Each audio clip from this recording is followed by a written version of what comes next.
leech on the ground in the war rooms there, and she's going, oh my God, we just went up by another million. And what it was an opportunity for Canadians at that time to lay down a marker.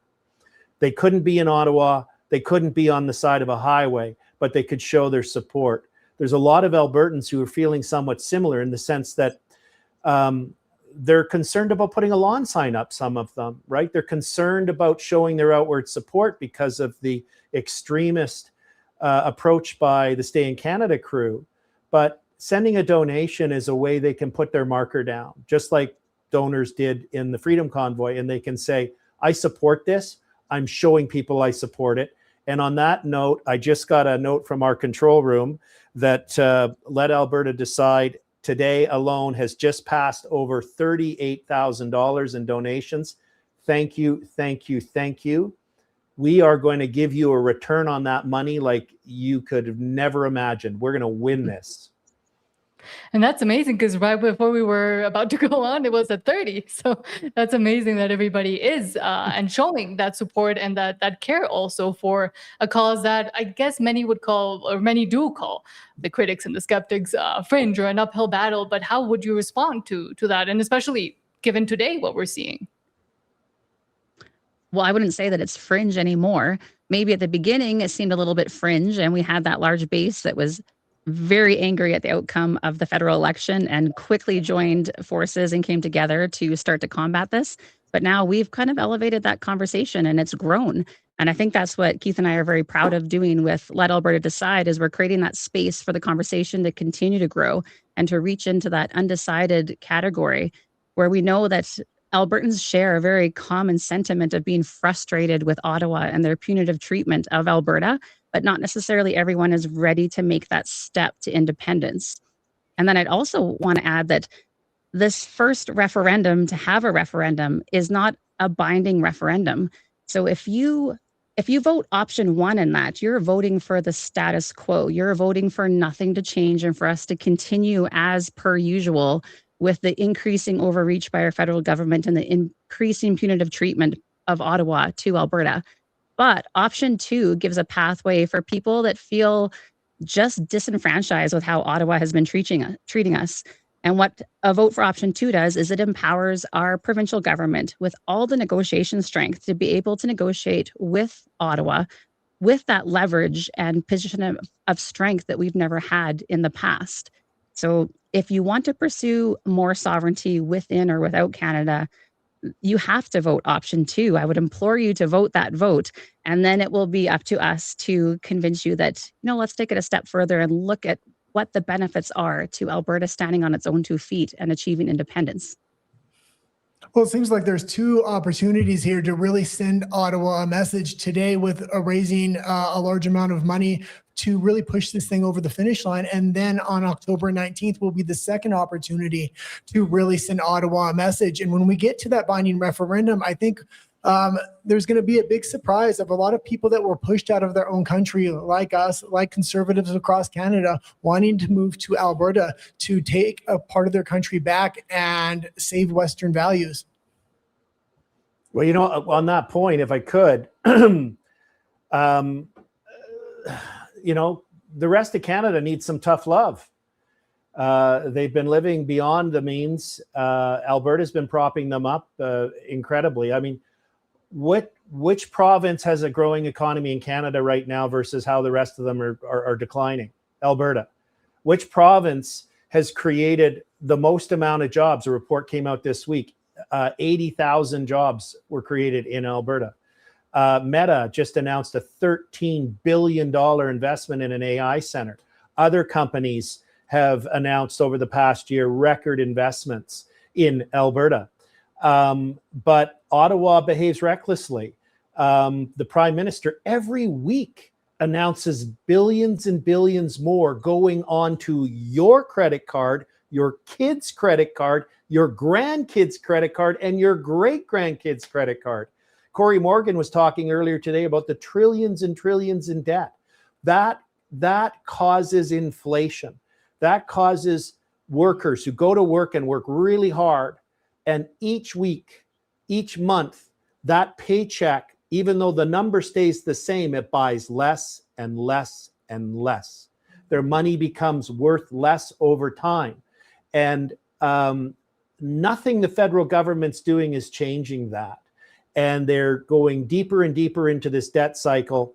And Alberta has an opportunity to break free from that and start again, and start from a foundation of our young entrepreneurial population that Tanya talks about, our resource economy. We've got, we've got more agricultural, highly productive agricultural land than most countries in the world. We've got the third largest reserve of oil in the world. We have a very high tech, a tech sector in our province. We have an aviation and aerospace industry.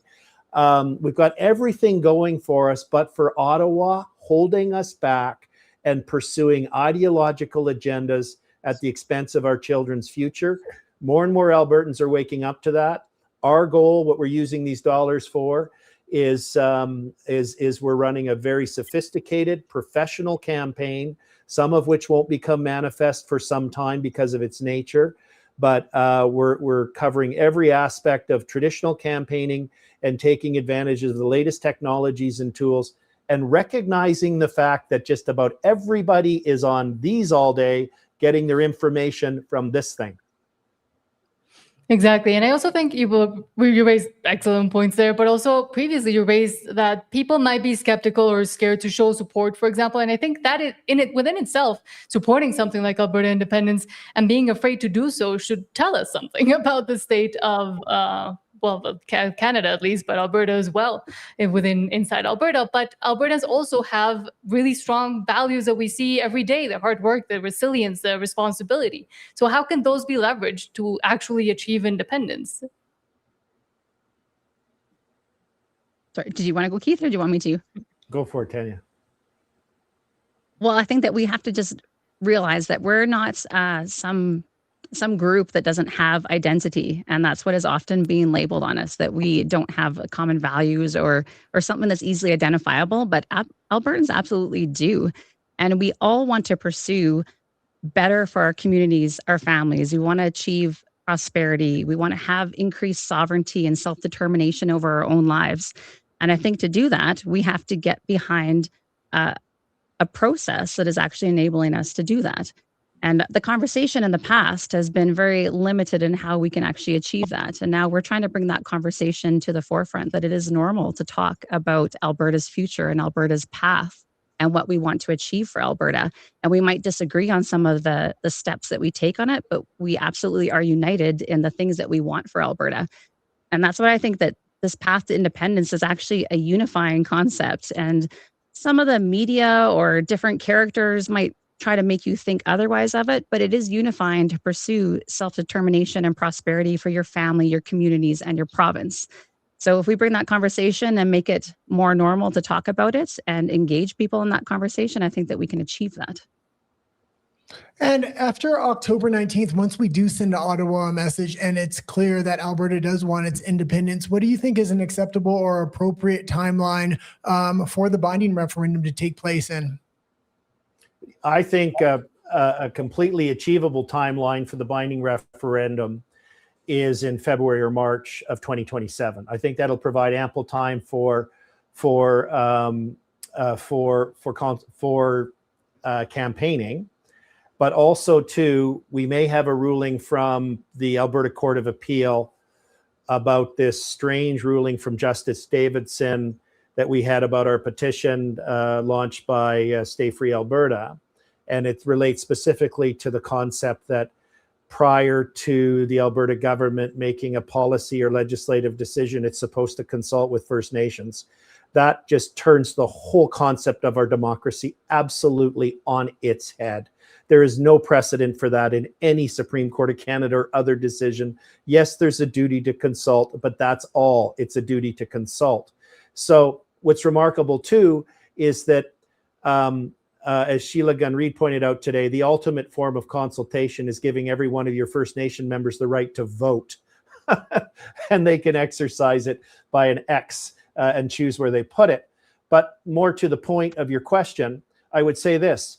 We're either going to have a court ruling saying that the obstacle for the Alberta government holding an up-down vote on stay leave is resolved, or If it's not, it'll be open to the government of Alberta to hold its nose and consult and go and meet with each of the First Nations and rent a town hall and say, okay, hey guys, in February or March, there's going to be a vote and each of you get to decide, okay, check mark. So I think we can get around the politics of the legalities, because it really is a political stunt wrapped in the pretext of law, this most recent decision from the Court of King's Bench. And even if we don't have closure from the courts, it's open for the Alberta government to hold its nose, do a consultation, even though it doesn't think it's required to clear the way for true democracy, for the most direct form of democracy, to allow Albertans to choose their future through an up-down vote on independence in February or March of 2027.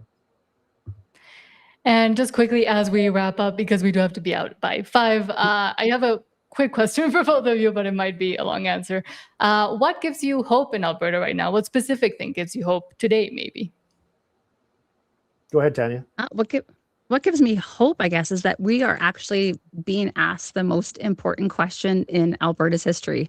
And there have been, like I said before, decades and decades of efforts by thousands and thousands of people to lead us to this referendum for a referendum question on October 19th.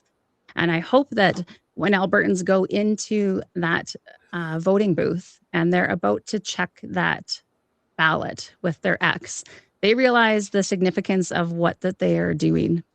That Alberta doesn't need a handful of heroes right now, but what we do need is we need hundreds of thousands of Albertans willing to do one small thing, and that is to mark that X with conviction, with being informed and engaged in this whole process, and making sure that they stand beside their decision.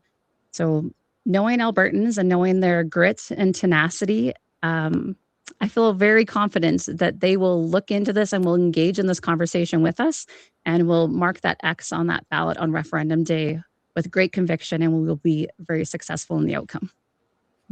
And we usually ask one last question, and maybe I'll ask it to Keith. And it's a question I hope a lot of people start asking themselves in Alberta, because I think when they ask them that question, that it will lead them to independence. And that is, what does freedom mean to you? Well, freedom means to me being able to wake up in the morning and choose what I can do to lead the best life and to help those around me achieve their potential and be happy.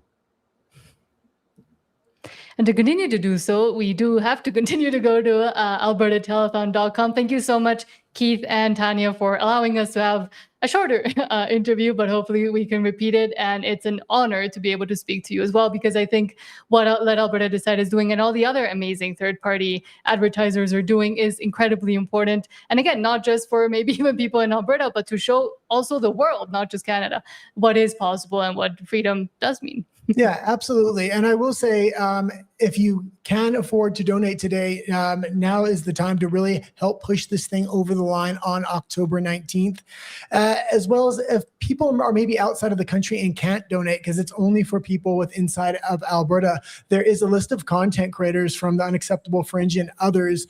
We really need to build up our media presence, not only for this October 19th, but to go into the binding referendum as well.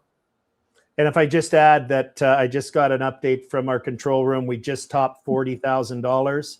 Oh, Thank fantastic. you, everyone. Look at this momentum. Thank you. I think we're going to win. I know we're going to win. We have all of our stars are aligned. We've got a legal pathway. We have the resources of people and spirit. We have the momentum. In politics, momentum is everything. And we're going to keep that momentum building thanks to you. Thank you, guys. Thank you. And thank you. And for now, I guess I will continue to read. Hi, I'm John Bolton, and we're here with Angela Tabak, Kathy Flett. Let Alberta Decide, which again, 40,000, which is amazing. Pathway to Independence, The Levine Show, Alberta Women for Independence, Alberta's Choice, United Alberta Flags, and Stay Free Alberta. And again, you can always go right now to donate to albertatelethon.com. And I believe we have coming up Chris Scott with Dennis Kama. And again, you are able, I don't know if still, but go to, you can send an email with a question to letsgoalberta1@gmail.com. Yeah, absolutely. and they are looking for more questions. So if you have any questions, the spicier the better. I think they're going to answer them all. So Yes. and I will Exactly. say there are a lot of people outside of Alberta that are supporting Alberta independence as well. Mhm. They've felt like they were pushed outside of their own country, and there was not anything like Alberta independence going at the time. So I know we have a lot of people watching from the Philippines, the United States, Yes. Mexico on a daily basis. Exactly. I'm waiting to know if we're on or off. But again, it's amazing that also people have stayed on for the telethon as well and are watching it again. It's not just from Alberta, but I think a lot of people, even within our own channel and within people that talk to us, are interested in what's going on in Alberta, because once again, it does show what grassroots movements can also do and what actual democracy can also do. Well, absolutely. It was kind of funny that I don't know if the government shut it off, but the stream suddenly ended on the same day Bill 9 is coming Bill into C9. effect. Yeah. Thank God for Elon Musk and Starlink, I guess. Hopefully we were able to connect again. Hopefully they're not going to figure that's foreign interference there. True. I'm waiting to know we're on or off. But as we continue, I guess, well, we still have Tanya and Keitha on. I can continue to ask questions if you don't mind. Yeah, continue. Can you continue to ask until they just cut us off, I guess? Yes, I will Okay. then. I wanted to ask for younger people that are looking towards Alberta independence, but are maybe also still skeptical or are unsure which way they should go or what it would mean for them in their future. What would you tell younger skeptical people? Because I think we are missing a bit of the younger crowd as well, or at least for them to show up. Well, I think that a lot of the younger crowd is actually more engaged than you realize, but lots of activities we've done in the past have been town halls, and that traditionally happens with an older age group because that is part of their culture, right? Before telephones and cell phones, like we used to have to go to our town hall, to our local community hall to engage and find out the local news. So lots of people attending those are an older crowd, but the younger crowd is very engaged on social media, and you can see that through politics and TikTok and different places. They're engaged, but I guess that they need to look forward to their futures and be very realistic with what their timelines are of things and what the monetary policies are going to look like and what that can allow them to afford. I believe the average age in Canada now is over 40 years old for being able to purchase your first home, whereas 20 years ago, that age was 24. So right there, that's a huge deterrent from the path that Canada is on. When you take home your paycheck and you look at how much comes off with taxes, when you look at your buying power for the money that you do take home and what it's able to purchase at the grocery store or the gas station because of all the hidden layers of taxation in there, it's pretty disturbing. And I don't want that for my children. And as Keith has said too, he doesn't want that for his children. We want better for all the future generations of Albertans. So there's quite a few things that they can look at going forwards and maybe start to question, is there a better pathway out of this? And maybe we should engage in the conversation and hear some of the merits of a sovereign Alberta. Well, and I will say on October 19th, I hope young people really come out and realize this is an opportunity to send Ottawa a message, because I know when the binding referendum comes out, that's one vote that changes the rest of your life. So I think you're going to have a groundswell of young people come out from that binding referendum. I really hope they realize now that October 19th is an opportunity to really send Ottawa a message for the direction they're kind of going right now. Exactly. Do you have another question there? Yes. And the way I always put it is trying to also incentivize younger people to say this is a literally historic moment where you get to be able to have your voice heard, but then also once Alberta becomes independent, being able to almost look at how to do governance, inform governance, and continue to be engaged, which at least as a young person myself, when I was living in Canada, I didn't feel like I had that opportunity.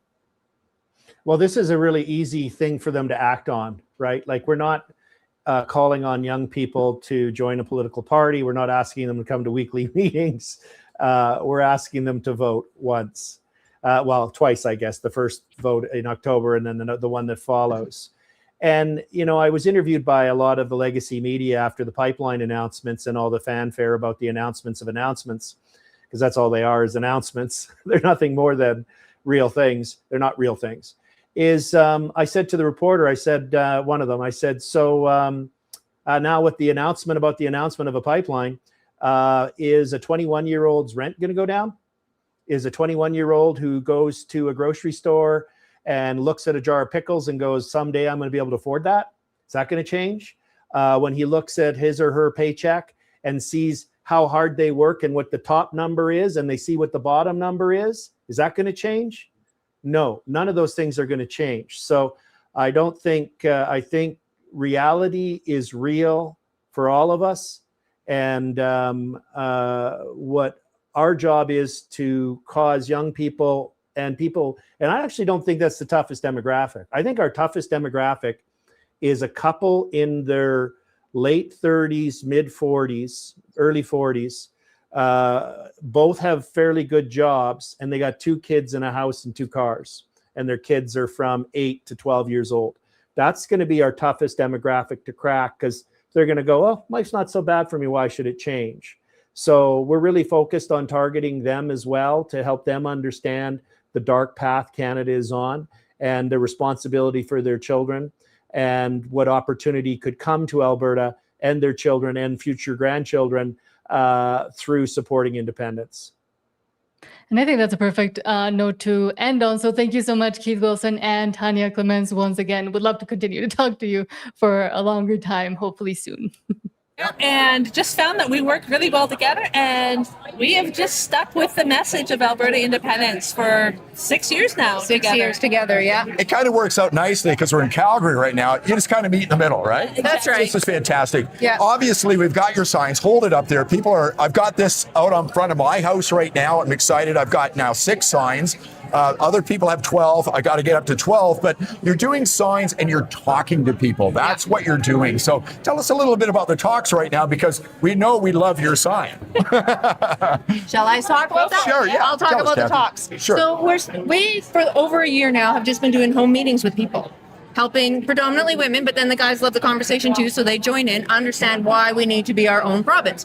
And we thought, well, why fix what's not broke? We're just going to continue on, but now as a TPA. So that's what we've done, and it's actually exploded.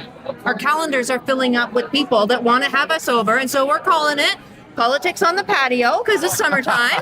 And just have us over. 6, 7, 8, 9, 10, 30 people, it doesn't matter to us. And we walk people through the history of how Alberta became a province, set some ground as to why our government structure sucks the way that it does.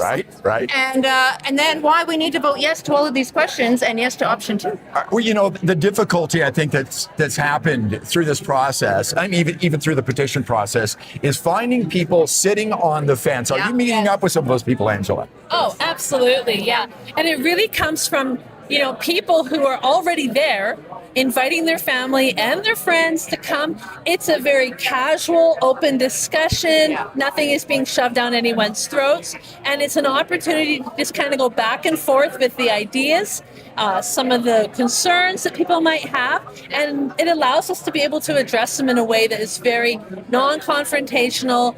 We're building community. Our whole focus has been education and building community. And so that's what we're continuing to do with the TPA, and it's working out really great. Yeah. We're in kind of a noisy room right now. We're at the Derek Fildebrandt and Dwayne Bratt debate. Yeah. And for the most part, it was a pretty friendly thing. It's almost radical now to have a friendly conversation, but that's what you're trying to do, isn't it, Kat? Exactly. That's exactly what we're doing. And it's working, as Angela said. We are not combative in these meetings. We're not putting anybody down. There's nothing like that at all. It's just, well, what are your concerns? And let's see if I have an answer. And if I don't, well, then I don't. But let's see what you have to say and how come. Well, congratulations on your success. Your website, tell people what it is. It's very long. Okay. Go to the QR code. Go to the QR code. It's abwomensindependencenetwork.com. Okay. And if you would like to support Angela and Kathy on the telethon, go to albertatelethon.com and click on their link. You stood on those stone cold government steps, faith and freedom, loud and clear. Folding chairs and town hall stages spoke the truth they came to hear. They stood in line for hours, brave about their children and the mess we're living in. From the back row of the hall to the front row of the fight. You said if they're gonna hear us, it's gonna be tonight. Come on, let's go. So that's going to be the battle cry for our movement. Let's go! You came to sign on the freedom line. Ink on paper, hearts on fire. Every name like gasoline, kicking up that rebel choir. Let me shake your hand, thank you for your time. Find up voices, strong and true. You stepped up for Alberta. This one's for you. I feel like I'm with friends here. Yeah, and that's exactly correct. That's what the whole thing with all these events are for. People understand that they're part of a group of like-minded people that think and have the same ambitions and goals as they have. You stared down that lens in your studio light. Coffee gone cold, face pale from the night. From the dark hours to the evening show, you hit go live and refused to let go. Slow roll down from Edmonton, high beams cutting through. Northbound up from Calgary, every small town waiting on you. Truck stop coffee cooling between petitions in the rain. We're live. I heard Max say we're live. Does that mean we're live? Is that what's going on here? Yep. What are we supposed to be doing? I was actually just driving down a back street in Calgary. I was lost, and I saw an Alberta flag, and I was like, hey, that seems kind of cool. And I ended up in this seat. Yeah, I'm how'd not sure that happen? exactly. Who are you? Yeah, I'm Dennis Callan. Oh, I'm Chris Scott. Nice to meet you. Hey, I've heard your name before. Oh, I've heard your name before as well. Good cafe. You know my cafe? I've heard of it. Oh, well, I know your I know your Value of Freedom. Ah, have you read it?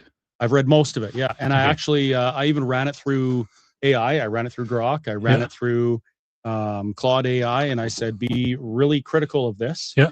And find all the mistakes so I can call these guys and say, hey, you didn't do it well. Yeah. And that never happened. No, it's reasonably solid on the numbers side.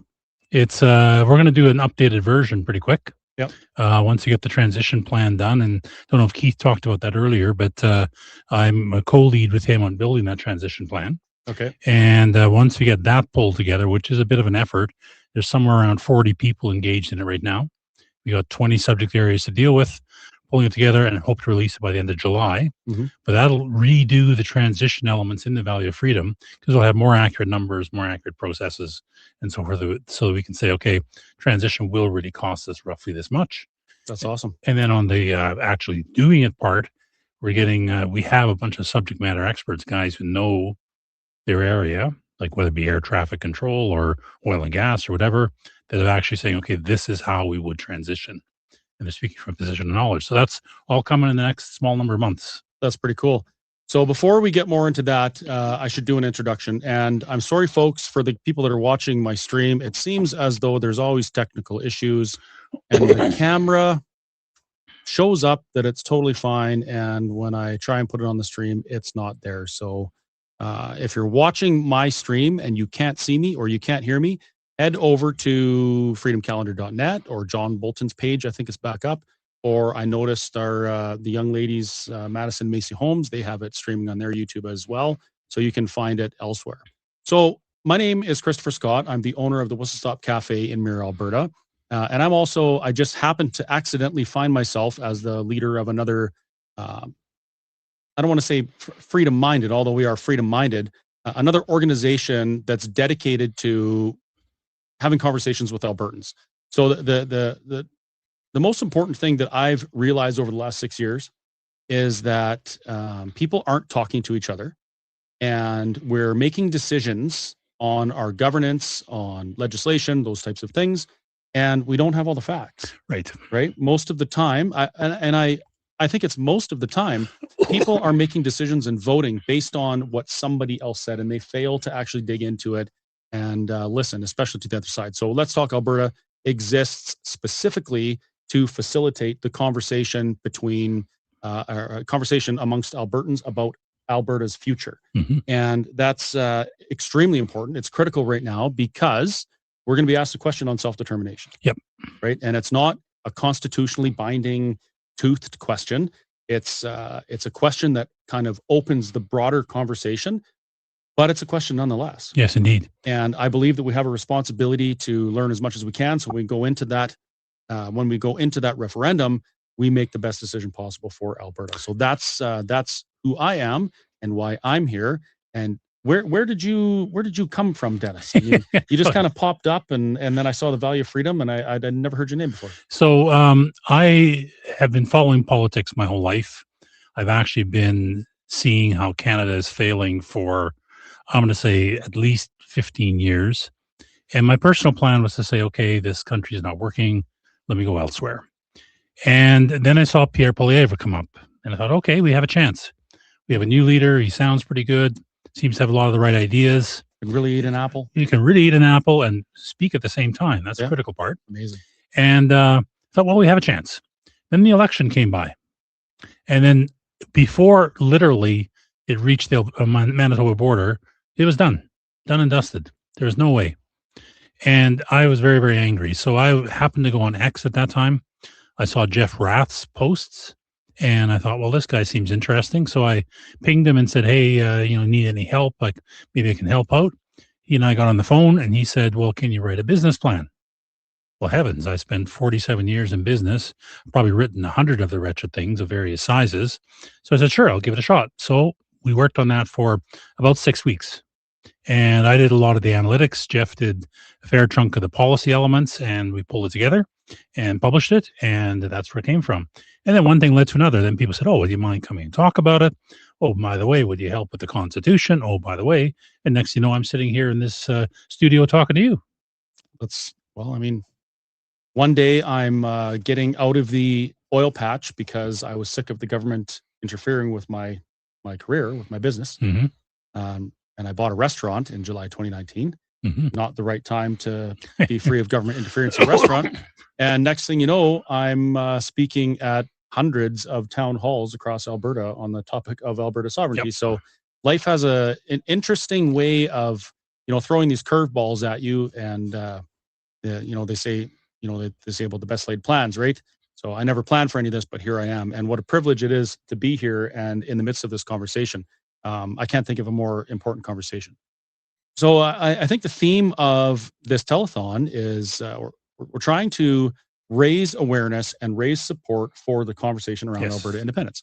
Now, there are a number of third-party advertisers that the telethon itself is supporting. As far as I know, I don't believe they're working together. This is something that John put on to try and get things public because that's what he does. So the goal here is to encourage people to donate to the TPAs. And I'm sure you've already heard it, folks, but if you haven't, there is a contribution limit. There's a $5,000 contribution limit for everybody donating to a TPA. I believe your corporation can also donate up to $5,000. So you should be spreading it around as best you can. And I would encourage you, if you're a forever Canadian supporter and you're watching this telethon, by all means, contribute to your favorite TPA, which may be the Forever Canadian TPA. Now, my organization is different. We're not a third-party advertiser. Okay. And there's a very specific reason for that. The Elections Finance Act has a carve-out in it that allows people to express themselves for political purpose. And that's what we're doing. We're facilitating town halls, open conversation. We invite people from both sides, although because I'm very vocal about my position, it's very rare that somebody that opposes me shows up. But I wish they would, because if we're going to be asked this question, I want to make the best decision. And if they can tell me why their position is better than mine, I need to hear that. Yes. Because I want to make the best decision. So I would love for the front row to be filled with people who oppose my position. So what we're going to do, and I'm not exactly sure how the logistics of this is going to work. I guess we're going to have to rely on some of the folks in the back end. But I have a little bit of a contribution limit left for my personal TPA contributions. I donated $1,000 to Corey Morgan's TPA. And so that means I have $4,000 left that I can donate. what I'm going to do is during this portion of the telethon, the top 3 TPAs that people donate to, I'm going to match that up to my contribution limit. Mhm. So it's like $1,600 or something like that to the top 3. So folks, now's the time. You're going to maximize the impact and the input to those people that you want to support by leveraging mine as well. And if you want to support the work Let's Talk Alberta is doing, you can be from anywhere. Mhm. You have no contribution limits. You can donate as much as you want. As a matter of fact, we had a donor fund us with a nest egg of $95,000 a few days ago, which allows us to go and book town halls and do all sorts of things. And people are going to see a rolling billboard within the next few weeks. And it's going to be a lot awesomer than the Forever Canadian Unity Mobile. Mhm. So you can look forward to that. So A yeah, nicer motorhome. yeah, A that's nicer right. motorhome. Yeah, it's big. It's 40 feet. It's a diesel pusher. It's an Albertan mobile, rolling coal, and it's going to be an absolutely fantastic expression of I love Alberta and I want to have this conversation. So donate and donate often, but don't exceed your limits. And if you're from outside of Alberta, don't donate to a TPA. You're not Right. allowed, but you can donate to Let's Talk Alberta, and we will be good stewards of your donation and maximize its impact. Now that that's out of the way, is there anything in particular you wanted to talk about, Dennis? Because all I really wanted to do is I wanted to come on and just answer questions. We've been doing Yep. that for months, and I have fun doing it. So we can talk Yeah. about whatever you want, and then we'll do that. Well, there's a couple of things I wouldn't mind talking about. And first of all is I've been co-leading with Keith Wilson the development of the transition plan. And I want to make clear a couple of things about it. Is people think the transition plan is setting long-term policy for the country of Alberta and deciding how we will run things and how taxes will work and form a government and so forth. And that is not true. All those things are in the hands of the future legislature. Mm-hmm. Deciding how taxes are done, deciding what constitution we should use, deciding, what kind of military do we need, are all things to be done by the people of Alberta through their elected legislature once we are an independent country. So all the transition plan is doing is covering that period of time from when we win the referendum until such time as that legislature is in place. Think of it more like scaffolding or temporary supports than a long-term plan. So all we're saying is, okay, how do you handle policing until the legislature can decide what the long-term policing model is? Mm-hmm. Now, things have to be done. We have to, of course, defend the borders, protect the borders, at least keep track of who's in. We have to deal with how do we collect taxes in the interim? We have to deal with things like what do we do about a military, to cover that period of time. So that's what we're building right now. As I said a few minutes earlier, that we're developing it with a bunch of people who know what they're talking about, and is being pulled together as we speak. It's fairly big and meaty.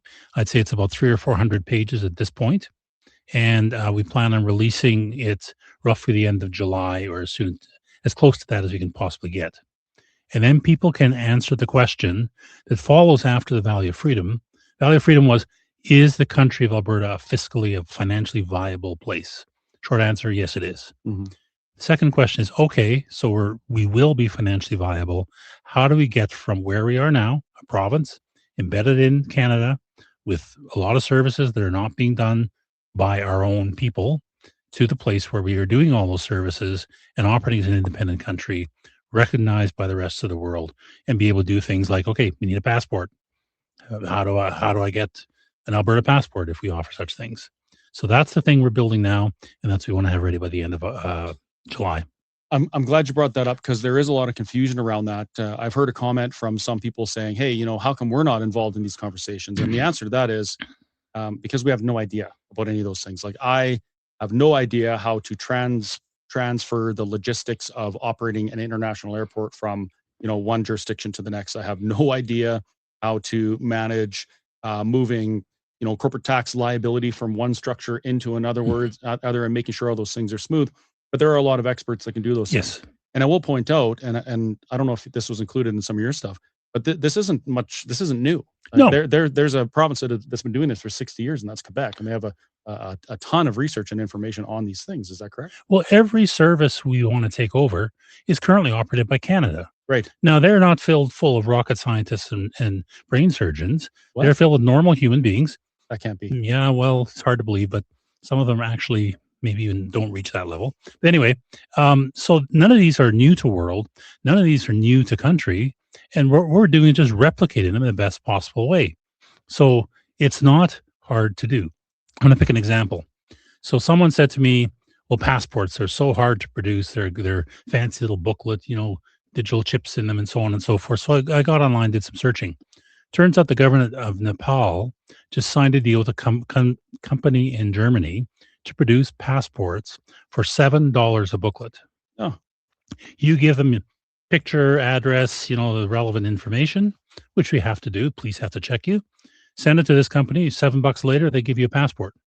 And turn around, I guess, is about a week or two. So we can literally do that for $7 a passport. Now, Government of Canada does it much more expensively, but I think we can grab services like that and do it quite quickly. That problem gets solved. So there are ways you can optimize and streamline without doing crazy stuff, without taking many years and millions and billions of dollars. We can just grab stuff that's available to us, find the best practice in the world, adopt it as far as we can, and that'll cover us till the legislature takes over.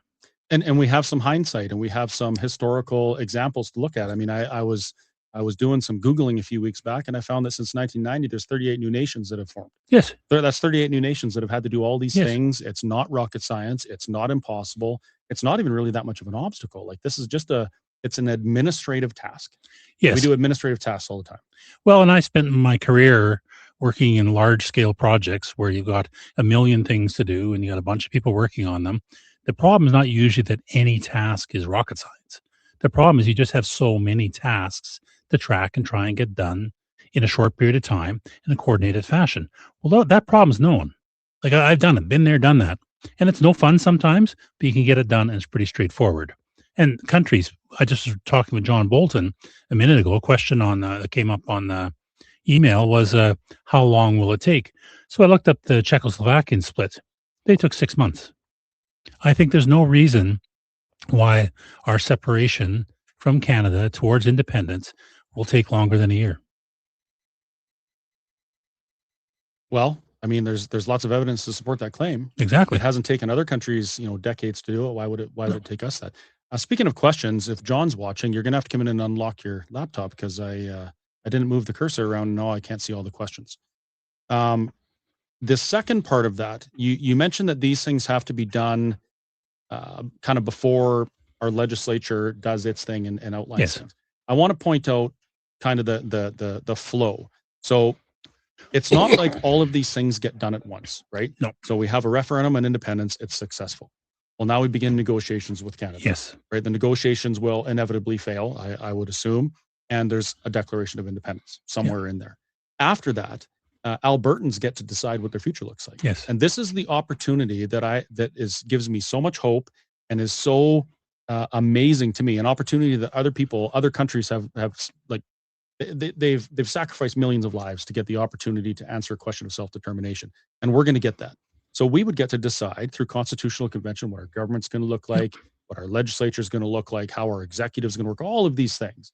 And we can look to other countries, to other constitutions all around the world for the things that have worked well and the things that haven't. For example, the United States just celebrated their 250th anniversary. Yep. Greatest experiment in freedom the world has ever seen. Not perfect, but it's a great example, a great constitution to look at to say, hey, how did they maintain their freedom and how did they maintain, their cohesiveness through that amount of time? Because a lot of countries don't.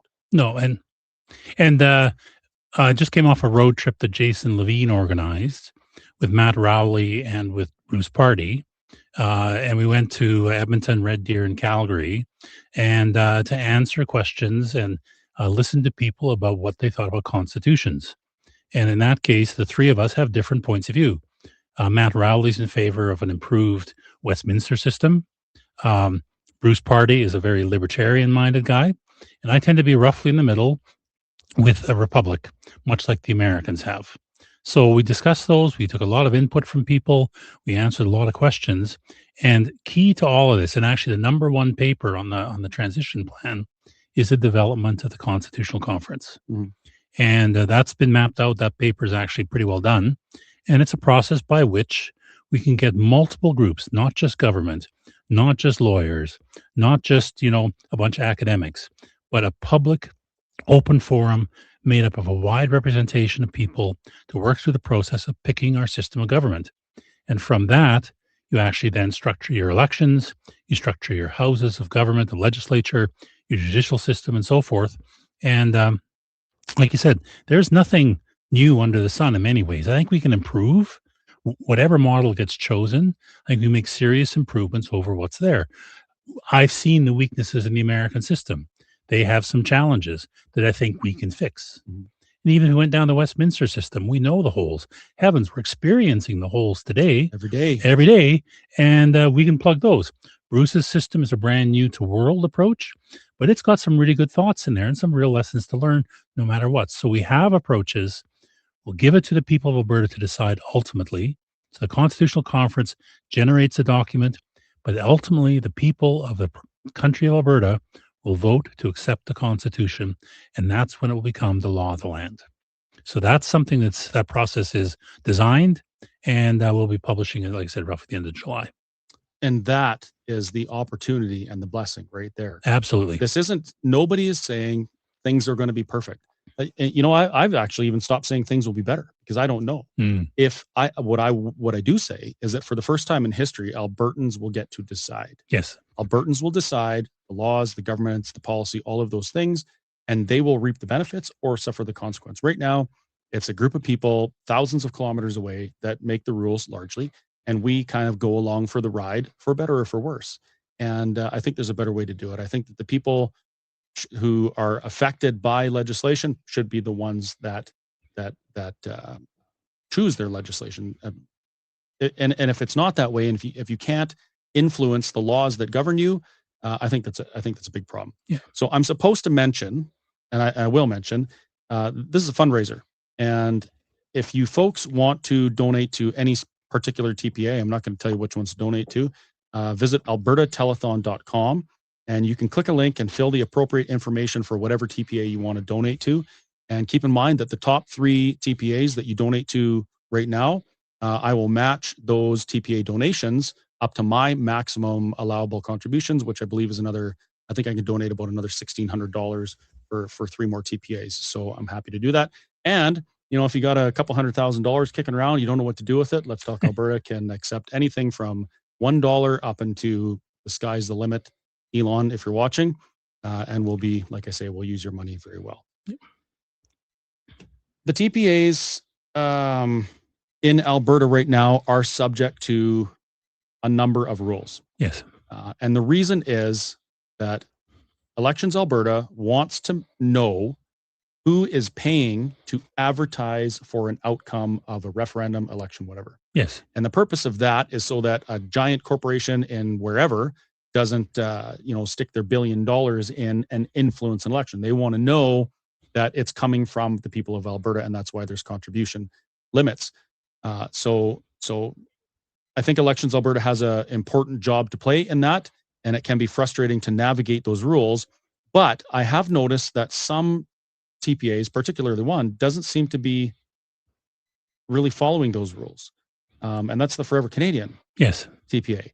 So do you have any thoughts on that? Have you heard anything about that? How they're getting away with that? Well, I've read the announcements made by Elections Alberta, and they're cutting, in my mind, a very fine legal point. I've also listened to the Forever Canadian people a few times, and as far as I can tell, they're campaigning. Just like, for example, Keith Wilson's campaigning for his point of view, and I go, fine, let them campaign. But I am very unhappy with the idea that one side apparently gets free pass and the other side gets a different one. And that's something that angers me. So I think that I would ask Elections Alberta to look very carefully at what exactly is being done by all TPAs, make sure it fits within the rules. So I do agree with the idea that elections should not be able to be bought. That concept is solid. But then make sure all the TPAs on both sides of the question are in fact playing by the rules, living by the rules, and meeting the requirements that you set out yourselves. So if one side appears to be, not quite following the rules as they should be, and the other side is under quite a bit of scrutiny, I would say, folks, if you have an opinion, if you believe in one side of the conversation or the other, support them however you can. Donate as much as you can, as often as you can, within your limits, and that's really the only way this is gonna work. The status quo, the current situation, is the easy choice. It's the safe choice, because nobody really is going to put a cigarette butt in your cheek for saying, hey, we want to remain in Canada. But the risk to some for expressing their opinion for self-determination is it's quite visible. Well, in some things we see going on. And you say it's a safe choice, and I agree from the elections Alberta perspective it is. But I ask people, and I've been having this conversation for a while, so is choosing to remain in Canada really the safe choice? Well, I would say no. Well, I would say no Absolutely as well. not. But I ask people to walk through the thinking process of low investment levels in Canada, low productivity levels, worst financial record of the G20, all these rules and restrictions and net zeros coming at them. Where will Canada be in 10 years' time? Will it have any financial means left? Will it even come close to maximizing the use of the many gifts it has? And so when people say, well, it's safer in Canada, I go, no, it's not. It's just not happened yet. Leaving Canada is, in fact, it's an event. We're going to have a vote. There's going to be a whole bunch of upset and concerns and worries. Very emotional. I tell people after the hangovers wear off in a few days' time, we'll wake up and say, okay, now what do we do? And that's why we're building the transition plan. So some of that's already answered. But there will be, it's an event. And I think, though, once that happens, cooler heads will prevail. There's a school of thought, and I understand it being valid. They think that Canada will be very aggressive and very difficult to deal with. I don't. I agree with you. They won't, because I think that Canada will wake up with a huge hole in its financial economy. They have this lump in the middle of their country that separates BC from them. They are now beholden to a third country, and a foreign country, a third party, for their energy, because they don't produce much themselves. They're going to have the Americans breathing down their neck saying, play nice because we want to protect our oil supply. Mm-hmm. I think Canada will, after the hangovers are over, sit down and say, okay, let's talk. We need some things. You need some things. Let's work them out.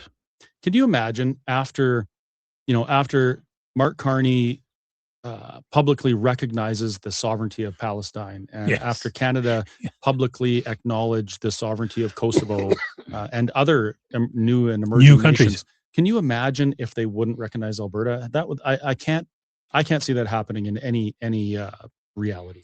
Well, and if they said we won't let Alberta go, I can imagine the world community saying, wait a minute, this is colonialism. Yeah. This is not self-determination of your citizens.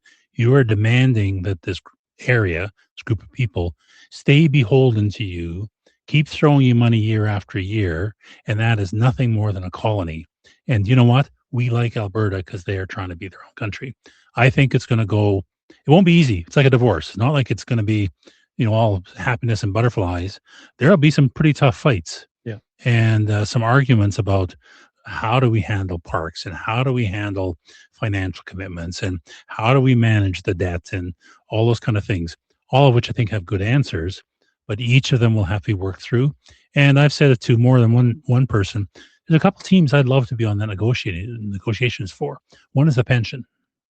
I'd love to be on that negotiating team because I think we will get a very robust pension out of the CPP assets, and I think it's more than doable. So that's one team I'd like to be on. But this is all workable. It's all doable, and I think it will happen.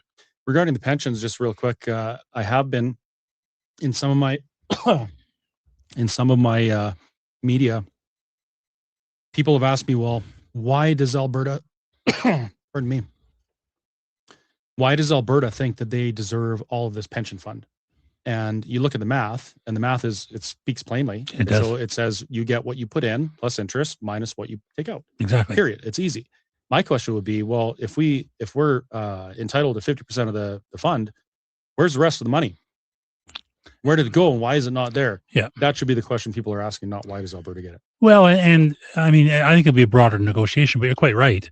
And that's why in the Value of Freedom, though, we said, okay, the real number is the 344 from the Lightworks report.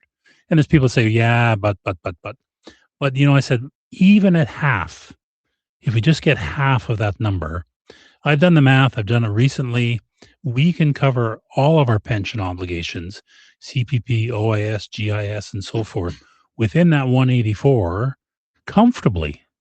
It turns out our expenditures every year for current payouts to pensioners is actually less than the net contributions from people working. Mm-hmm. The rest of it is in the fund. So there's a $3 billion overpayment every year. Exactly. Yeah. So you take that money, you invest it wisely, you cover all of your pension obligations and from that funding, and then you say, okay, that's now a stable pension fund, and it will grow. I did a bit of the actuarial math to say, okay, run it out 20 years, you know, at the rates we are now, build in inflation, build in aging population, all those wonderful things. It's still a perfectly viable fund for Alberta. Yeah, if it is for Canada, why wouldn't it be for Alberta? Why would it not be for Alberta? Well, I'm going to get to some questions here. This one I think is really interesting. The question is from Danielle, and she asks, she says... Is her last name Smith, by the way? Well, she said not to use her last name, so we'll let people stew on that one. She says, hello, I am not a separatist, but I'm listening to the telethon in good faith to better understand the situation, the issue, and the separatist perspective. Well, thank you, Danielle, for watching. I appreciate that. That shows you're a responsible, civically engaged citizen. My question is, what provisions are there for religious organizations in a separate Alberta? Will there be continued provisions for charitable exemption in an Alberta tax structure? What about immigration exemptions for religious leaders / clergy via immigration to be able to come to Alberta and minister? What about protections for religious-based schools? That's it's a opportunity question. What do you want? That's the point. Yeah, we get to decide in our constitution. Well, and to answer the question directly, in all three approaches, Dr. Party's, Matt Rowley's, and mine, all of them have at their core very strong personal freedoms. Mm-hmm. Things like freedom of belief, freedom of religion, freedom from religion as well, if you don't want to believe. And that includes the ability to worship as you will, as long as you don't hurt anybody else, of course. And that's all in the structure. And we will decide that. In terms of immigration, whether it be for a pastor or a religious leader, I mean, that's subject to immigration law, which again, we craft here in Alberta. Mm-hmm. And I think there always needs to be exemptions for special people. If we have a sports team, we'll have the two best hockey clubs in the world in our country. So we probably want to bring in the odd player from Finland or wherever it's from. And yeah, there has to be some special carve-outs for those kind of people. But generally, it's managed immigration. Only immigration for the good of the nation is what happens, not just bring in what we used to do. Yeah, what we used to do. I mean, we actually went back in the Valley of Freedom. We went back to the old Canadian point system. I think it was 2003, which was held up roundly around the world as being the best, most productive immigration system in the world. It was a points-based system. You got points for certain attributes and subject to quota. There's a limit on the number of people that could come in. And so what you did is you made sure that people that came in fit the needs of the nation, were going to fit culturally and language-wise, and going to actually belong and make themselves Canadian. Quebec does that now to some extent. Exactly. And I think that is the thing we always have to ask when immigration is, what does the country need? Well, wait a minute, though, Dennis. Isn't that racist? I did not mention what color you were. I just said, what does the country need in terms of skill set and talent? My wife is mainland Chinese. I really don't care. This is the argument we get, though, and why I brought it up. People, every time you mention immigration, they say you're a racist. Well, no, I believe in preserving the values that made the country the place that people want to immigrate to, yes. Period. Right? And it doesn't matter what color you are, where you come from. If you want to acknowledge freedom, you want to be prosperous through hard work and opportunity, come here. Exactly. Build with us, right? Yeah. Well, and I talked to some folks from India, my friend Prakash, and anyway, he is grumpy and angry at the current state of immigration in Canada because he came in the early 2000s, went through the point system, brought capital, worked his ass off, set up a company, is successful, done very, very well. And he's angry because why are we letting these people in with no requirements and no desire to build the country? And, Prakash, I'm sorry, he's from India. He doesn't look at all like me. I'm a very pale-faced guy. I thought you're from India. Well, don't go out in the sun much. Oh yeah, well that would do it. I have a part of the whistle stop is a convenience store, and most of my suppliers, all but two, I guess now, are either from India or Lebanon. Mhm. And I've had this conversation about Alberta independence with them, and some of them they're not even citizens. They're just here on temporary PRs, yeah. They're completely choked at what's going on with immigration, and the common comment is, if I could vote, I would be voting for independence, because this is not, we should be protecting what we have here. And well, and as I said, my wife is mainland Chinese, and if you want to get a rise out of her, just say, hey, immigration's fine the way it is in Canada right now. She will go absolutely ballistic. I think I maybe will skip that one. Okay, next question. This one's from Dale. Dale says, lots have been said about, and by the way, folks, these aren't screened or censored or anything. I'm just reading them as they come. Lots has been said about transfer of assets and control over resources and the Constitution. When or how are the laws like C-22, C-9, and others subject to change and not hang over the heads of Albertans? Well, that's an easy one. That's immediately. Yeah. Immediately. What happens if the Clarity Act is not negotiated in good faith and is vetoed or stymied by Ottawa or provincial challenges? 3 words. We're not asking. Exactly. It blows my mind. The Clarity Act is the legal pathway that Canada would prefer Alberta use, or any province use, to secede from Confederation. That's a preference. It is not a requirement. No. Under no circumstance in any time in history has a nation that has split from their parent nation been subject to do it only by the laws of the parent nation. Exactly. Right? It does not work like that. And certainly not the courts thereof. Certainly not the courts. The entire premise of an independent Alberta, for me, would be this in a nutshell. I completely reject the Canadian Constitution and the Canadian system of governance, and I want Albertans to create their own. Yes. Period.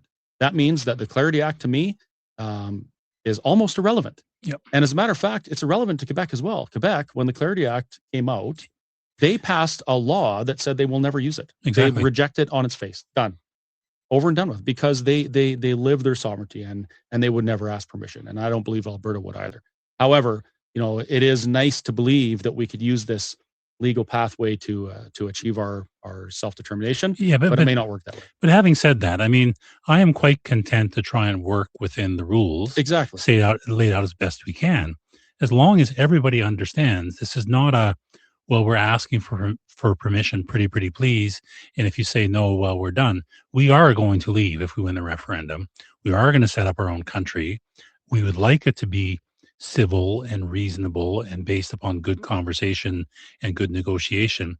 But if the other party refuses to hold to that standard, we will pursue things unilaterally. Mm-hmm. And we have every right.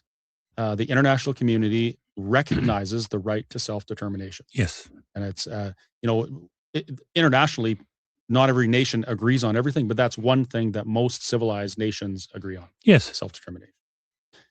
What happens to the joint provincial federal pipelines and other deals that are being made in the MOU presented by Carney? Well, this is assuming that those happen, and they happened before, but let's just pretend that it happens tomorrow.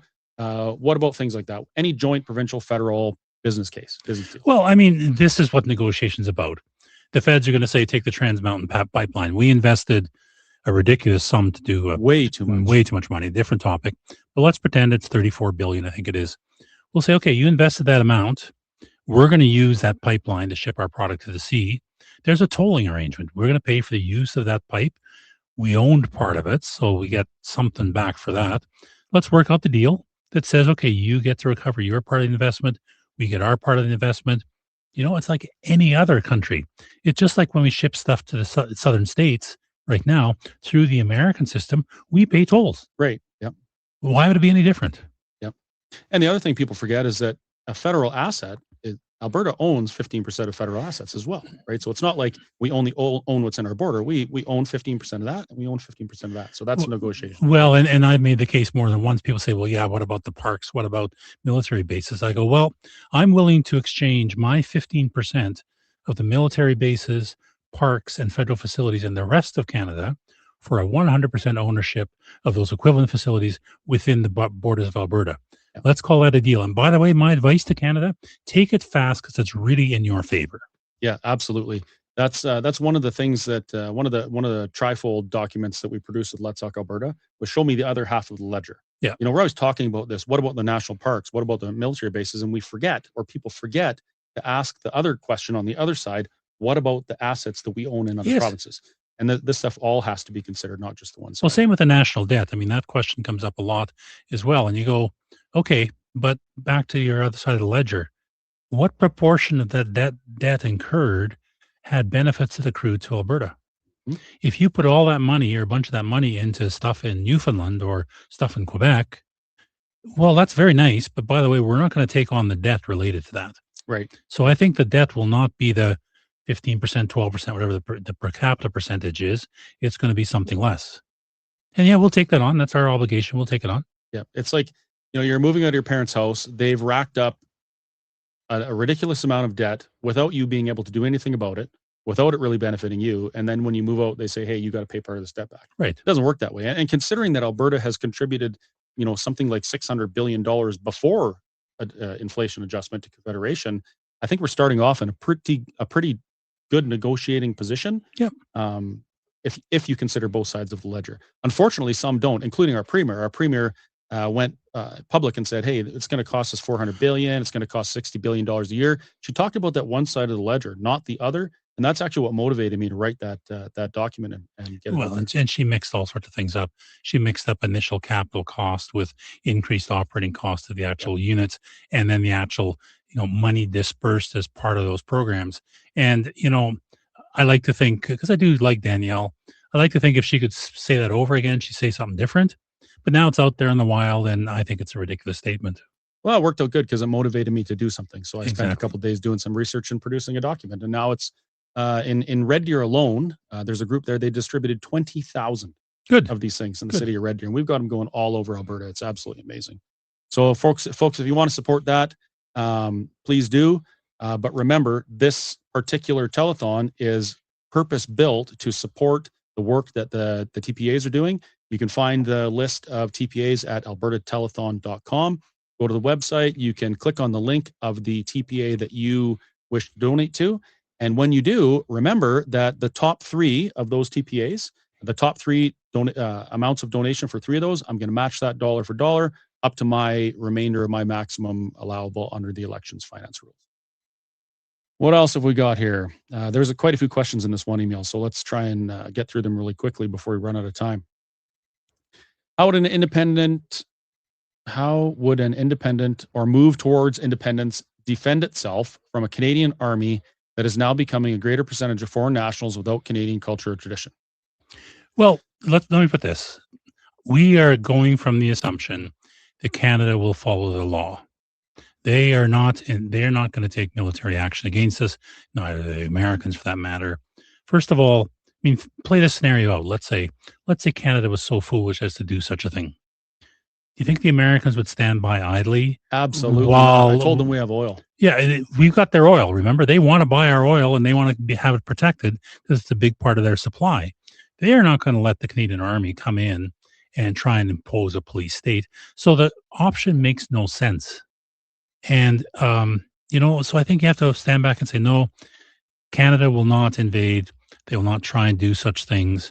And we're going to end up with, just like the Czech separation, it will be the velvet separation, where I think we go probably with a few bruised feelings and so forth, but generally in a peaceable fashion. Yeah. One thing I like to do, and we have to do, when people ask me a question about what, for instance, military, what if the Canadian military, and how are you going to defend yourself? I say, how do we defend ourselves now? Yes. As a Canadian, are you comfortable with our ability to defend ourselves? I'm not. No. We rely on other nations to defend ourselves. I have a friend whose son is, he's on a submarine out of Esquimalt in British Columbia. And that sub spent 2 years in dry dock. Yes. 2 years. They finally get it out to sea. It lit on fire. They brought it back. Had to do a bunch more repairs. They brought it out to sea again. Something happened. They had to tow it back and fix it. Like, if you're concerned about your nation defending you, you should be pursuing an independent Alberta, where you could actually have some input on what our military looks like and how it functions. Right now, we can't. And Alberta has not been able to do a darn thing about the systematic destruction of our military in this nation that was started by Pierre Elliott Trudeau in the 70s. Yeah. We could do nothing about it. Well, and Pierre has done a bunch of bad things. Changing topics, Matt Rowley actually brought this to my attention. I never realized before that when Pierre Trudeau set up the charter and so forth, he actually changed the basis of government from Parliament supreme to the courts being supreme. And there's that one major change that has allowed the courts to change our laws, refuse laws, and block laws that the courts don't like. And those kinds of changes have permitted a lot of these things to happen, like the evisceration of our military and imposition of all sorts of crazy laws. So when we say we want a new constitution, it's not just, well, we want to have our own, but also to get rid of the wrongs that are plaguing Canada right now. Mm-hmm. Well, I see Max over there, and he's doing something like this. I don't know what that means. Maybe it means he can't breathe or something. Maybe he's asking me if I needed water because I was choking. Well, I think it's 5 minutes to 6. Oh, it's 5 minutes to 6. Okay, so I guess we're gonna have to wrap it up. Well, I'm gonna leave you with this, folks. I'll tell you what Alberta independence means to me. Alberta independence isn't some magical switch that we're going to flip that makes everything okay. It's not a switch that's going to solve all of our problems. What it is it is the most amazing opportunity and potential blessing that we will see in our lifetimes. We are part of a movement that may result in people being able to self-determine who haven't been able to as of yet. And if you look at the way our elections work and things like that, Alberta has never truly been able to influence the laws under which it's governed. We haven't. And this is the opportunity we have. So when you consider how you're going to support this movement or what your place is in it, just consider that. Consider what it means to be part of a group and part of a time where we get to do that. And we get to do it without lifting a weapon. We don't have to, well, I mean, some people get beat up a little bit, whatever.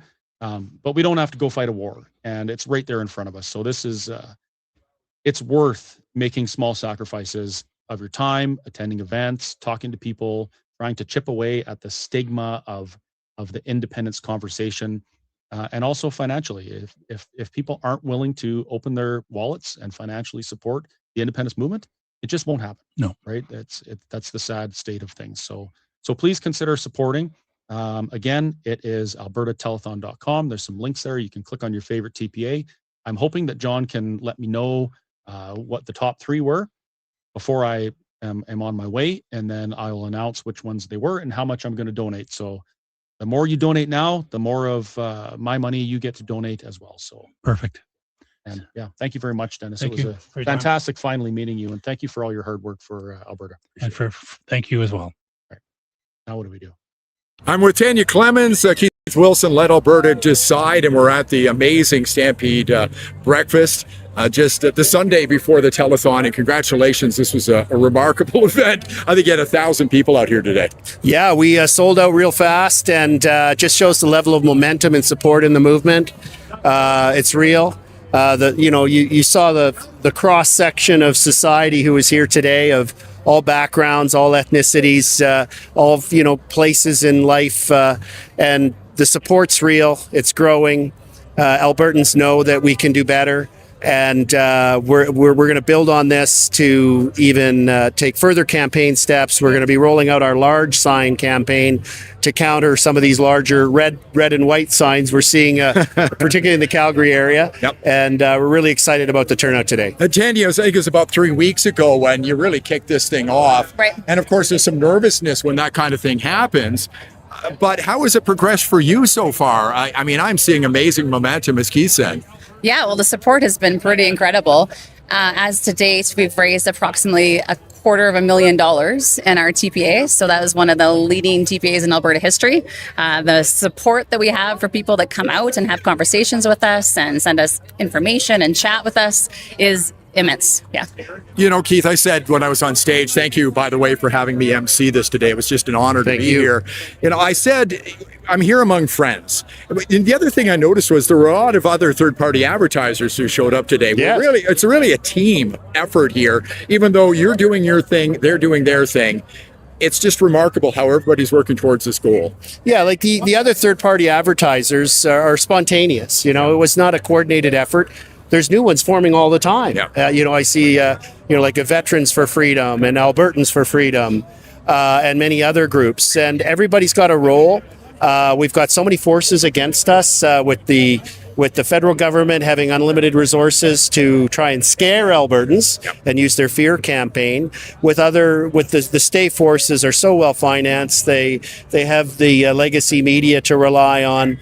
So this is grassroots, but you know what we're trying to do, Tanya and I, with Let Alberta Decide, is take a more sophisticated approach that is really focused on persuading those who are not yet prepared to vote for independence and build a new future outside of Canada and a new relationship with Canada for Alberta.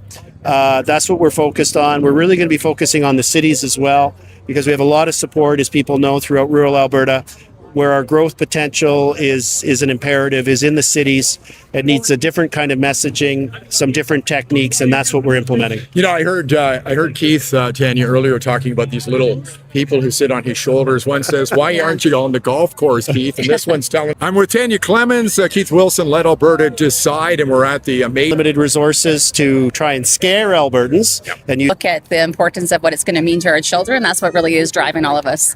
We've spent so many generations trying to build Alberta up every generation and leave something better and more prosperous for the next generations. And now we're at this point where that's not going to happen, where our children are not going to be as better off as us, is not going to have as much opportunity. And that's really disheartening. We don't want that for them. So this is our big chance to do it. This is our big question that's going to be asked. And Albertans need to really be engaged and think seriously about the outcome of this. Well, congratulations on a great day. I'm looking forward to the next 3 months. It's going to be really exciting. All the best to you. And if you'd like to support Let Alberta Decide, albertatelethon.com, click on the link. You stood on those stone cold. Hi guys, Mike from the Critical Compass here. We are live from the Edmonton studio. Thank you for joining us. It's been a pretty amazing day so far. We've got Mr. Albertan or Mr. Alberta. He was hello stuck there. on the Kiwi 2 on the way here. So welcome, sir. Yeah, it's great to be here. Excited that we are now officially opening up the Edmonton portion of the live stream, which is, of course, the better portion. At least the more northern one. The more northern one. Edmonton, the last great city. We actually have something you brought. Oh, you don't have it? Dang, never mind. All right. It was a little peace offering to all the unfortunate Calgary Flames fans that are joining us, but maybe it'll join us. We'll save it for later. Yeah. So for those of you who don't know me, I'm Mr. Alberta. I am a guy who's up here in Edmonton, blue-collar worker who has a lot of fun making fun of the Liberals and having a good time with that stuff. I've been in Alberta on one side of my family for over 100 years, and the other side is immigrants. So I have a little bit of a taste of both worlds, and we're here doing a joint stream with Critical Mike. Critical Mike, yeah. I'm, I guess maybe I'll say my background. I mean, like we looked this up one time. The Americans and the Canadians say it differently if you're a first or a second generation Canadian or American.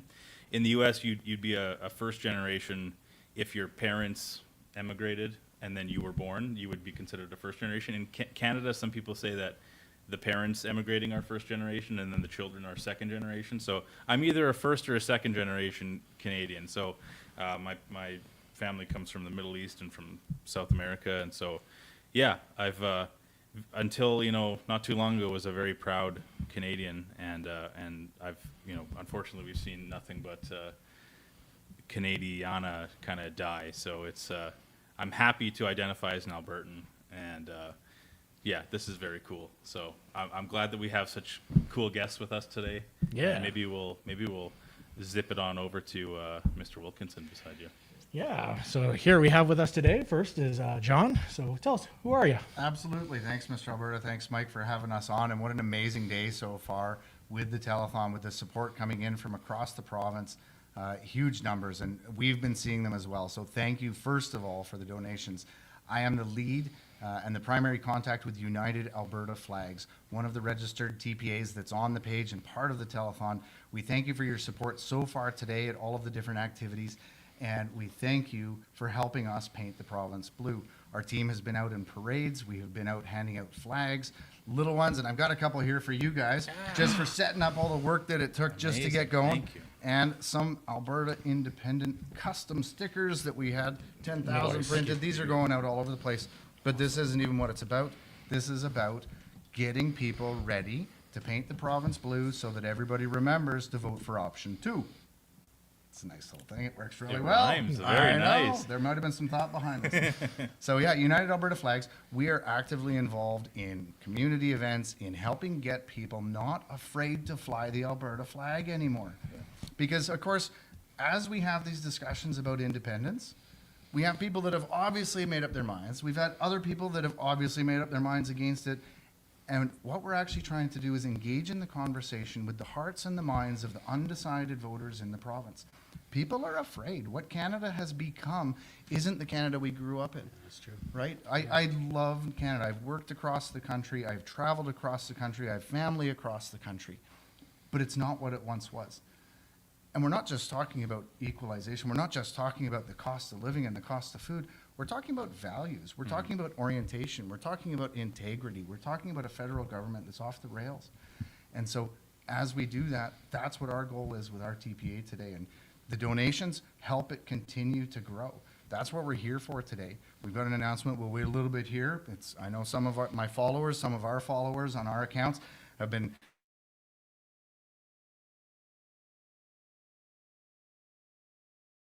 teased a little bit today that we've got really thrilled to be able to be here and be part of advancing a cause that's going to make a difference in our future generations, in our kids, in our grandkids, in what Alberta can be. People don't need to be afraid to fly the flag.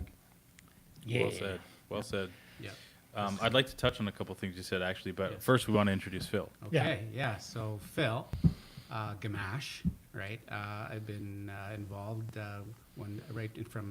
it'd probably be sometime in October, right? And got involved with the whole movement. And so a little history behind me. My family's been here since 1653 when it was New France. Cool. Right? We've seen a lot of changes over those times. We had to make some rough decisions, right? And in those rough decisions, feelings will get hurt, loyalties will be bent, but the whole thing is you got to come back to, okay, what's best for our family and our future? And I think that's what really struck a chord with me in this movement. And some people call me super volunteer, but there's a lot of super volunteers out there, right? He is a super volunteer, for the record. Yeah. But yeah, so I'm proud to be about, helping in this whole cause, and very excited for our future, and the education that behind it is what I think will make the difference. Mm-hmm. Absolutely. Awesome. So having you here has been pretty cool, and it's really funny for me because I remember last year, up until last summer, the Alberta independence movement was always fighting over the flags. We come up with new flags, then everyone would argue about it. No, we can't have a North Star in it. No blue. Yep. People still hate the St. George's Cross for some reason. Yeah, there's lots of discussion on different pieces. Yeah. But then in last summer, a crazy thing happened where some forever Canadian guy, I think his name's Copland or something, Sean Copland, goes to a Medicine Hat Safeway and freaks out at the manager because they had an Alberta flag displayed over Alberta beef. And he went so far as to make the manager take it down. And what we didn't know is that as soon as he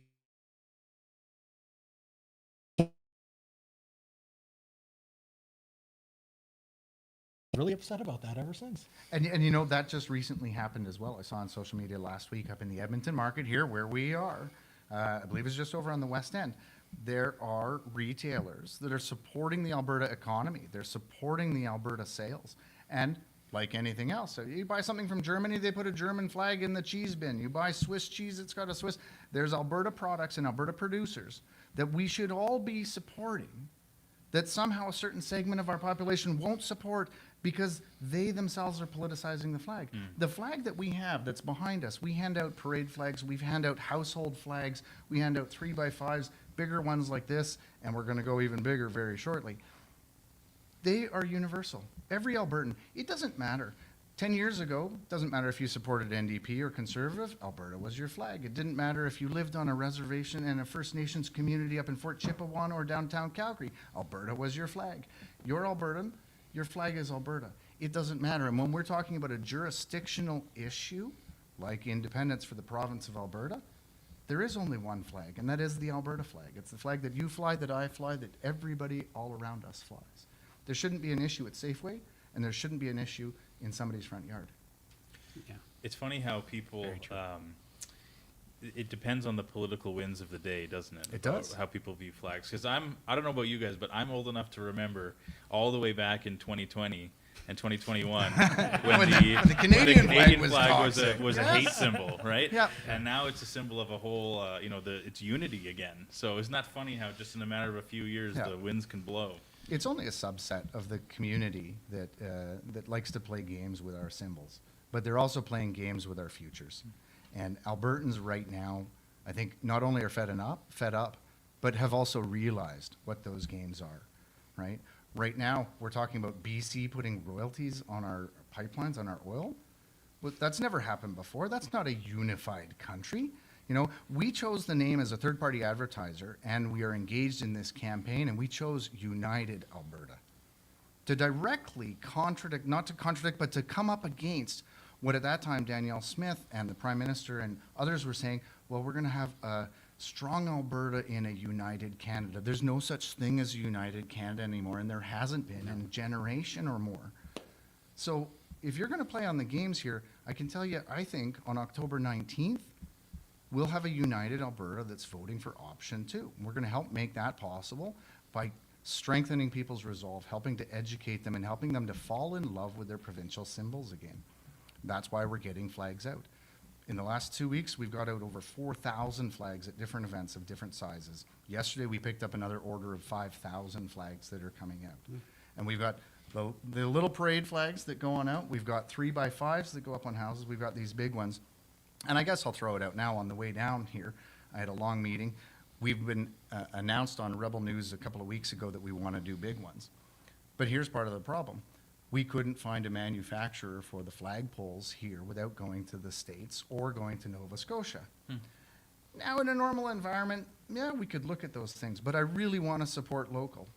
Yeah. We met with and started the conversation and started the deal today with a manufacturer here in the province that's going to manufacture us 100-foot flagpoles that we're going to put up 20 by 30-foot Alberta flags on around the province. Beautiful. Your donations can help make a difference to fund these up and down Highway 2, up and down Highway 1, and up and down Highway 3.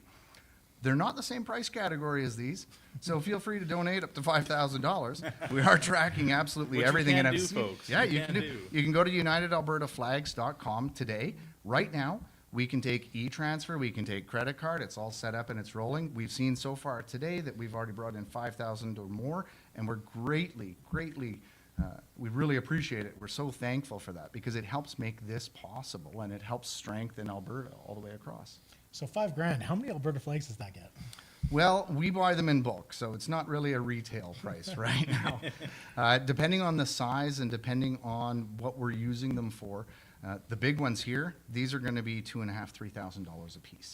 These we're getting for cheaper than probably most people want to know because there's other people that are still buying them for different events. So we make very good use of wholesalers and bulk agreements in the province to help make the biggest impact that we can. So that we can distribute at an efficient level and make sure that we're getting out to all of the requests. When I came into town today, I stopped at a house and a volunteer. Somebody had asked for them here in Sherwood Park, all across the province. We've been to Calgary, we've been to Ponoka, we've been to Edmonton. We're traveling all over and distributing them. But you know, really it's about changing people's hearts too. One thing that I did before we got to the studio, and I had a parade this morning, I had flag drop off, we had another meeting, I had a 20-minute window, and our truck needed an oil change. I went to the local Jiffy Lube real quick, just going through while I was sorting things out on the phone. 3 guys there, 2 young guys and an old guy. And they saw the truck come in with United Alberta flags on it. First thing that happened, somebody followed me off the highway because of the logo and pulled in behind, not for an oil change, but they had seen the logo and they asked for a flag. was unbelievable. The guys were laughing. And then I had to be on the phone because I was actually talking to James, sorting some different things out. The guys do the oil change and they come up, they go, "You're helping with independence, right?" I said, "Yeah, absolutely." They just exploded with joy. "We can't talk to anybody. I can't bring this up at home. I can't talk to my parents about it. Can I take something?" I said, "Yeah, absolutely. Here, have flags, have stickers, handing them out." They're thrilled to bits. One of them is midlife, same age as me. He's working there, can't get a house. We were talking about the economy and the taxes and what's happened to Canada over the last year. Breaks my heart to see what's happened to Canada as a whole and Albertans living within that. The cost of living that's going up, the food that's going up, all of these things that are going up. We've got to push back against it, and we've got to recognize that it's not just an answer about equalization. It's about, are you proud to be an Albertan? Are you proud to fly the flag, right? So what do we pay for the flags? Less than you will, which means we can efficiently distribute them across the province in a way that can make a difference. Perfect. Yeah.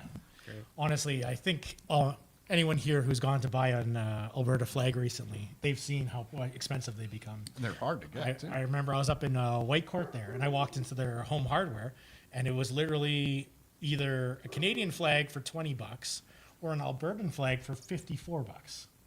And that's just how crazy expensive it's become. It's funny that you mentioned that. I posted up on social media on our X account. I don't think it's on the Facebook, but on the X account, we actually ran into an interesting spot about a month ago at the Wetaskiwin Canadian Tire, where the Alberta flags were at $20 regular price, and they were totally sold out, and the Canadian flags were on sale at $9, and the rack was full. So it depends on the community that you're going to. Yeah. People will pay more to stand up for truth and integrity Yeah. than they will to fall for the schluck that's just coming out from Ottawa these days. Yeah. Yeah. Phil, what's your, in your experience as a volunteer, what's your read on how people are feeling about the Alberta flag? So I was really surprised, right? The excitement, the energy that people came up, they were happy to sign, you know, and they would ask questions, and at the time we couldn't answer, but, you know, we said, you know, you can find it online and look here, look there, right? And so people were really excited about the fact that we're finally going to see some change. And we had some schoolgirls come into, I'll say his name, into Harvey Jan's place, right? And he was the one holding the office where you could come sign.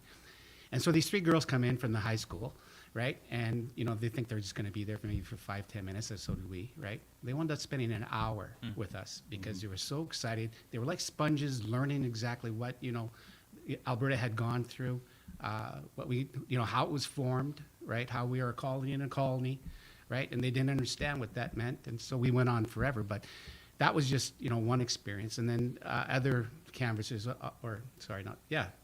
canvassers, right? Basically going out getting the signatures. They, you know, they came back with stories, right? One lady came up to this one fellow and he says, you know, I'm never going to sign, right? And I just want to know why you're here. And so he explained his, look, I make, I think I make, what is it, just under $800, and I have to pay taxes on that, right?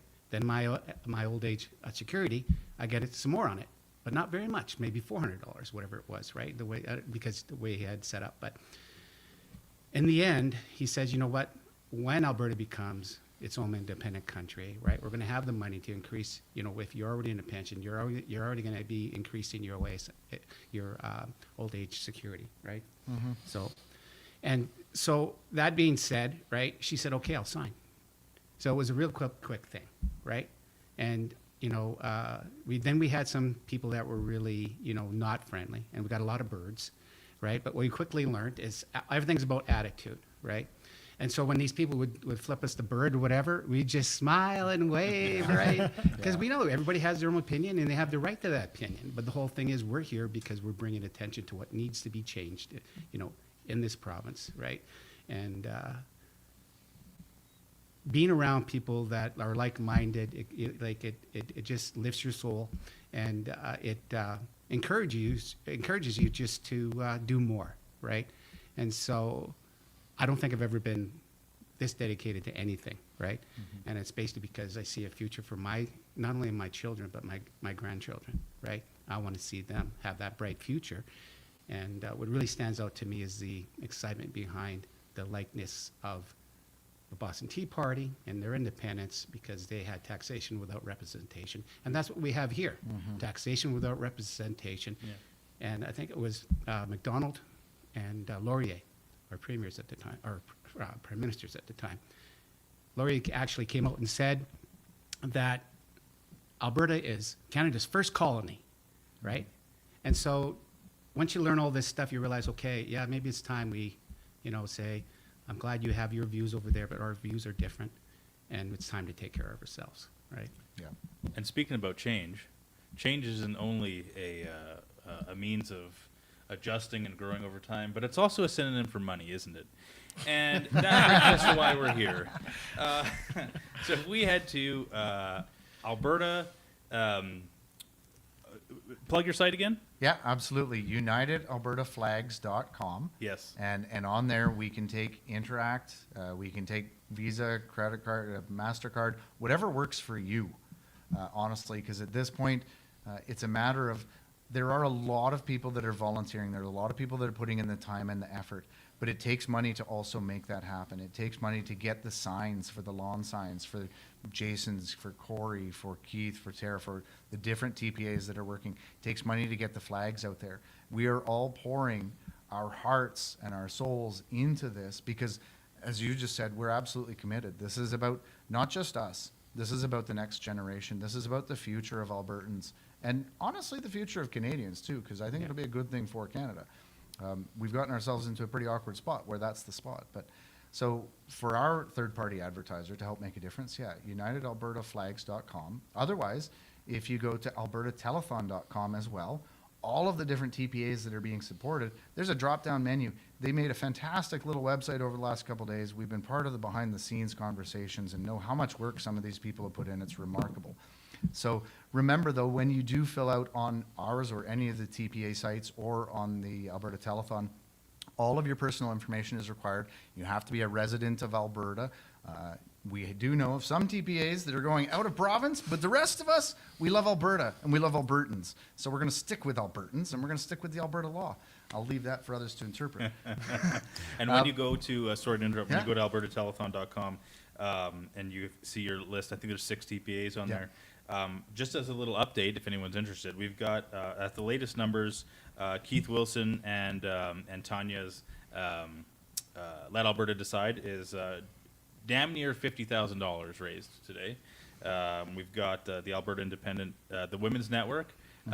They've got nearly 10,000 raised, and Corey Morgan's group has a little over 11,000 raised. Like it's been a big day so far. That's pretty awesome to see. Yeah. And you know what, guys? I know, like many of you, some people are a little hesitant to donate because you don't really see a lot of the impact from the donations that you make right away. With John's TPA here, that flag that's going to be given to that family who wants to fly it in their front yard or on their pole, that's going to be there for years. That's going to be there until the sun finally makes it wear out. So if you want to see an impact that not only is something physical, but something right away that will last a long after this is all said and done, donate to John. United Alberta Flags. Thank you. Amazing. Yeah. All right. Well, I think we have a few more minutes before we got to kick you out here. Yeah, absolutely. Unfortunately, John's got another appointment, so It'll be the fifth campaign stop of the day. We were at a parade already. We were at events handing out flags. We've been up and down. And in fact, I'll put a shout out as well. My partner and our chief financial officer, we're the ones that came up with the Alberta Independence Float based on what happened in Sundre. They shut down the pro rodeo parade because somebody was trying to fly the Alberta flag. It was just egregious. And that's when we said, no, we're going to go all in, and this is the way we're going to go all in. So we built the Alberta Independence Float. It's got an 8-foot grain elevator, a working oil jack animals, and 20-foot flagpoles with Alberta flags on it. And it gets its way around the province. It's been to Ponoka, Calgary, Edmonton, all over the place. But she's taking it down to Paul's Pizza for later in the evening. So we're dividing and conquering tonight. So Kimberly will be down there, so look out for her. Same shirt, because we stick together throughout this entire challenging ordeal. So she'll be down there with the Alberta Independence Float and with some of our flags as well for the event. Wasn't there a city councillor stealing your flags or something? There was. I wasn't sure if you guys would bring this up or not. Of course we would. Not just was there, there were two. And our social media and our press releases cover off the details and the facts of that. There were denials, then there was video evidence that came forward as well. So Forever Canadian participants and representatives were stealing Alberta flags that were part of our campaign and registered third-party advertiser material. At this point, the last update, we did have a meeting with the detachment commander. They reviewed the facts and talked to us about it. They looked at it, and especially with the politicization of not just elections rules being broken, but with city councillors, the local detachment has elevated it. It's now under investigation at the Central Alberta RCMP Investigations Division. And so with that said, I won't say anything more because it's obviously pretty deep right now. Yeah, that's like, what a gift in disguise. What a blessing in disguise. No, I don't think it is. And I'll tell you why. I've been involved in politics myself, and I absolutely respect other people having different opinions. And we'd seen some of the banter that I thought was too far on both sides earlier in the campaign. On that day on July 1st, we were at the beginning of the parade and we were ahead of them, but at the beginning marshalling area, the floats are beside each other. We set ours up, and I said to my kids, just stay here, because there has been some stuff.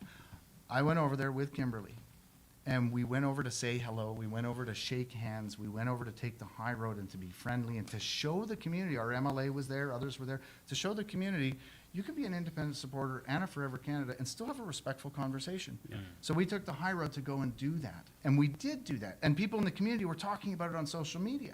And we saw that. Look at the United Alberta flags and the independent supporters going and talking to Forever Canada. This can happen in communities. We had 3 more stops that day. I was a speaker down at Mirror, spoke after Tamara, and then we went down to Calgary for a pancake breakfast, kicking open the Stampede. And that's when we started getting phone calls back from the community. People were coming and saying, we witnessed this. And I said, there's no way. I said, it's too much. So we brought it back. And at this point, I'm going to say it's in the hands of the RCMP and it's in process. We did talk to Elections Alberta too. So, yeah. John, you've got about a minute before you got to run. So yeah. We'll plug you again, UnitedAlbertaFlags.com. Thank you for what you're doing, sir. Where can people find you on the road next? Do you have a schedule for the next few days? Like, do you know where you'll be? There's so many things going on. So yesterday we were with Jason Levine in Red Deer. We were in Rimbey. This morning we were at Pigeon Lake, Wetaskiwin, Leduc. We've been down on Calgary for the last couple of weeks. We are going to try and focus on the capital region and Edmonton over the next couple of days. Klondike Days is going on. There's all kinds of different events. Sometimes our schedule changes dynamically and pretty quickly. Listen, if you see a parade float coming down the road with 20-foot Alberta flags on it and people handing out stickers, handing out flags, and we can take donations and we can get you big flags for your house as well, you're going to see us all over the place. Follow us on social media. Follow us on X, United_AB_flags. And on Facebook, you can find us as well. And from our website, you can make a donation. And if I wanted a flag, how do I get a hold of you? You want to text me? Because I know you have my number. I've got some in the truck right now. Well, no, absolutely. Yeah. You could email us at unitedalbertaflags.com. But on our website, there's a form to donate. There's also a form to get a free flag. So it's in there. It comes right into our phone. We've got a database of them. We're hitting communities as quick as we can. We dropped some off in Sherwood Park today, in Leduc, in Wetaskiwin, at Pigeon Lake. There's some going down to Calgary for somebody else to pick up and distribute as well. Awesome. Thank you, sir. You're welcome. Thank you, guys. Right on. A referendum is one of the simplest and most direct expressions of the democratic will of the people. Even the Supreme Court of Canada has been clear on this point, and this cannot be ignored. Albertans are law-abiding people. We do not rush change, but when change becomes necessary, we meet it responsibly. And we all know why this moment has arrived. We see it in our daily lives, in rising costs, declining services, and growing distrust in institutions meant to serve the public. Do you agree that the province of Alberta shall cease to be a part of Canada to become an independent state? That question is directly out of the Clarity Act. The word state does not mean 51st state. So that is what it is. It means that we will become an independent country on our own. Monday night in Calgary. This is fantastic. Over 150 of your fellow Albertans got their canvassing badges, went through the canvassing training, and made sure that nobody had to stand out in the cold for more than 5 or 10 minutes. So if you're tired of being dismissed, of being told to comply without question, tired of being silenced, this is your moment. I am inviting all of you to make your voices heard, clearly, confidently, and so that Ottawa hears it once and for all.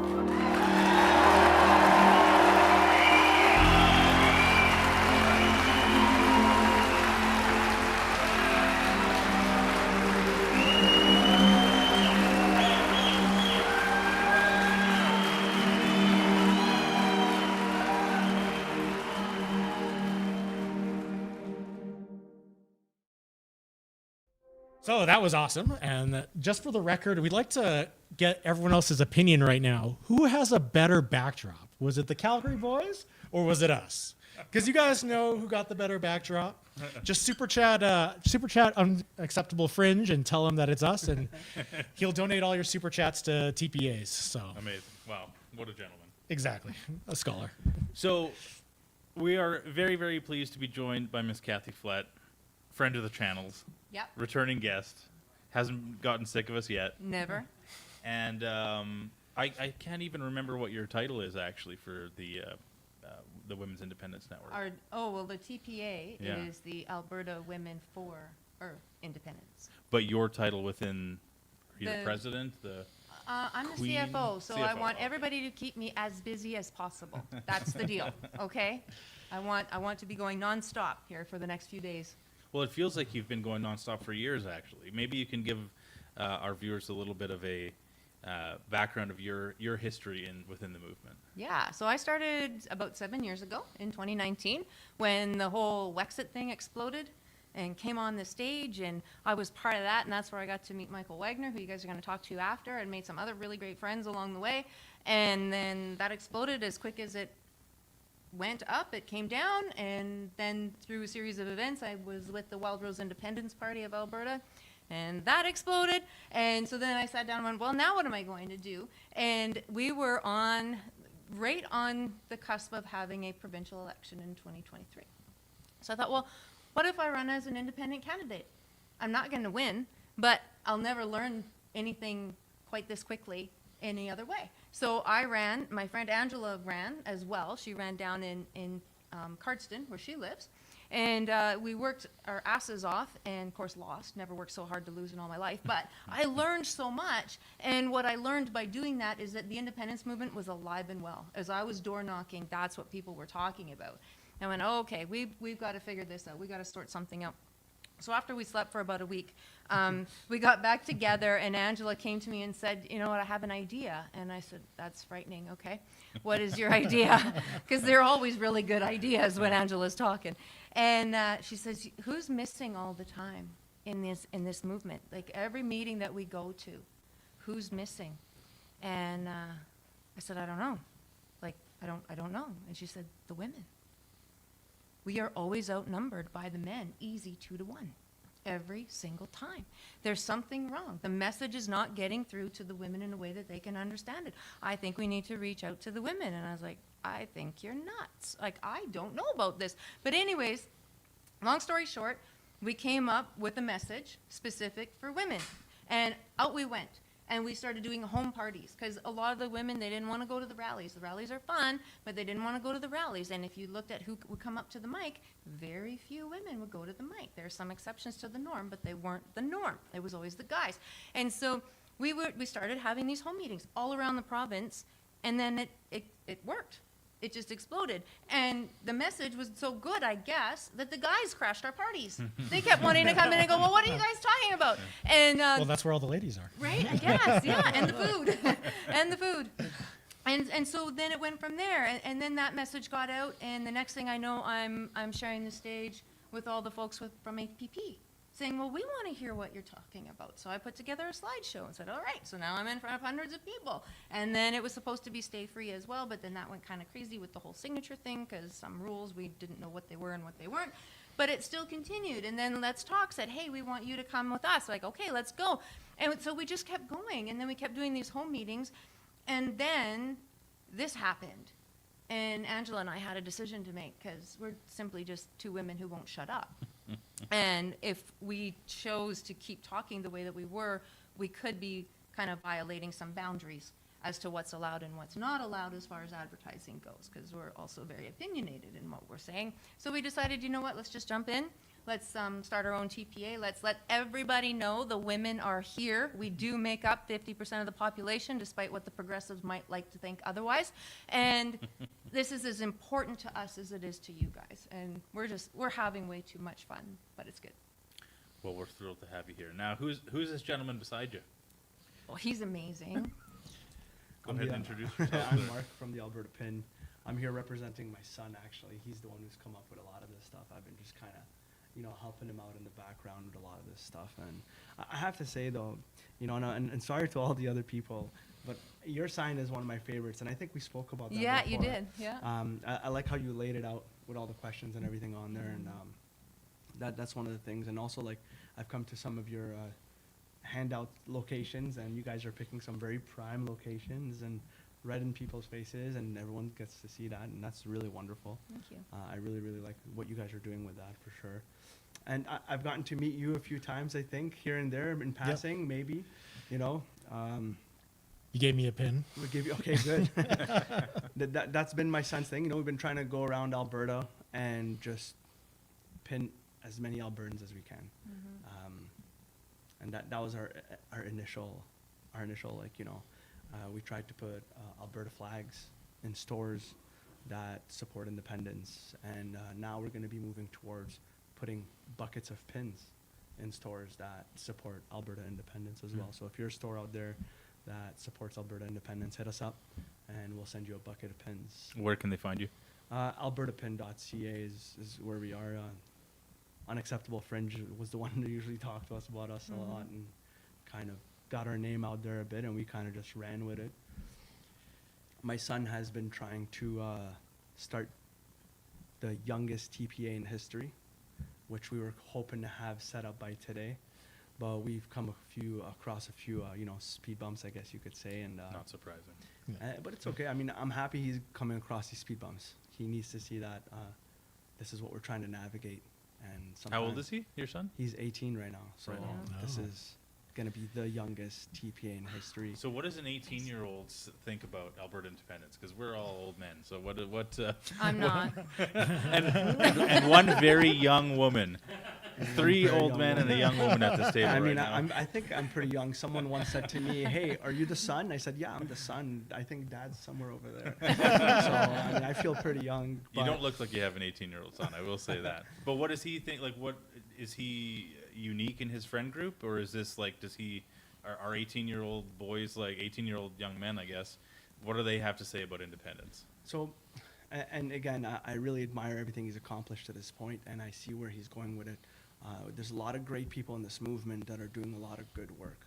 And some of that work he's not going to try to touch because it's already being done. Like you had Keith today talking about some of the stuff he's doing. You got Jeff, he's killing it in court for us. So there's three main points that he's going to be trying to focus on a youth program. And initially it's going to be, jobs and opportunities. Kids need to be able to, have affordable schooling where they can get qualifications that they can use at home here and not take these qualifications and fly overseas where the money currently is, unfortunately. I know his second thing that he wants to focus on is going to be an affordable future for these children. Building a legacy starts with a home. And if you can't afford a home for another 20 years, kids aren't going to be thinking about building families and leaving that legacy behind. That's very important for him. And I know that the third point, which should be the first point for him, is going to be one of his main topics, is the voices and engagement that the youth will have when it comes to this vote that's coming up in October. So he's already kind of met a bit of hurdles with Elections Alberta and trying to register his TPA. They said his name was too close to another name, which it was based on opinion fact, what we were told.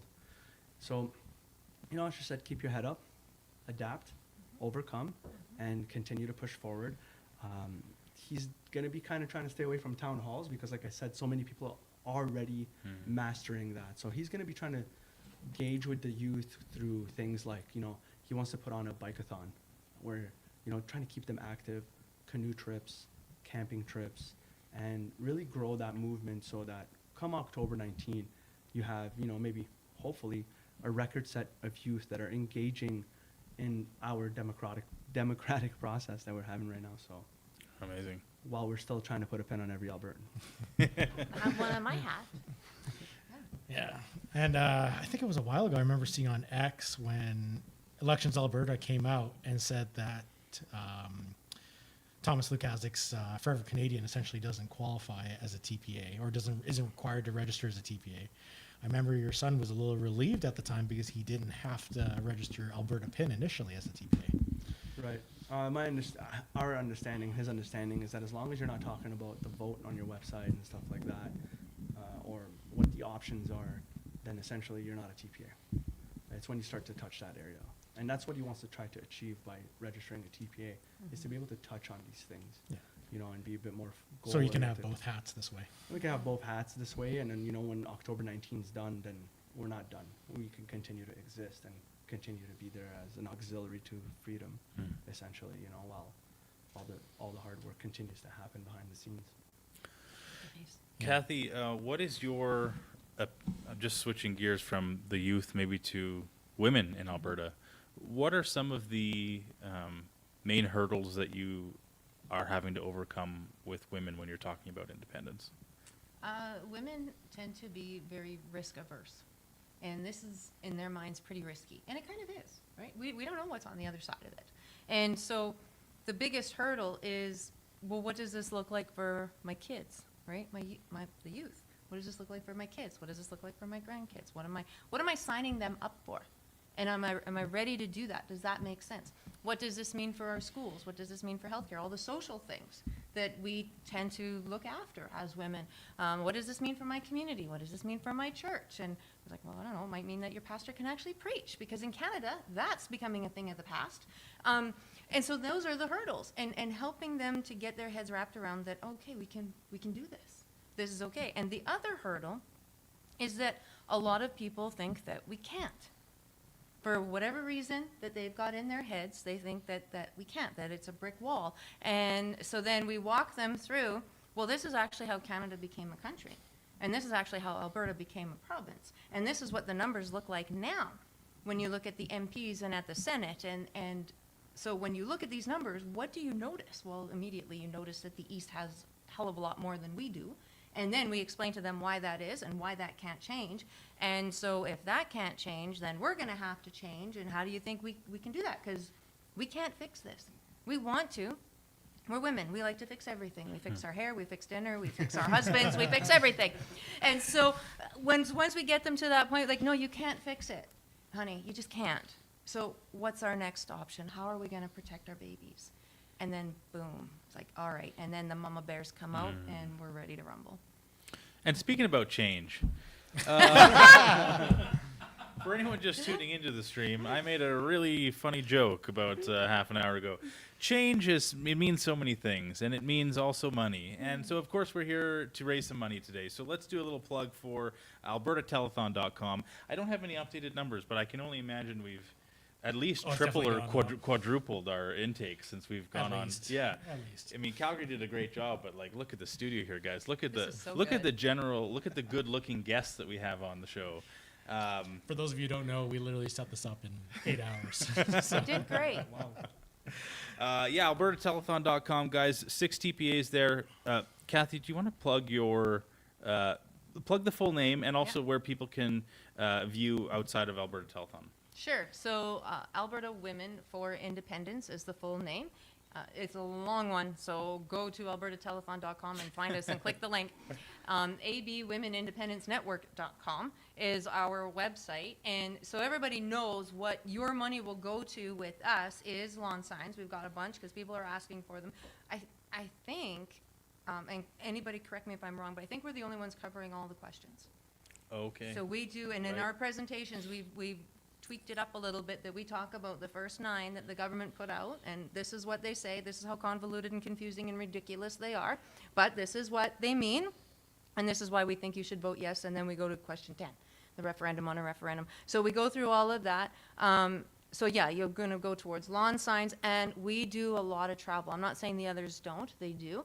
We're still doing the home meetings, and we're just calling it politics on the patio because it's 30,000 degrees outside.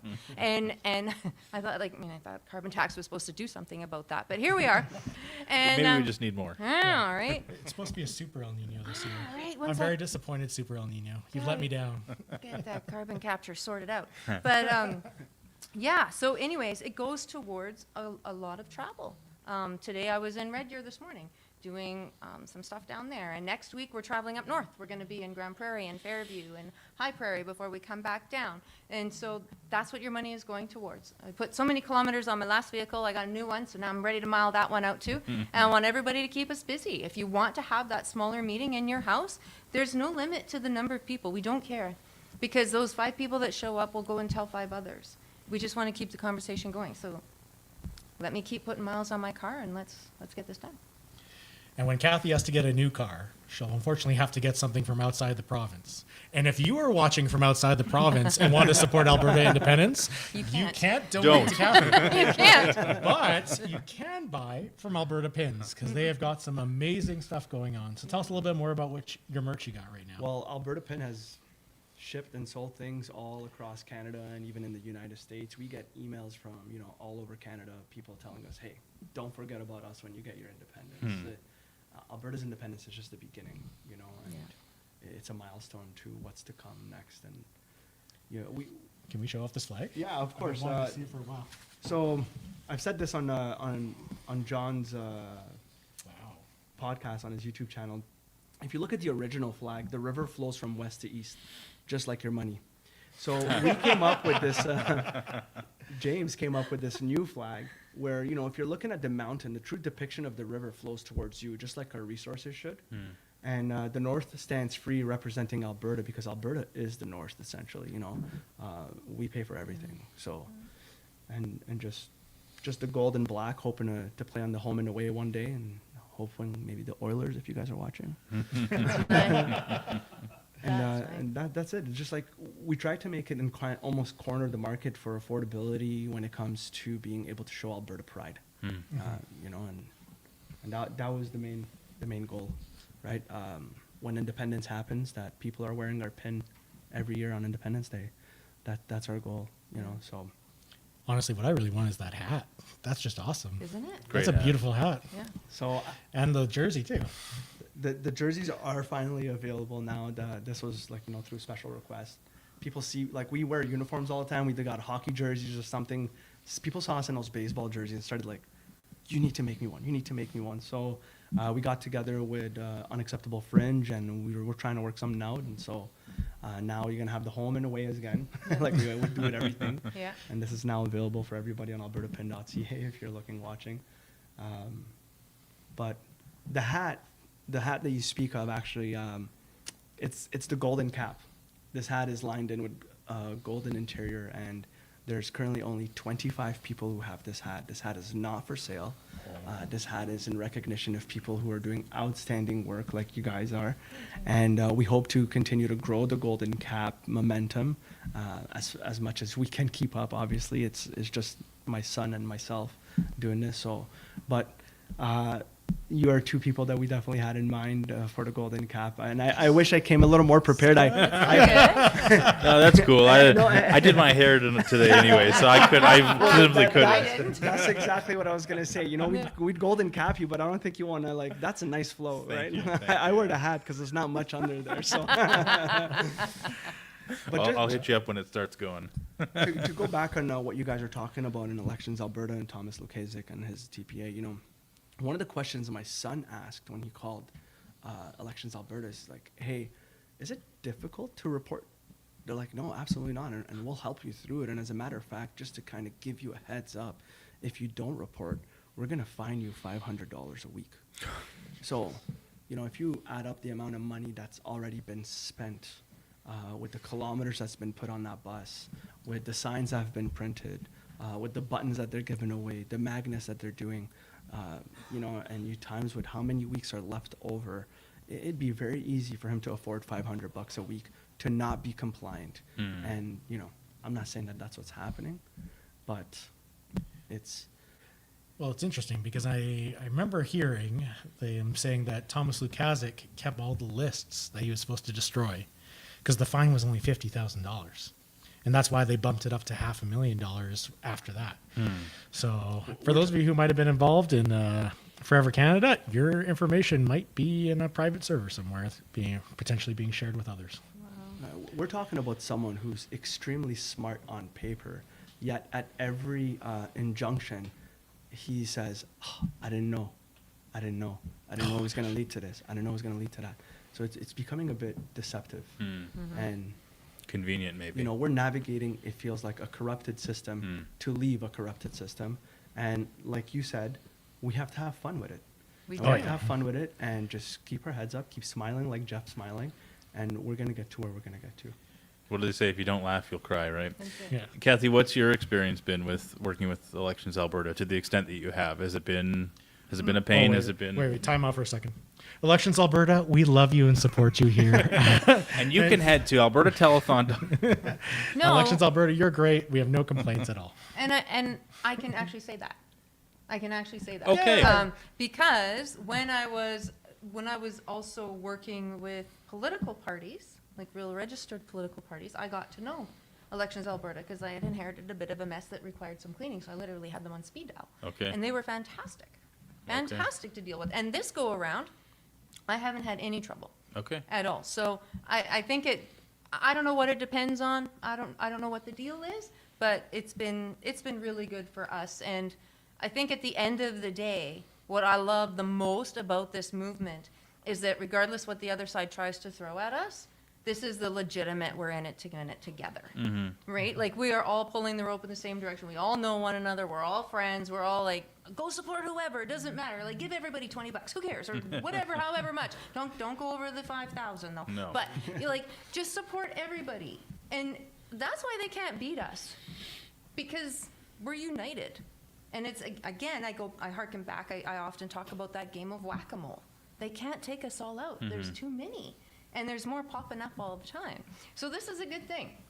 This is a really good thing. And I want to circle back something you said about being really good for Canada, because others might follow, right? When I did a Saskatchewan tour not very long ago, and I did a little talking tour over there, when I told them, you know, I'm not kidding when I say, and I'm not even exaggerating when I say, every meeting I go to, inevitably somebody will ask, is Saskatchewan coming with us? Every time. And there were tears in the room. Because it was like, yeah, man, we're not leaving you behind. If you want to, don't make our mistakes. Just pick up where we are right now. Learn from us. Let us help you. And let's go forward. And that went a long, long way for the folks that were over there. So it could happen. It could be a domino effect where, okay, Alberta goes, Sask goes, Quebec goes, like whatever. And that will actually save the people. And I think that's why we have to do this. We do some walks in the parks on Saturday to touch on this. Every Saturday around 2 o'clock, we just go kind of walk around the dog park with the dog and stuff like that, and we meet people and talk to them. And we met a lovely lady one time, and she said to us, you know, if you get independence, I'm out. I'm moving away. I'm going to Manitoba. And me and my son were talking, and I think the reality is, you know, if people were to move away from Alberta because they're unhappy with independence, do you know how many people would be like, well, I'm fed up and I'm moving to Alberta? Or how do you feel right now where you're like, man, I'm done with this place. I want to leave, but you got nowhere to go. Alberta's going to be the place to go. Yeah. Yeah. And so for whatever we lose, we're going to gain. That's happening now. I met someone today when I was at the Red Deer Farmers Market. I met a couple who just moved here from BC because of this. They said, we can't vote in October because we didn't get here fast enough, but we can vote in the next one. We'll be here long enough for that. And I was like, great on. Do you want a lawn sign? Because you can still do that. Yeah, Right? no kidding. It's fascinating because I think when Czechoslovakia separated from one country to two, they ended up having only about 3% of people move. Well, if 3% of NDPers leave Alberta, that's going to be like about maybe 50,000 people-ish, give or take. Maybe. If 3% of Canadians who are more conservative decide to come to Alberta, that's going to be in the hundreds of thousands. Yeah. So there's definitely going to be way more people coming in than will ever leave. And it's going to be the right people coming in, the people who want the values that we have. And I mean, like, if you have liberal values, like, that's fine. You can go live in a liberal country, and that's your choice. But Alberta, we want to choose to be free because we want to choose our own values. We Yeah. want to choose the values that have provided us prosperity up until this point, and we know would provide us prosperity going well into the future. Yeah. And if you are Albertan, reminder that only Albertans can go to albertatelethon.com and donate to one of our amazing TPAs. Keep in mind, please fill out the forms with as much detail as it asks, because as much as Elections Alberta has been maybe relatively pleasant to deal with for some people, you don't want your donation going to them. You want it going to the TPA of your choice. So fill the information out properly. I believe it's anything under $50 doesn't need information. Correct. If it's between 50 and 500 or something. 5,000. 5,000. It needs the info. It needs your info. So yeah, let's not give any money away unnecessarily. I wanted to actually just make a quick comment too. I learned this fact from Adam from, I can't remember his last name, from Army of Good Men. Yeah. He was saying, you know how liberal California is? Maybe you guys know this stat. And California is nowhere near ever, in recent history, electing a Republican. If you subtract Alberta and Saskatchewan from Canada, from our last federal election, the rest of Canada voted 64% Liberal. Yeah. Left-leaning, Liberal or NDP. California only voted 57% Democrat. So the rest of Canada minus Alberta and Saskatchewan is many points higher than even California is liberal. Like, that's so liberal. And like you said, I mean, fundamentally, at a personal level, I got no problem with anyone. I have liberal family members. We all have liberal family members that, we love them. Maybe we think them as maybe a little gullible or naive or whatever. But the fact is, they're here. They exist, and it's our job. And God bless you for what you're doing when your work in the TPA and your work as well in educating people on why we're not just a bunch of mean redneck, what's the term? Ditch billies. I've never heard it before until I don't want to. I'll have to look it up maybe sometime. it's even lower than a hillbilly, I guess. But we're actually quite nice people, and we just want more prosperity for our family and our future, right? Yeah.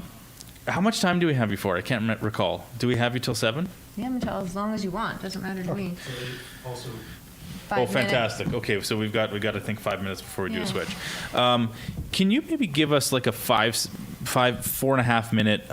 What does the process look like if somebody contacts you and wants to do one of your a porch party? Before we do that, I do have one thing I'd like to bring up with Kathy. Please. So most people don't know, but there's a Facebook group called Alberta Independence. That's true. It's got about 120,000 members. Yeah. And Kathy and I are the ones who do all the work validating all those memberships. We're admins on those teams. And it's been an absolute roller coaster of an adventure. It really has. Yeah. Yeah.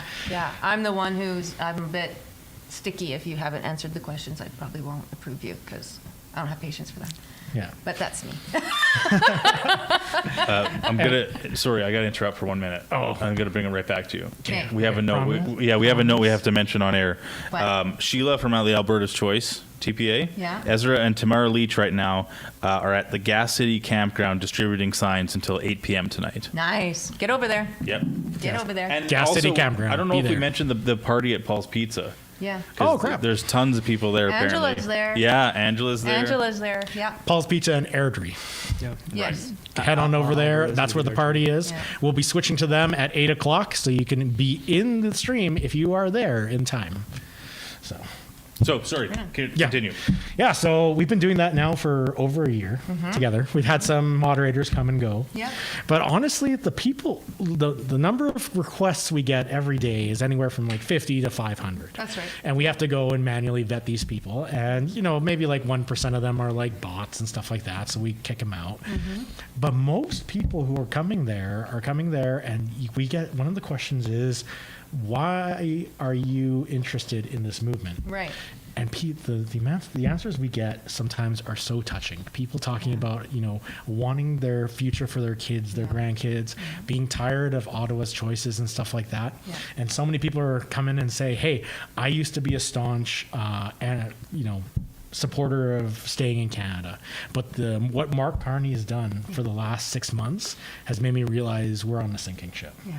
Yeah. How's it been for you? Same. And I love the ones where it's, my wife told me to. Good wife, keep her.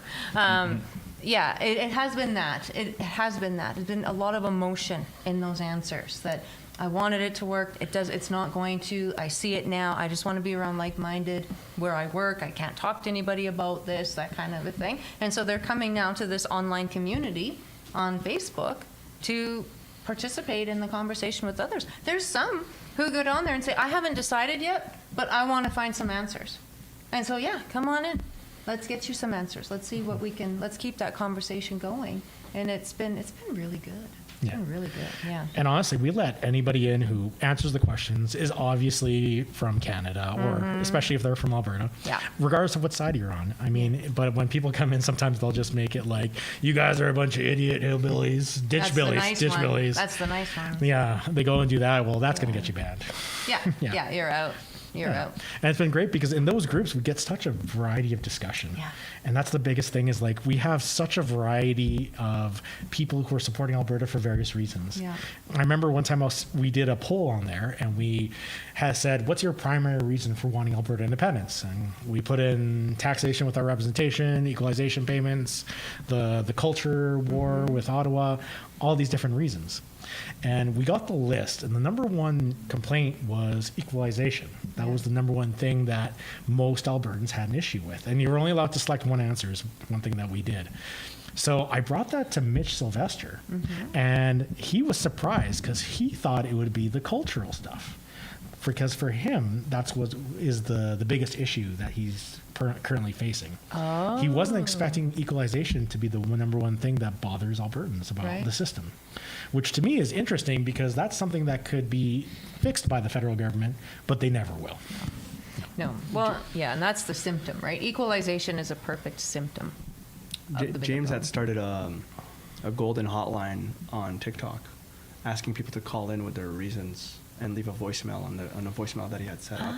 And one of the main reasons that he was getting was young people are saying, I'm scared that they're going to offer my parents maid. And that was one of the for us, one of the leading, my gosh. one of the leading, exactly. And some people that were leaving the messages were almost in tears when they were saying that stuff. Wow. It was like something I hadn't even thought of. Like, we're upset with maid, but these young kids are scared that their parents are going to get offered maid, and they're going to be too proud to, try to leave their kids with their disability or something like that, right? Wow.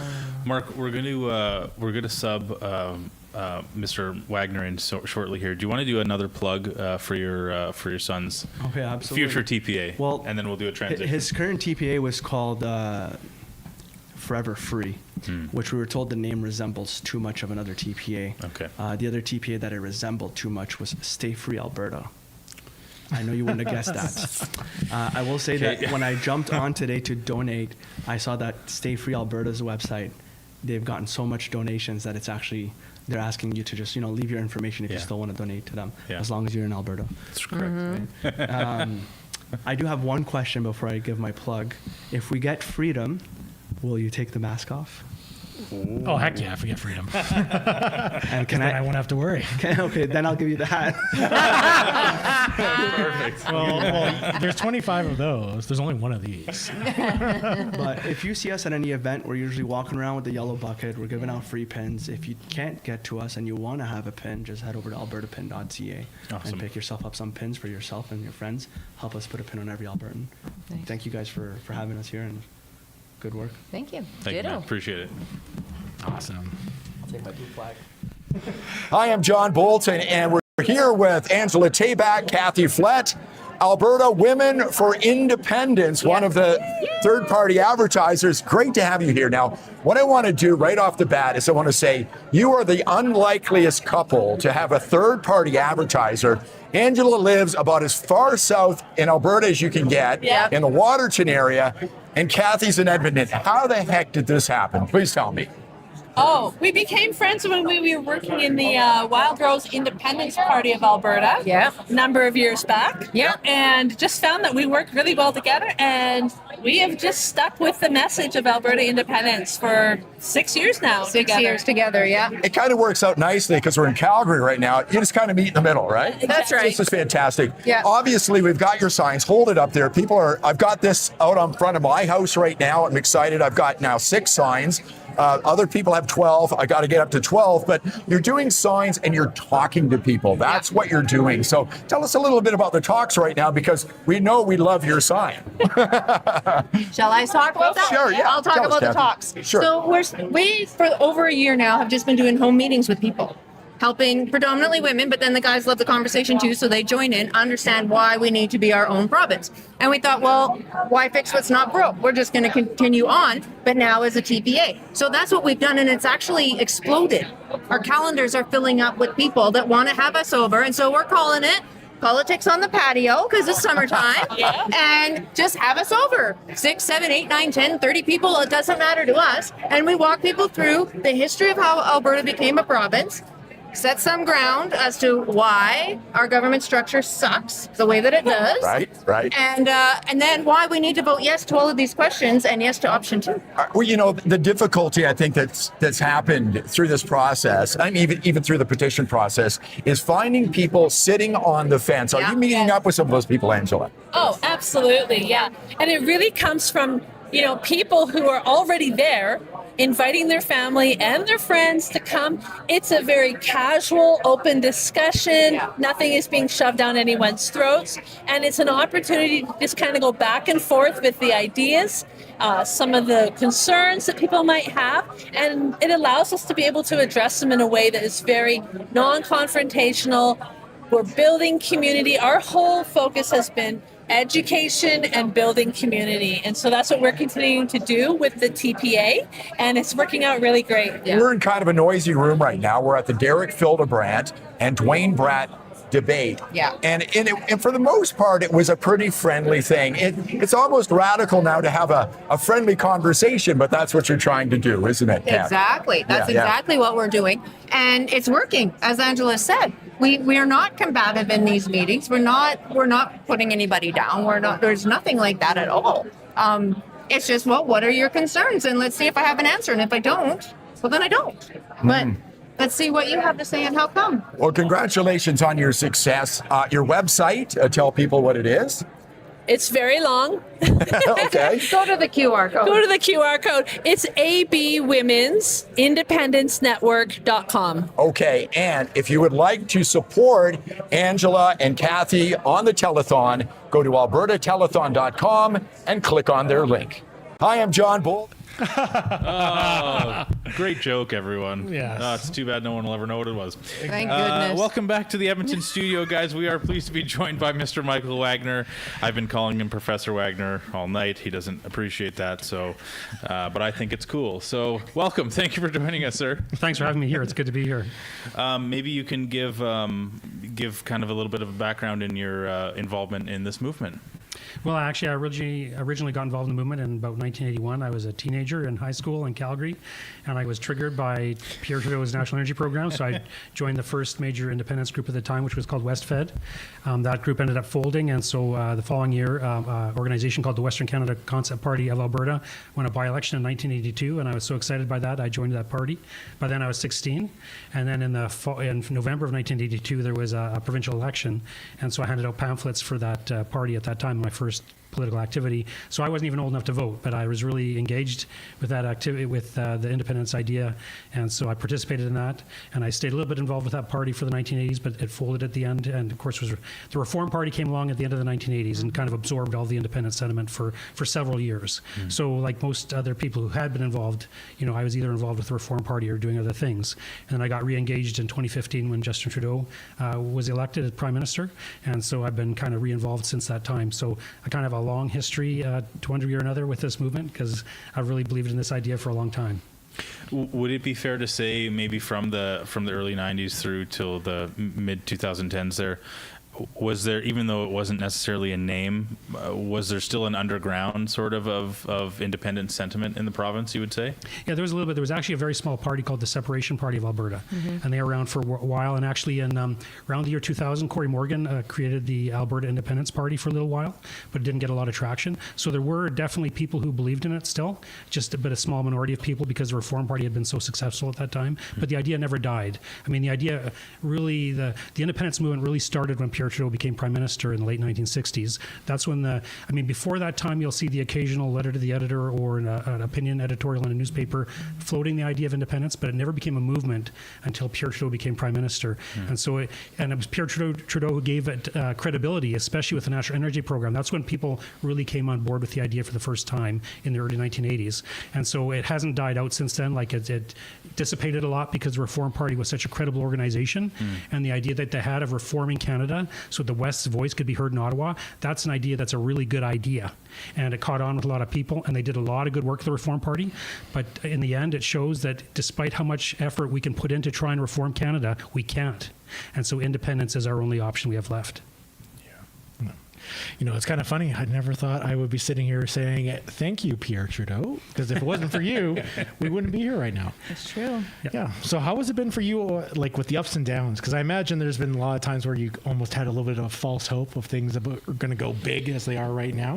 What was it like for you with all that up and downs? Well, actually, especially in those early years when I was a teenager, I was really putting a lot of hope in that 1982 election, because the Western Canada Concept Party had been growing very rapidly, and that's actually why our Premier Peter Law, he called an early election because he saw the WCC was growing so quickly. He wanted to cut it off before it could organize properly.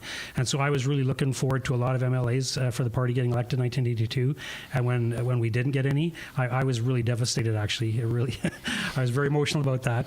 But I did, like I say, I stayed a little bit involved with the party. And during the 80s, as long as Pierre Trudeau was in power, there was hope for the movement. And then when Brian Mulroney was elected in 1984, it looked like people were going to put their hope in Brian Mulroney, but he quickly stabbed us in the back with the CF-18 fighter jet contract that went to Montreal. And so it wasn't long before the movement was growing again and the WCC was growing again. And so, it never seemed close back in those days, if you know what I mean, but I was really dedicated to it and I was willing to stick with it. So, it was an idea that was, kind of growing among a certain segment of the population. And then, like I say, with the Reform Party coming along, that looked like a very hopeful thing. It grew very quickly and it did very well. And it, like I said, it was a very good idea and a lot of people were engaged and it looked like they could do something. So there was a lot of optimism that Canada could be fixed, right? So, and then, they became the Canadian Alliance after it was a Reform Party and became a Conservative Party of Canada. So the emphasis on Western issues really dissipated toward the end of the 1990s, but it did look like the party could potentially gain power as the Conservative Party of Canada, which it did. And Stephen Harper had been a Reform Party member of Parliament, right? So he was one of our guys in a sense. Like, we thought he could do things for us, and he tried to the degree that he could, to a certain degree. Any Prime Minister of Canada, regardless of their party, has to cater to Ontario and Quebec. That's the bottom line. And Stephen Harper had to do the same thing if he wanted to stay in, and he did. And so we didn't get the kind of things that we really needed here in Alberta from the federal government. And so, it just goes to show that we cannot fix this country from here. We've got to become our own country if we want to be able to elect people who will do what's good for us and not what's good for Toronto and Montreal. Yeah, the reality is Stephen Harper, even when he was here, he didn't exactly help us. He pulled the knife out of our back for a little while. Actually, that's a good way of putting it. I mean, it's not so much that the Conservatives could do a lot of good stuff for us. It's just they give us a reprieve from the punishment of the Liberals. You know, the Liberals are there to punish us and hurt us, and when the Conservatives are in there, they won't do that. Conservatives aren't going to hurt us, but there's not much they can do for us. They just give us breathing room until the next Liberal government comes after us, basically. Except that it was Harper that changed the equalization formula. Yeah. To include 50% of our resource revenues, but exclude Quebec's. That was the for thing. votes. Right, exactly. Yeah. Because so he also stabbed us in the back. In that sense, well, like, I mean, he wanted votes in Quebec. Smaller knife. Yeah. Smaller knife. That's the thing. Like any federal leader who wants to be in power has to cater to Quebec. And the opportunity came up to change the equalization formula, and he needed seats in Quebec because that was the one province where he was weakest, right? So this was a way of gaining support in Quebec, exactly. So that he did something that was bad for Alberta for sure. Yeah. And speaking about change, I wanted to make another just quick reference to AlbertaTelethon.com. I have about 4 jokes that I just cycle constantly. Through. Constantly. Try being my wife at home. And AlbertaTelethon.com. Actually, we just got a note that I thought was interesting, and maybe the panel would like to hear. Mr. John Wilkinson, who was on from Alberta Flags, he messaged us and said that he's actually, since he's been on, he's been getting a lot of $49 donations, which is sort of an interesting note, because you know how frightened people are about having to give their information away about what they're donating. Like even now, you know, we have a question on a referendum. We have some social legitimacy because we have, you know, signs everywhere and flags everywhere. Yeah. Still, people are afraid to put their names down on a piece of paper to engage in the democratic process. What does this say? What does it say? It says we need out. Yeah. It really does. It says we need out. Just a short story. We had a donor who shall remain nameless, but they used a middle name and then gave the 250. So under 250, you're not on the public list, but over 250, your name is immediately on the elections. Alberta has donated over this much, right? So he gave that much, and then his spouse gave the 750 so that they could make it right up to the $1,000 mark. That's what they wanted to give, but the spouse used a middle name as well, so that it couldn't be tracked exactly to them, right? It's been quite fascinating. Even today, when I was in Red Deer at the farmers market, you know, I don't know, I want to put a sign out, but my house is going to get egged if I do that. I want to do this, but this is going to happen. I want to do that, but that is going to happen. And all I can think of is, you know, funny story, none of this ever came from our side, ever, because it would have made the news immediately. And so, yeah, people are scared. They're scared to put their names to something. They're scared to put that sign out because of repercussions. It's ironic, though, because in my area that I live in, it's very, very left-leaning, extremely left-leaning. Not that all leftists are against Alberta independence. I know there's a lot of you who are for it. You just don't want to say it. Yeah. But the moment I put up an Alberta flag on my house, all of a sudden, one of the neighbors down the street put up an Alberta flag on their house. And another neighbor put up an Alberta flag on their house. Yeah. And then I found out later that it actually helped build up our street credit with our neighbors, because they're like, okay, we know you're not crazy like the Forever Canadians are these days. Nice. And so, like, all of a sudden we actually made more friends. And I've never had my car get keyed. I've never had my house get egged. And I'm in the heart of the crazy place. Yeah. So. Yeah. Well, that's the thing. I mean, even at our house the other day when I was in Two Hills, speaking with Chris Scott and his crew, the dogs alerted my husband to somebody in the front yard, and I've got signs, I've got the flag, like, you know, it's my house, right?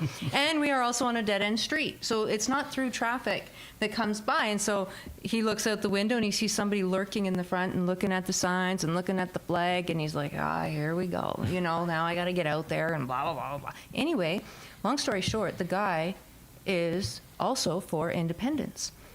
And so this conversation strikes up on the street, and he's like, yeah, I was just, I don't know, like a Facebook Marketplace pickup or something like that, and couldn't help but notice. And so this great conversation takes place, and my husband says, well, do you know who Kathy Flett is? And he says, yeah, which always freaks me out. Like, that should not be a thing. That should not be a thing. But he's like, yeah, of course I do. And he says, well, these are her signs. Do you want one? He left with 3 because I happen to have some in the back of the truck. I got them in the back of all the vehicles that we have. So it's important to have these symbols out there because you just don't know. You don't know what opportunity you're going to be able to open up for somebody else to be able to be brave and go, yeah, you know what? I'm going to do the same thing. Michael, in your experience working on these campaigns and in being involved in this world in the 80s, what do you notice differently from how people treat a separatist, quote unquote, in the 80s and 90s, maybe compared to today? Do you notice much of a difference in how they're treated in the public or online? I mean, not online back then, but you know what I mean? Like, there's always been the stigma. Like, I mean, it was less common then, back in those days. Like, it was a brand new idea back then. Like, no one had really thought of it seriously till the 70s and the 80s. So you were very much a minority. It was like, and the word separatist, of course, has stigma with it still. Of course. So to identify with that word, I mean, some people today don't even want me to use that word still, but I've been using that word for decades, so I still will. So it was very much a stigma. And like, compared to right now, like, there's more independent supporters now than ever in Alberta. So there's, and in certain communities, there's no stigma, I don't think, at all. Like, so in that sense, it's more comfortable to be an independent supporter now, except for in the sense, like, you're talking about people who don't want their names, put down. And what I want to say about that is that shows how Canada has changed. Like, it was never like that. The Canada that I was born and raised in was not like that. You wouldn't have to be afraid of putting your name on something, but that just shows what the Liberals have done to this country. It just shows more why we need to get out. How can we have freedom if people won't even put their names down for what they support? You know what I mean? Like, that's not freedom. There's some kind of fear there that's been generated by the government. The government has made people afraid to stand for what they believe and speak what they believe. That's not a free country in my view. And I think that's just one more argument why we need to become independent so we can have that freedom again that we had before. It is a great argument because it's such an important distinction to note that this is something that is very manufactured by government, by media working together, because like we talk about, we see this in our neighborhoods. Like, if you have I was talking with our friend of the channel off screen about our neighborhood, how we have we're sort of outnumbered from Alberta lawn signs to forever Canadian lawn signs, but these are neighbors that we like and we get along with, and there's no like you run across them, you get in the mail or on their mowing their lawn or whatever. Like, this is not what you see online is not it's not representative of reality, right? And to make it seem that way it's so dark. It's not nice. It's not good. And to make it seem like it's a much more personal and much more vitriolic sentiment. Like, this is, we have very reasonable arguments, I think. And I think if more people were open to at least having a discussion about it, rather than, I think the trick that the government and the media likes to play is, they say that even if you engage in discussion about it, you're giving it air, or you're giving it, but that's exactly how you think. This is you think by talking and by discussing and by being challenged in your ideas. And so it's ironic though, because Forever Canada appears to be creating a culture of encouraging this, of fomenting this kind of unity, thing. This kind of thing where, you need to attack them, or you need to like do all this stuff to a separatist, come up with names and call them all that stuff. But the reality is, all that does is makes it so you guys start to look more and more like the crazy ones. So of course you're going to attract more crazy people to your side, but then over time the more normal people are going to reject it. And so I kind of find it a little bit serving us that they're doing that Thomas Lukaszuk has never come out once to denounce any of the violence done against any of Alberta independent supporters. He's never come out once to even say stop harassing or doing all this. He's always silent on that. And then in their private groups, because I'm in your private groups, guys, I'm in all of them. I see what you guys post. I thought you got booted out of one. I got booted out of one because I opened my mouth, but I've got alternative ways to stay in that one. But yeah, so I always found it really interesting. The other thing is they have no problem calling us names, but there was a couple months ago, someone, I can't remember her name. She's got a little flag in her profile, but she freaked out. She's one of the Forever Canadian leaders. She freaked out at the idea of being called an anti-separatist, and had an absolute freak out about it. And so I played for a couple weeks there, just saying, okay, I respect that you do not wish to be called that. So how does Maple Nationalist sound? Or Canadian Confederate? How does that sound? Well, it's funny you say that, actually, because we, on the show, James and I, I think James came up with this term, but I'll take credit for it because he's not here.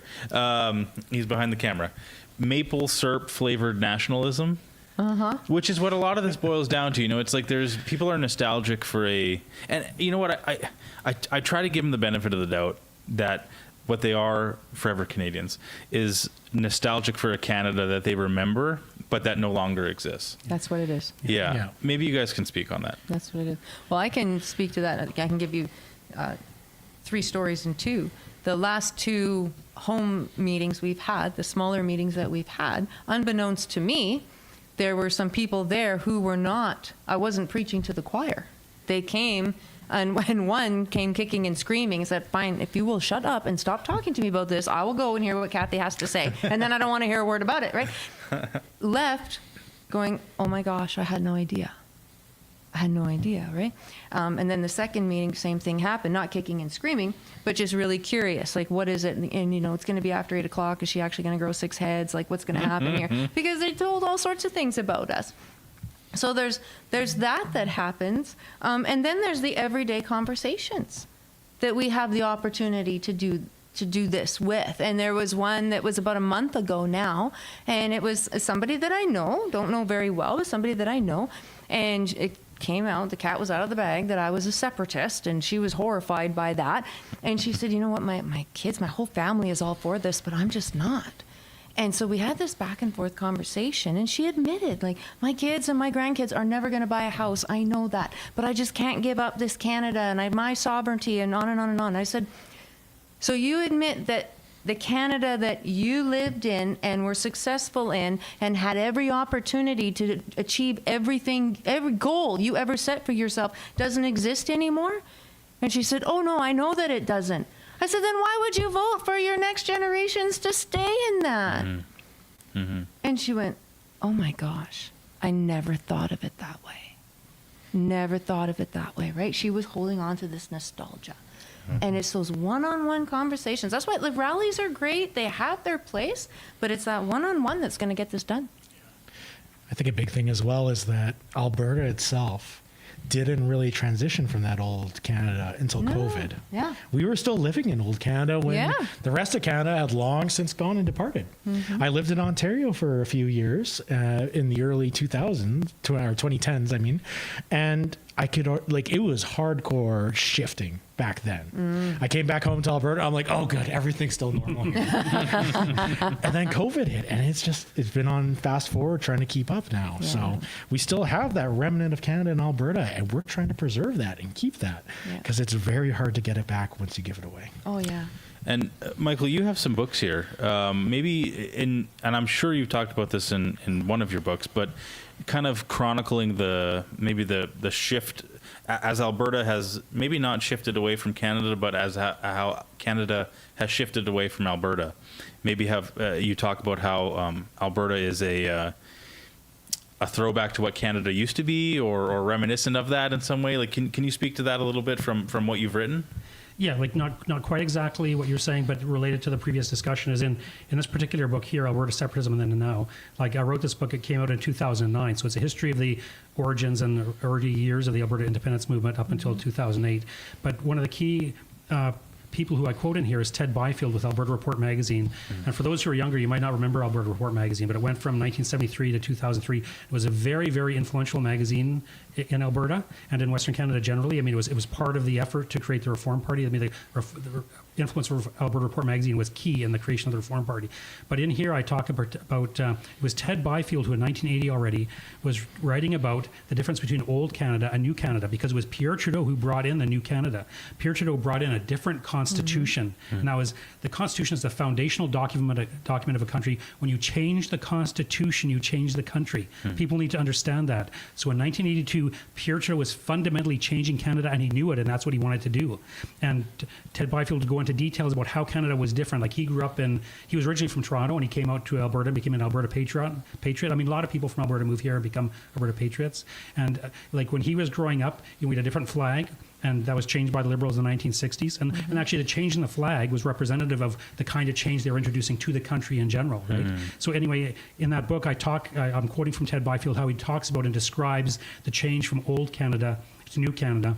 And it was the old Canada he grew up in. It was the Canada he loved and was loyal to. And he did not feel loyal to the new Canada that Pierre Trudeau was introducing to us. So that's part of what that book is about, because in those early years, there was that cultural issue to the independence movement, because people realized our country was changing fundamentally and they wanted to stick with the older Canada. And so there was a lot of even meetings I went to. I think there were like World War II veterans there who were for the Alberta side, because they saw the country changing drastically and they didn't like what they saw. So that book talks a bit about that, because those were some of the original emphases and themes of the independence movement back in those days. So then in the second book, No Other Option, Self-Determination for Alberta, I do talk a lot about how Ted Byfield talks about Alberta's a cultural identity. Like, now Alberta's identity isn't different from the rest of Canada the way Quebec's is. Like Quebec, they have a different language and a different history and stuff. So Alberta is not distinctive from Canada the way Quebec is, but it still has its own distinctive history. It has, like, we had way more American immigration in those early years, which kind of set us apart from the rest of the country. And there were other factors too.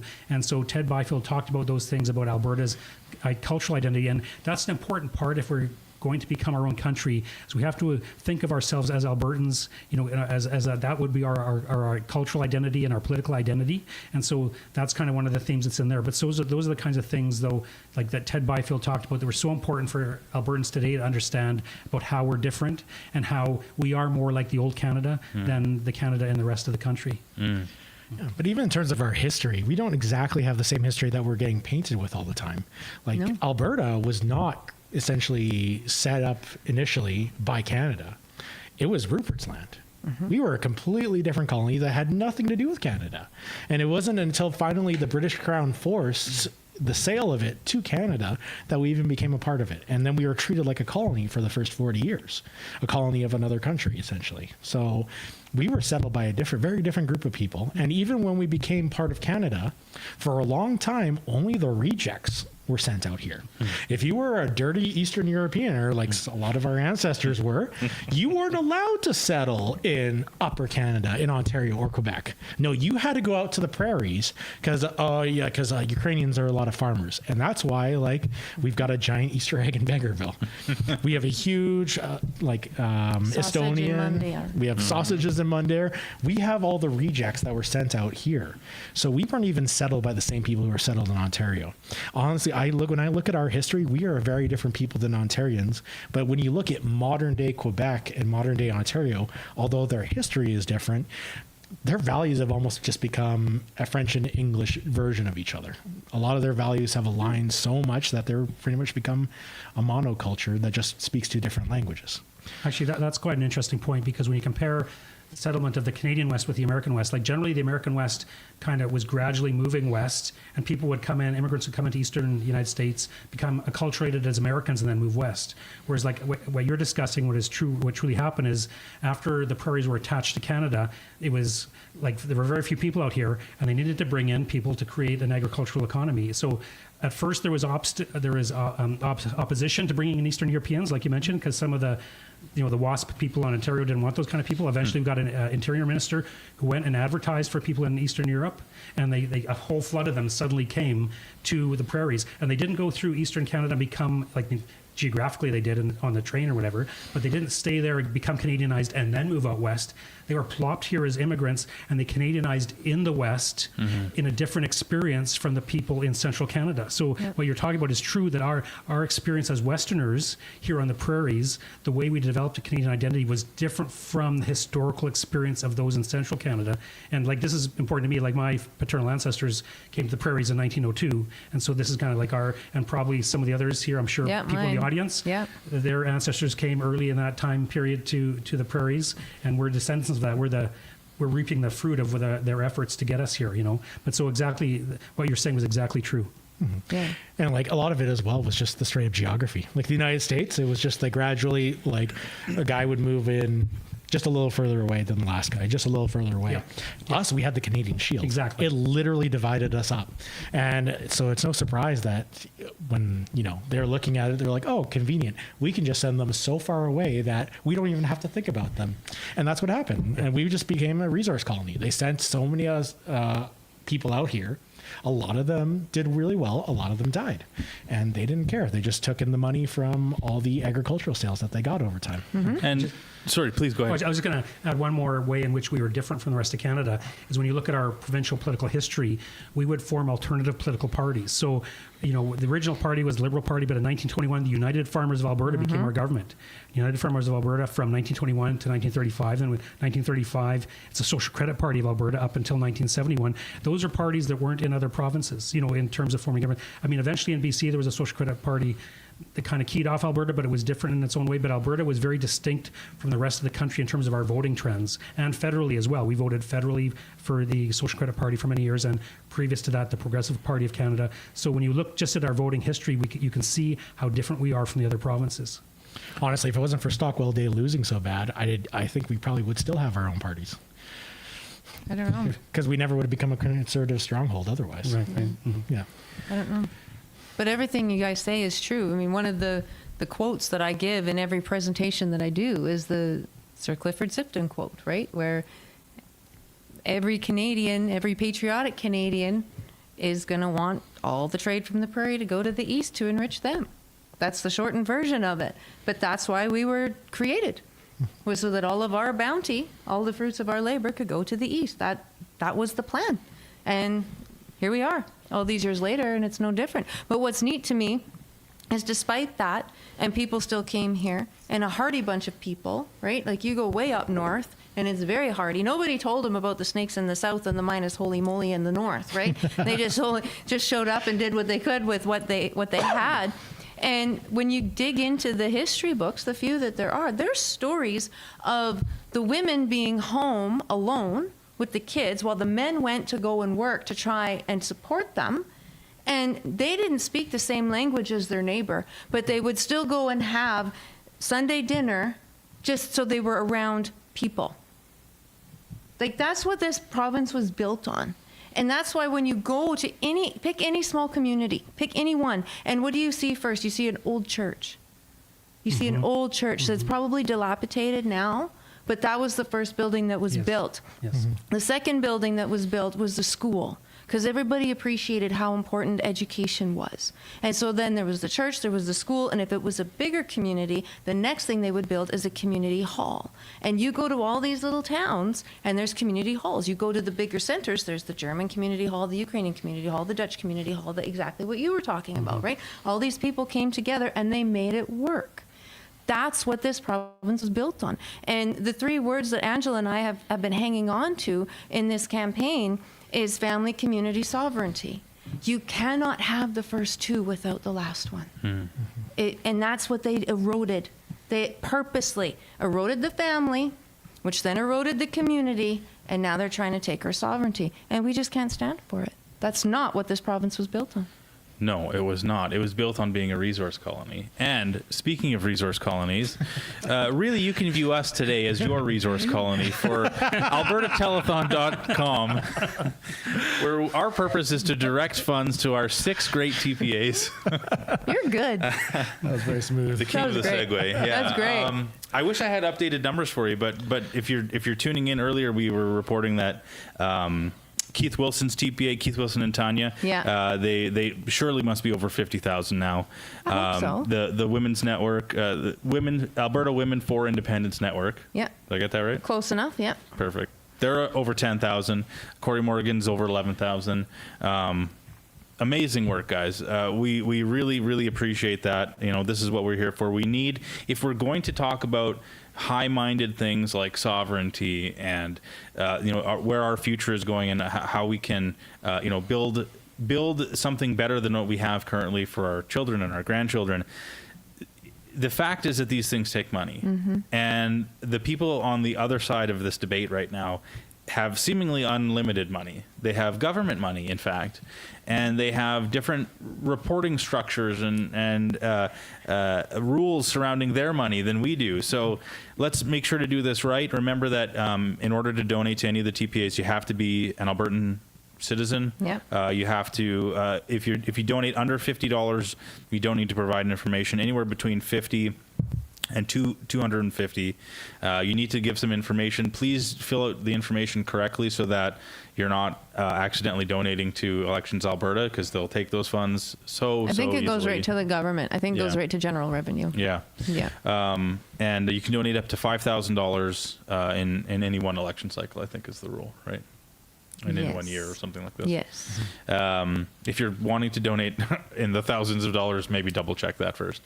And if you live outside of Alberta, you can always buy one of Michael Wagner's books and learn a little bit more about Alberta independence and how it came to be. This guy's a wealth of knowledge, and his books are fantastic. I've read 2 of them. Where can, Michael, where can people find buy your books? Can they buy directly from you? Well, actually, this particular one that Mr. Alberta held up is available on Amazon.ca, Okay. and all 3 of the books are available at a website called merchantship.ca. Like, it's a homeschool supply online store, but they carry my books as well, and so they carry all of them. I've got 3 books on Alberta independence, so if you go to merchantship.ca and put my name in, my books on independence will come up, and they're less expensive there than they are on Amazon too. So. Amazing. Did I ever tell you our cool story about your books? No. Okay. So we had, Angela hosted a home meeting, and there was 20 women there. And the way that the host got these 20 women to show up was she said, you know what, it's been a long time since we've been in school. Perhaps we need a refresher social studies course. And so these 20 women showed up for charcuterie and tea and all the rest. And Angela brought out your books and gave them the social studies course that we do. And they left doing a book club on your book. Oh, thank you so much. Yeah. That's great. Professor Wagner, See? working even when he's not there. That's so good. That's how we work together. There's no competition here. Oh. No competition. Yes. Before we run out of time. Yeah, Oh. I mentioned this earlier in the stream. So we're going back to Paul's Pizza. They're in Airdrie, so just north of Calgary. Well, not right now, but at the top of the hour. And we bring in the Edmonton location. We were talking about, like, what can we... we wanted to maybe put a little bit of Edmontonia in this stream. And we talked about maybe some Oilers gear. Oilers would be good. Oilers would be good. So, they talk about in this movement having a big tent. We want to have people of all stripes. We're not just preaching to the choir. And so, in the spirit of that, I just wanted to maybe put this on the table for everyone. All you Calgary independent supporters, you are welcome, in fact, to join us in supporting the Edmonton Oilers. It is not a good time to be a Calgary Flames fan. We all know this. Your arena is garbage. Your team is almost as bad. And so we want to invite you to be a fan instead of the Edmonton Oilers, because we have the greatest player to ever play hockey playing for us currently. I'll die on that hill. So we just wanted to just have this is a little gift from us, just a little visual gift for the next 20 minutes on the stream. So thank you for reminding me. Tent. Yeah. You can fit in our big tent anytime. Anyway, go Flames. That's it. So it's been great having Michael Wagner on the show. I was in high school in Calgary when the Flames came from Atlanta. Wow. So it's deeply burned into my heart. Those early years, the Flames did really well those early years. They did. Nostalgia, right? It is nostalgia. Just nostalgia. I actually think, technically, even to this day, they still have a winning record against the Oilers, much to my chagrin. I think that may have adjusted in the last 5-10 years, but I'd have more respect if they actually made it to the finals. Well, hey, Well, fun fact, we do often get asked what's going to happen to our sports teams once we're our own nation. Right. Well, I mean, that's an interesting question. Little things like that come up all the time, Yeah. Big concerns about, like, well, my family lives in BC. Like, am I going to be able to? Well, it's like, I mean, yeah, like if people have family in the U.S. that go visit, like, we're different countries. In the NHL, the NHL is made up of 2 different countries right now. What would be the difference of adding, quote unquote, a third? They play official NHL games in Europe now. The NFL plays games in Europe and South America, and like we're as much as we maybe hate to admit it, like, we're a fairly global world right now. Things can just happen that's one of our kind of rallying cries in the movement. You can just do things, Yeah. like Not only that, but once our taxes drop, That's by what I was thinking. We'll be 50%, able to keep some players here. They won't be going down south. well, they don't have to give away their money. Yeah. Well, people scratch their heads and wonder why, like, why does it seem like every, middle to high value Canadian player, they just always end up playing in Florida? Can't imagine. What could be the reason why? Could it be their tax structure? I don't know. Could it be the beautiful weather? We can only really accommodate one of those, I think, here. That's right. Although it's been really hot this week, so we'll have 1 week of beautiful weather. Yeah. It's been comparable to Florida. Yeah. Yeah. Yeah, it's been great. What are some weird, maybe we can take the last 10, 15 minutes here.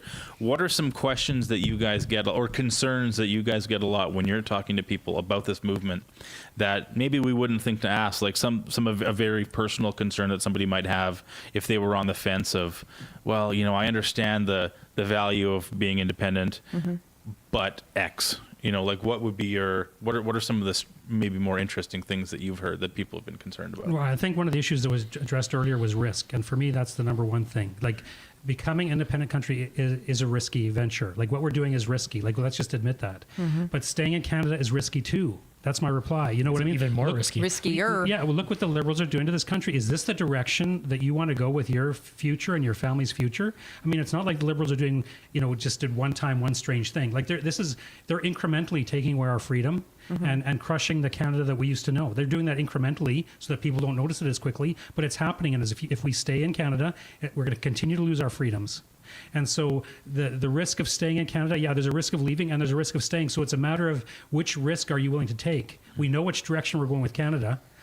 Becoming independent, it's a different risk, but we risk becoming free. We get more freedom that way. So, but I think risk is kind of the number one thing that people bring up for me.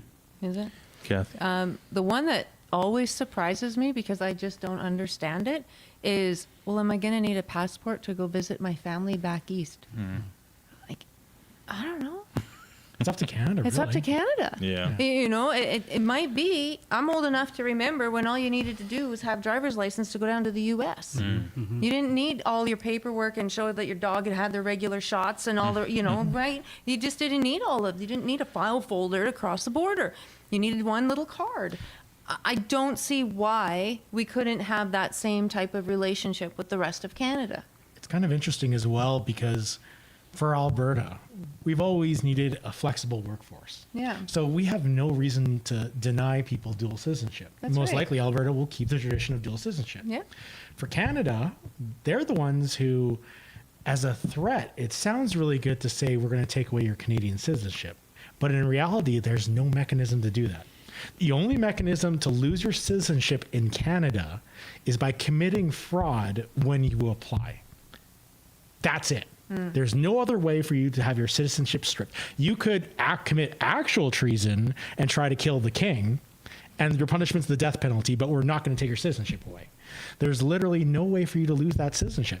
And for Canada to put in a new law, because they totally can, that doesn't infringe on the Constitution to strip our citizenships will be very difficult for them because under the Canadian Constitution, you are protected based on your origin.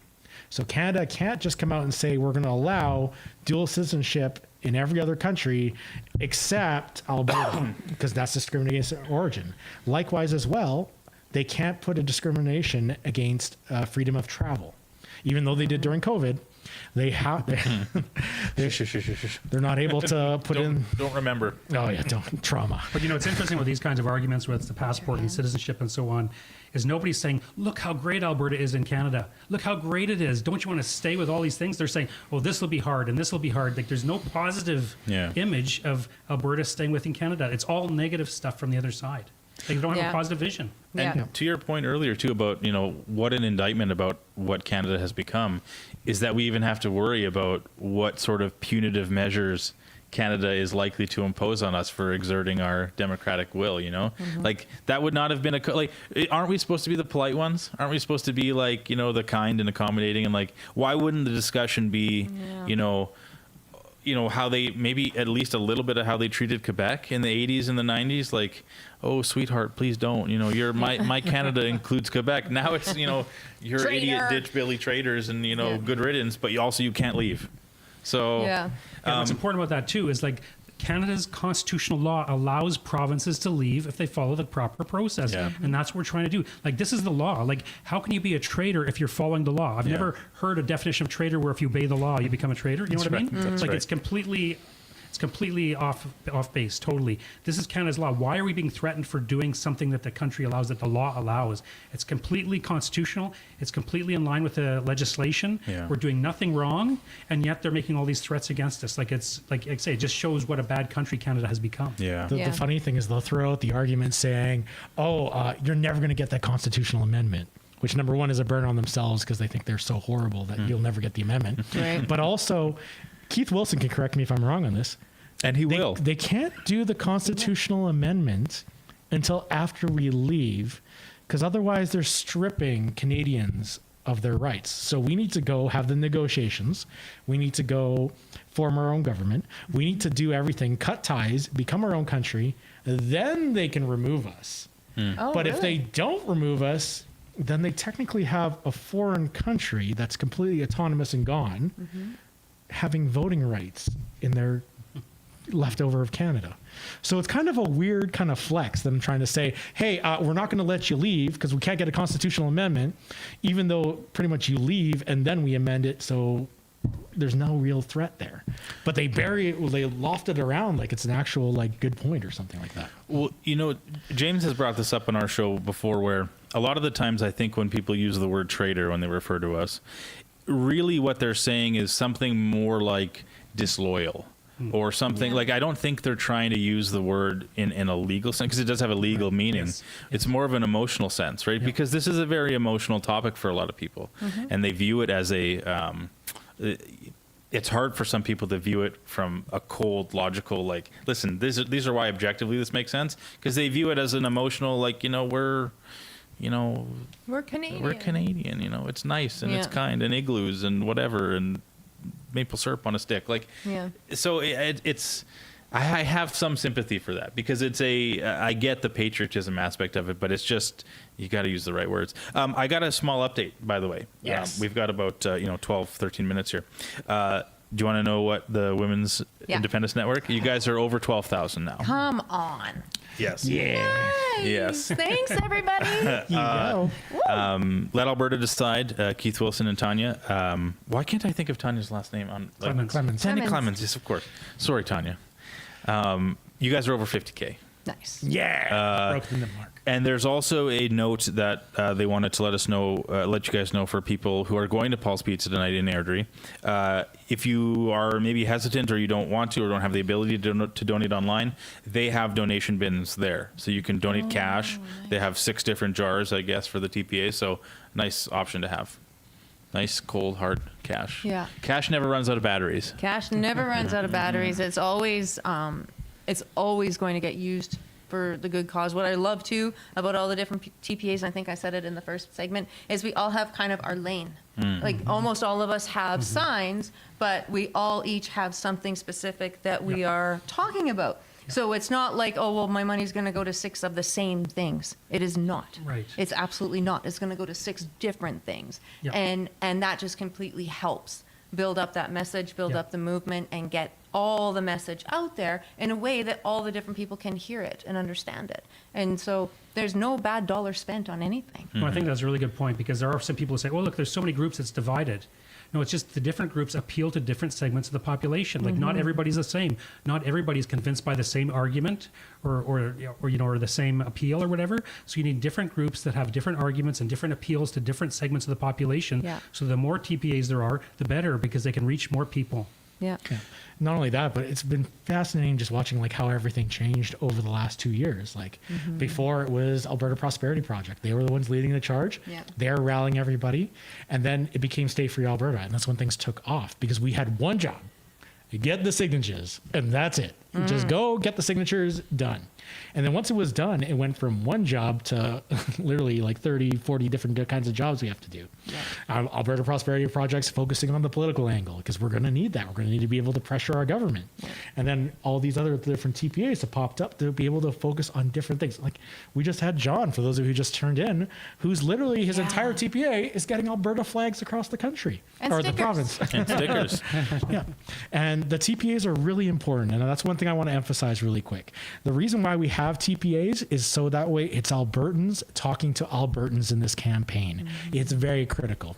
Despite what Forever Canadian and other groups might be doing, we are able to look and say this is just an Albertan movement with Albertans, with Albertan money, and we like it that way. It's perfect, and we're happy to continue doing that.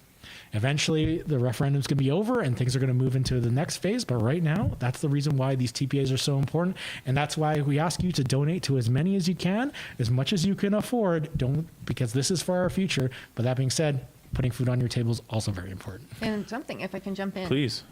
For the TPAs to remember, so it stands for third party advertiser. In this case, it's for the referendum. I know some people have been pretty hard on Elections Alberta, and I'm going to root for them one more time by saying, we've never done this to them before. True. Ever. Yeah, good Right? good point. Yeah. And so this is all new for everybody. It's new legislation. It's a new workload for everybody. So we're all trying to feel this out. And I've often said that this side of the conversation is literally their worst nightmare because we're doers. Right? We get up and we see something needs to get done and we go, we do it. You don't ask permission. You just get it done. And there's legislation around this. And so we've, some of us who get up a little earlier than others have had to back up and go, oh, shoot, sorry, I didn't mean to do it that way. How can I fix it? What can I do to make this better? And so some patience has been required because of that. And the reason that we have kind of these fences, if you will, around what we do as TPAs is because, I don't know if y'all know this or not, but in Canada, there's a small problem with foreign interference. I have to report every dollar that comes in, even if I don't have to tell them who gave it when it's under the $50 mark. I have to report it all, and I'm obligated to sign my name that yep, these are all from Albertans, and so there's reasons. There's reasons for these parameters, and we want to make sure we're following the rules. So that's why they have TPAs. Yeah. Yeah, it is, just like many other things, something starts off as the intention is good, the ethics behind it is good, and just like so many things, it can be corrupted and pushed and maneuvered and bent and, so yeah, that's a great attitude to have because we don't want to antagonize our, as easy as it is, and maybe as fun as it is sometimes, to antagonize like dumb bureaucracy. Yeah. We still got to play the game. If we want to be taken seriously and be legitimate, and of course we do, because just like you said, Mr. Wagner, this is a legal process. This is he was Professor Wagner earlier. Sometimes depends how serious the point is. If we're talking hockey, he's just Mike. Go Flames. Anyway, like I said, great to have you here. But yeah, somebody will seize any opportunity to call this illegitimate and to make it difficult for us because we are, like it or not, sort of like you say, we've never done this before, and we are the change, this is it doesn't take any guts to say like, no, I'm happy with how everything is. Yeah. I'll have more of this, please. Yeah. Thank you. That's the default, right. Forever Canada is the default. Yeah. We're the ones who are rocking the boat a little bit. And so, yeah, it makes sense. We want to keep everything above board. And we're the ones that when we hear those arguments back to us or those excuses back to us, oh, it's going to be too hard. It's like, huh? What? Good. Like, challenge accepted. Anything good is worth doing, right? Right? Let's go. What's actually going to be hard about it? I mean, like half of the institutions we already have. We already have an Alberta Revenue Agency. What borders do we have to really protect? Like, Canada isn't going to invade us. Even if Canada invades us, the BC. The BC. Even if Canada invades us, though, we have more veterans in our province than the Canadian Army has in the entire army. It's not really like that big of a deal. And they have Cold War era weapons. Actually, a funny point about invading, if I can just interrupt, that's always my favorite objection, is that the U.S. is going to invade us if we become independent. And because we won't have a military. As if the only thing that's preventing the U.S. from invading us now is Canada's military superiority. Actually, it would take longer to invade Alberta than it would on Ottawa because Ottawa is only 45 minutes away, whereas Alberta is 5 hours away. Oh, sorry, guys. We're getting cut off. Oh. We're going to Paul's Pizza soon. Kathy, Michael, thank you guys so much for this. This has been so fun. Oh, thank you. Thank you you, guys yes. are rock stars. This is fun. This is amazing. We really appreciate it. Guys. So, John, we got to do this again. I'm Yes, just saying. sir. Yes. John, we're putting you to work. Yeah, and guys, tune in. You'll be hearing from Mr. Dale or Mr. Albertan and Mrs. Albertan down at Paul's Pizza. It'll be a live stream. If you're in the area, feel free to come by. And then at 9 o'clock, you're coming back here for Fringe, showing up with Keith Wilson. So there's a lot of stuff still coming up, but please donate today. Donate and help us to be able to push this movement forward. So AlbertaTelethon.com. Thanks, everyone. Wow, what a fantastic crowd. There are thousands of our fellow Albertans here today. Thank you for being at the largest ever rally for Alberta's sovereignty in Alberta's history.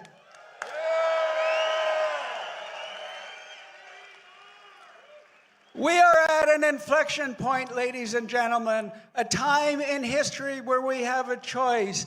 And that choice is, do we continue to be subservient to Ottawa and the enslavement by our federal government? Or do we chart a new path forward to freedom and prosperity through independence? We have the leverage. We have the power. We have the ability to empower our provincial government to be able to, for the first time in history, negotiate a new sovereign Alberta from a position of strength. And that position of strength comes from a successful referendum on Alberta sovereignty. Albertans, it's time we face the truth. Ottawa's system cannot be fixed from within. Every path to fairness is blocked by design. Every single year, we lose between $20 and $28 billion in equalization payments. That's about $6,000 per Albertan. Or for an average family of 4, that's $24,000 your family gives away to Ottawa for no services in return.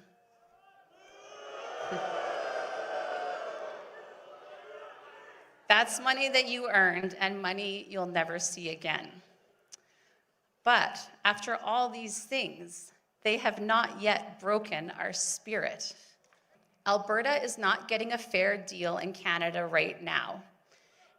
And here's the truth. If we actually want real change, the kind that means opening up the Constitution, that's nearly impossible for Albertans to do on our own.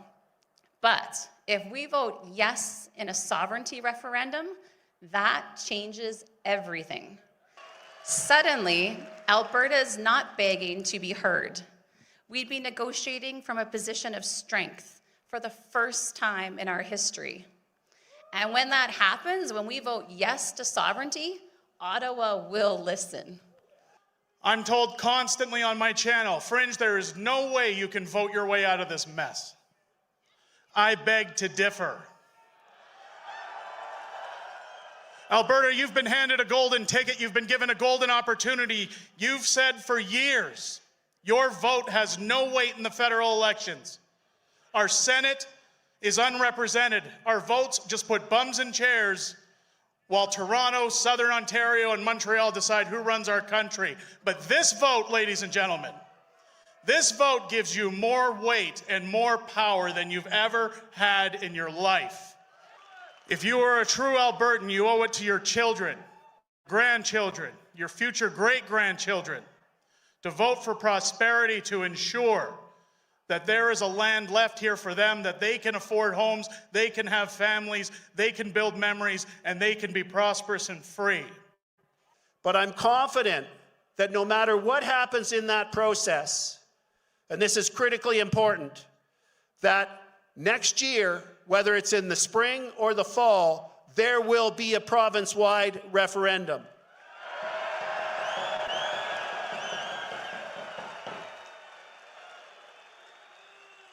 But we cannot, for the sake of our children, underestimate the magnitude of that challenge. We have to get like 1.8 million Albertans to vote yes. That means every single one of you is now charged with a mission. And that mission is to talk to your friends, talk to your colleagues at work, the guys on your shift, the people in your baseball team or your hockey league, everybody that you encounter, to have the awkward discussions, to get them to understand the opportunity that's before us, the opportunity that how they will benefit, how their family will benefit, how their community will benefit, how their kids will benefit by voting yes. That is the imperative that we all have. We can do it. You must do it. Are we going to fight for our kids? There's a lot of people here today, but it's not enough. We need more people, which means that each and every one of you, you need to ask yourself, are you willing to make the sacrifices necessary, specifically with your time, to make this happen? Are you willing to actually go and have the difficult conversations with those who may scoff at you so that you can make these changes? Are you willing to give up your Friday night or your Saturday night, like most of these people have been doing for the last 3-4 years, to make this happen? And if you're willing to answer yes, which I'm sure most of you are, then you need to walk the walk.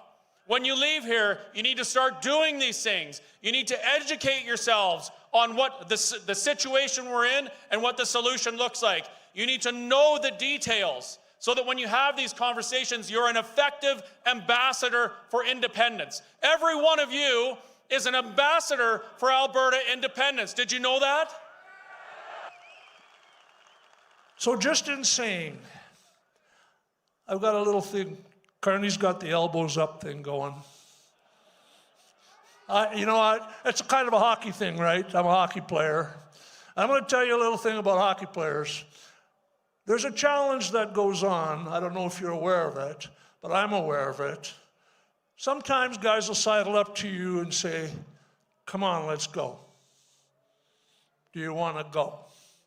So at that moment, you either do or you don't. And if you don't, that guy probably owns you, and you're a little intimidated, and then once you get intimidated, it stops everything from working. So here's what I'm going to ask you. Let's change that up, because the answer to, come on, let's go, is let's go, right? So I'm going to ask you as a group, there's a double meaning there. Come on, let's go. So that's going to be the battle cry for our movement. How about that? So I'm going to ask you a question, and then you can tell me if you want to go or not. Is the federal government stealing from us? Are they sabotaging our industry? Are they taking us down the path to communism? Are they censoring us? Are they stealing our guns from us? Come on, let's go. Thank you very much. I want to tell every one of you that's here today, I have never been so proud to be an Albertan. I look out across that sea of blue flags, and I see that today, going forward, should be known October 25th as Alberta Independence Day.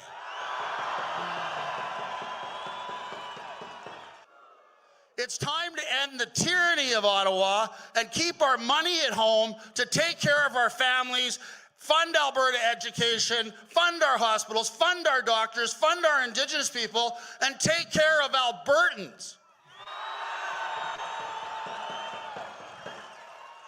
And there is only one solution, and that is to get Alberta the hell out of Canada and become an independent country.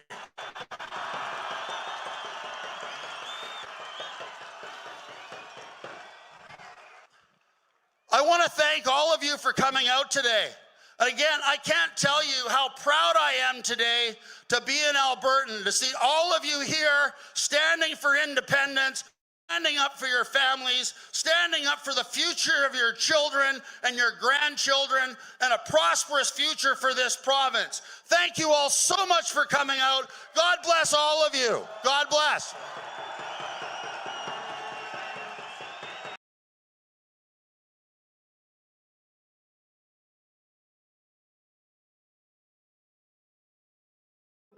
When you go outside, the problem is this mic is going to pick up both of us. Oh. You know what I mean? Yeah. So if you're walking around, it's actually not good to have that. I probably don't need a mic. No. But I'll hold this. What I'll do then when people come up, I'll just do this. Yeah, good idea. And then when you're here, I'll do that. And then, yeah. Oh, we're on. Hey, guys. Oh, hey. Hey, everybody. We're live.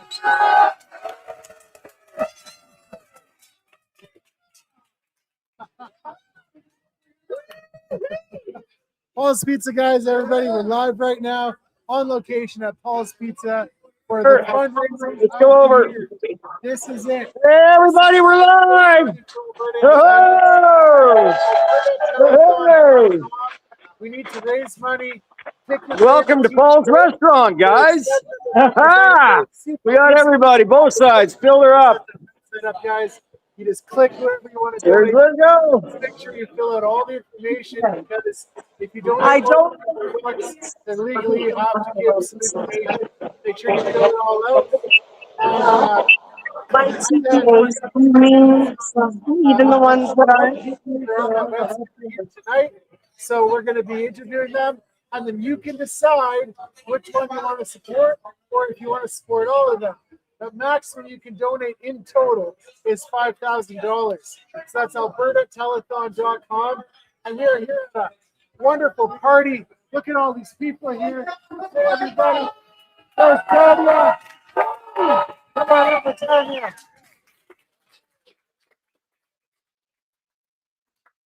And hang on a second here. Hi, Tanya. How's it going? I'm going to use just one microphone. Sure, sounds good. So this is Tanya Clements. Hi. Famous. Or infamous. What's your TPA called? And give us your plug. Well, I have a TPA with Keith Wilson. It's called Let Alberta Decide. And our goal is try to reach the undecideds and anyone that's just disgruntled with the way that Ottawa has been treating Alberta historically, and reach out to them and be able to engage them in conversation. Yeah, thank you so much for all the work you're doing. Oh, thank you. Thank you too. And It takes a whole army of us. I was following the X post today that you're making. 35,000 you've raised so far. I think actually we're over 45,000 today. So John Bolton's telethon is incredible. This is amazing for Alberta. It's incredible. Yeah. So well, thank you so much, and I hope the other TPAs are making money too. And yeah. So okay, what do you plan to do with the money exactly? People want to know where their money's going.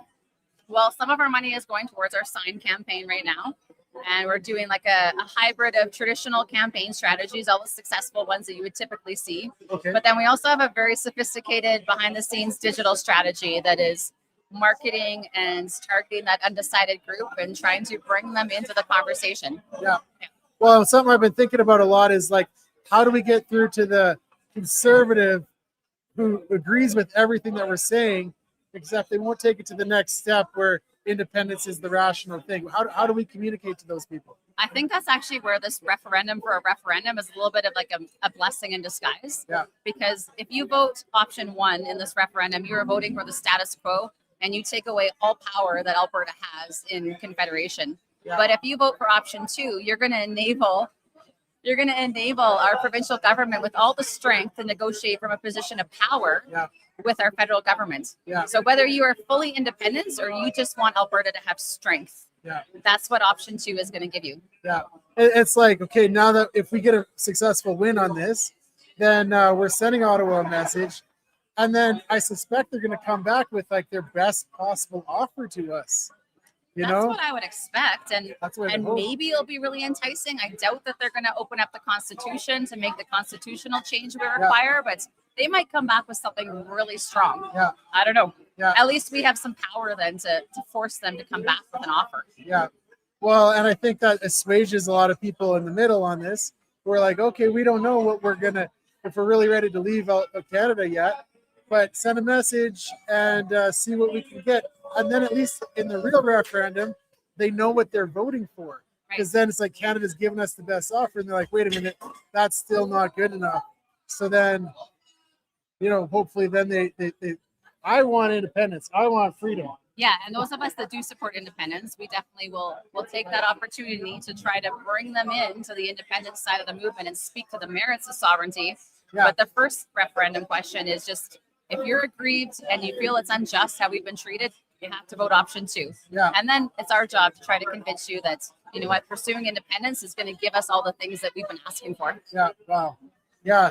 So on the campaign trail, what are some of the big questions that people have been asking you?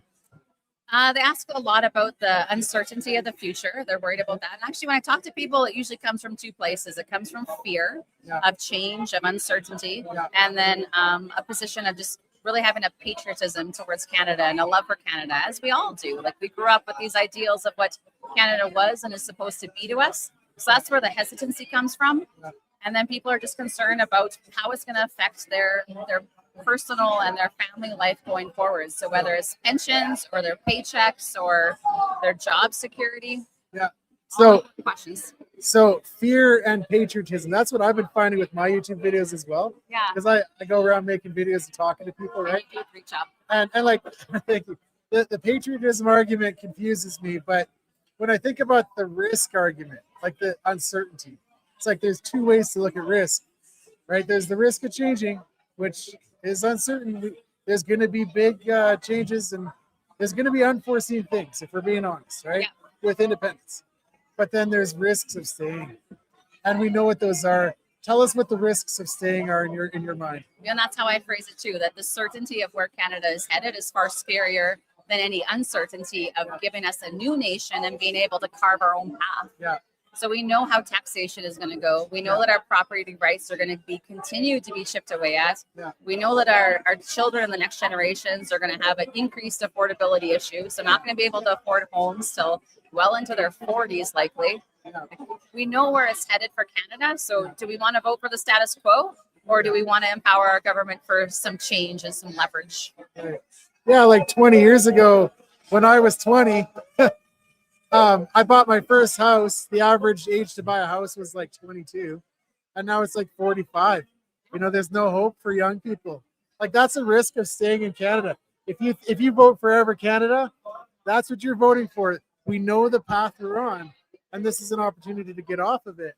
Yeah, think about if we could end the equalization payments and keep that money that we send out east that does nothing and comes back to us at all. Yeah. If we kept that where we are, and we also released the resource potential that our province has, Right. what kind of future we could build for Albertans, what kind of services we could provide, classroom sizes, our healthcare, like the amount we could invest in our communities is astronomical, like it's limitless. Yeah, I got a confession to make. So during the referendum on equalization, I voted to keep it.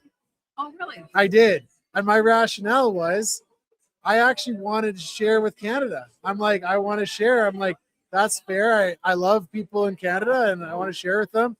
But then what changed my mind on this now is like, they want us to pay, but then they won't let us develop our industry and our economy and our resources. And they make policies that hold us back, and they spite us and they hate us. I feel like they hate us with all the policies that they put in place. Like, that changed my mind. Yeah, I feel like that's the common sentiment of how Ottawa treats us. And it's not a grievance with Canada. We obviously love Canada, and we want to be good neighbors in the future. Yeah. But the way that we've been treated by Ottawa is what compels us to pursue independence. Yeah. And yeah, we have paid a lot into this confederation, and we've taken very good care of other nations, like monetarily. Yeah. So why punish us? Why pass all these bills that hurt our industries? Yeah, like that's the question. Why? Like, I don't see it. And that changed my mind. The reason I'm telling you this is because I think I was one of the people in the middle. I changed my mind on some things. I used to be much more centrist in my politics, but now I see our freedoms being eroded. I'm really concerned about free speech. I'm concerned about religious freedom. I'm concerned about the gun ban, and I see that independence is the only way to get our freedoms guaranteed. And I think this actually it should be nonpartisan. because it should be about Alberta's future, not which side of the political spectrum you sit on. It becomes partisan just by people's nature, I believe. Yeah. But it's not. It should be unifying to pursue self-determination and prosperity for us and for future generations. That should be a unifying principle.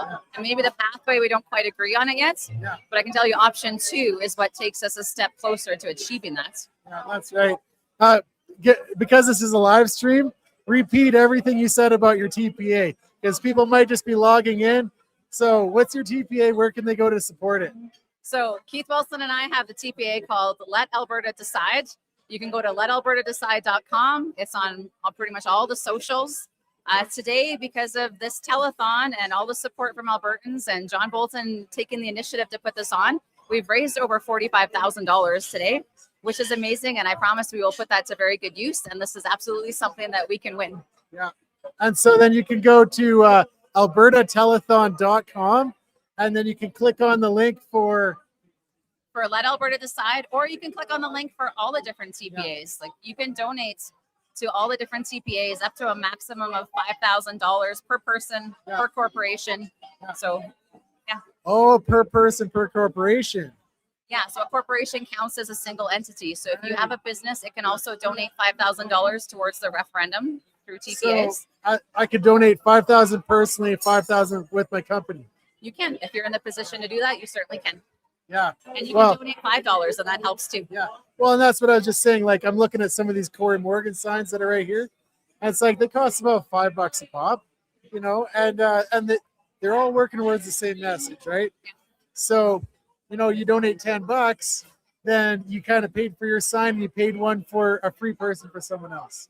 So, if you feel you can't give, you know, all that money, hey, every little bit counts, right? So, if everybody gives a little bit, we can win this. Well, it's just like the traditional telethons they used to have, like the ones for the Children's Hospital. And I remember growing up watching the Country 105 ones. Yeah. And people would donate $25 or $100, not thinking that they were actually going to make any change. But when enough people do that, you make substantial change. Yeah. It's pretty amazing.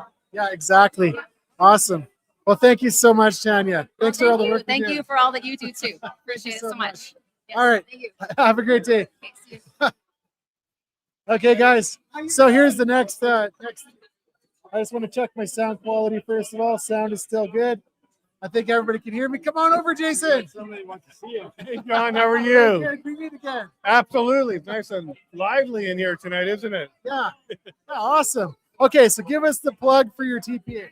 Okay, so the Levine Show TPA, what we're doing is we're putting up billboards and lawn signs everywhere, large events with debates. We actually could just announce that we've got Stockwell Day and Bruce Party agreeing to do a debate. Stockwell for the Federalist side, Bruce for the Independent side. We'll be releasing that one in September. And we got a few more in the works. We're even trying to get one of the other TPAs on the other side to agree to sit down. Yeah. We've already had some communication, so I'm excited that we actually might be able to make that one work. Yeah. Wow, so you agreed to get Stockwell Day. So, because people always want to know, what is where's the money going if I donate to you? So you're answering that question. Continue answering that question. About 80% of the money goes to lawn signs that we hand out all over Alberta. We were just up in Grand Prairie, Lethbridge, Medicine Hat. We're going all over Alberta to hand out lawn signs. We have some here tonight as well. And about 10% of the budget has gone towards the billboards, the digital billboards in Edmonton. And the other 10% is about producing the events, booking the venue, getting the hotels, getting everybody involved. Yeah. So roughly 80-10-10 is where we put the budget right now. Yeah. So like as far as political things like this go, that's a really effective way to give their money. Like you're using it effectively.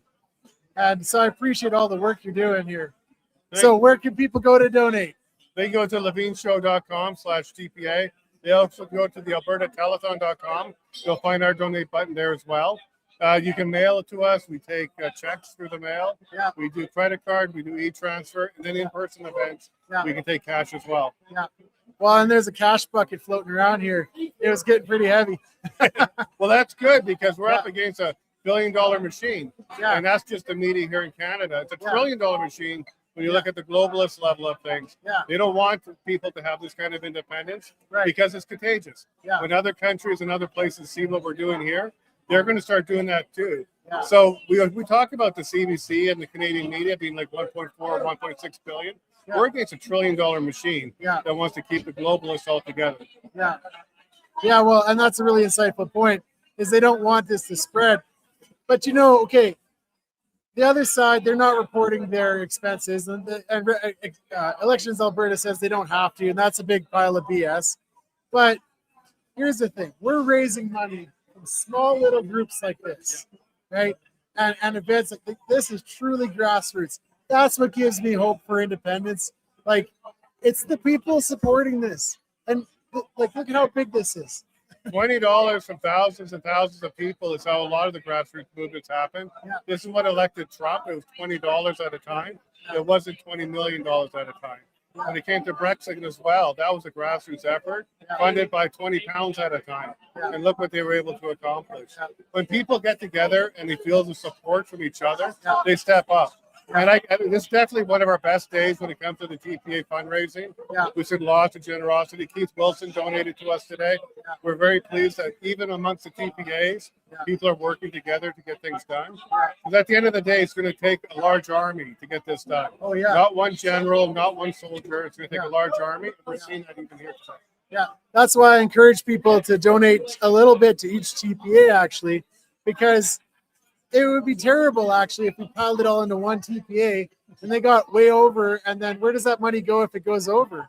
Well, I'm sure someone like Keith Wilson's team, they'll make sure they don't go over, because that can get you into a little bit of trouble. But at $607,000, that's a pretty sizable war chest. Yeah. And they're going to probably be there in the next couple of weeks at the rate they're going. Yeah. But I like the idea of giving to a whole bunch of TPAs. Yeah. I just want people to remember that at $250 or below, your name doesn't pop up on the Elections Alberta website. That's right. But it also means you can go $250 per TPA. Yeah. And you still won't be on the website because it's by TPA. It's each individual TPA.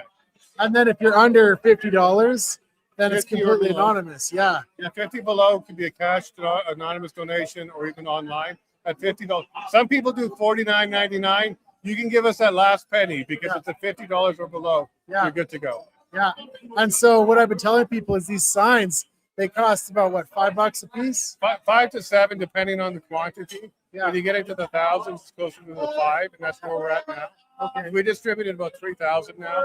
Just in the last 3 days, I went to Grand Prairie, and I came all over Alberta. We gave away about 800 signs. Wow. So we're doing good. And I just want to let the viewers know, Yeah. we had some fantastic support on the highway in Rocky Mountain and in Rimbey. Yeah. There's so many people that would give the thumbs up or support. Yeah. They didn't honk because they may be a little bit too embarrassed or don't want anybody to know, but lots of support. Yeah. In Rocky Mountain, we even had a bus from the First Nations go by, and the driver gave us a honk and a thumbs up. Yeah. So there's a lot more support than the media will ever tell anybody right now. I tell you that.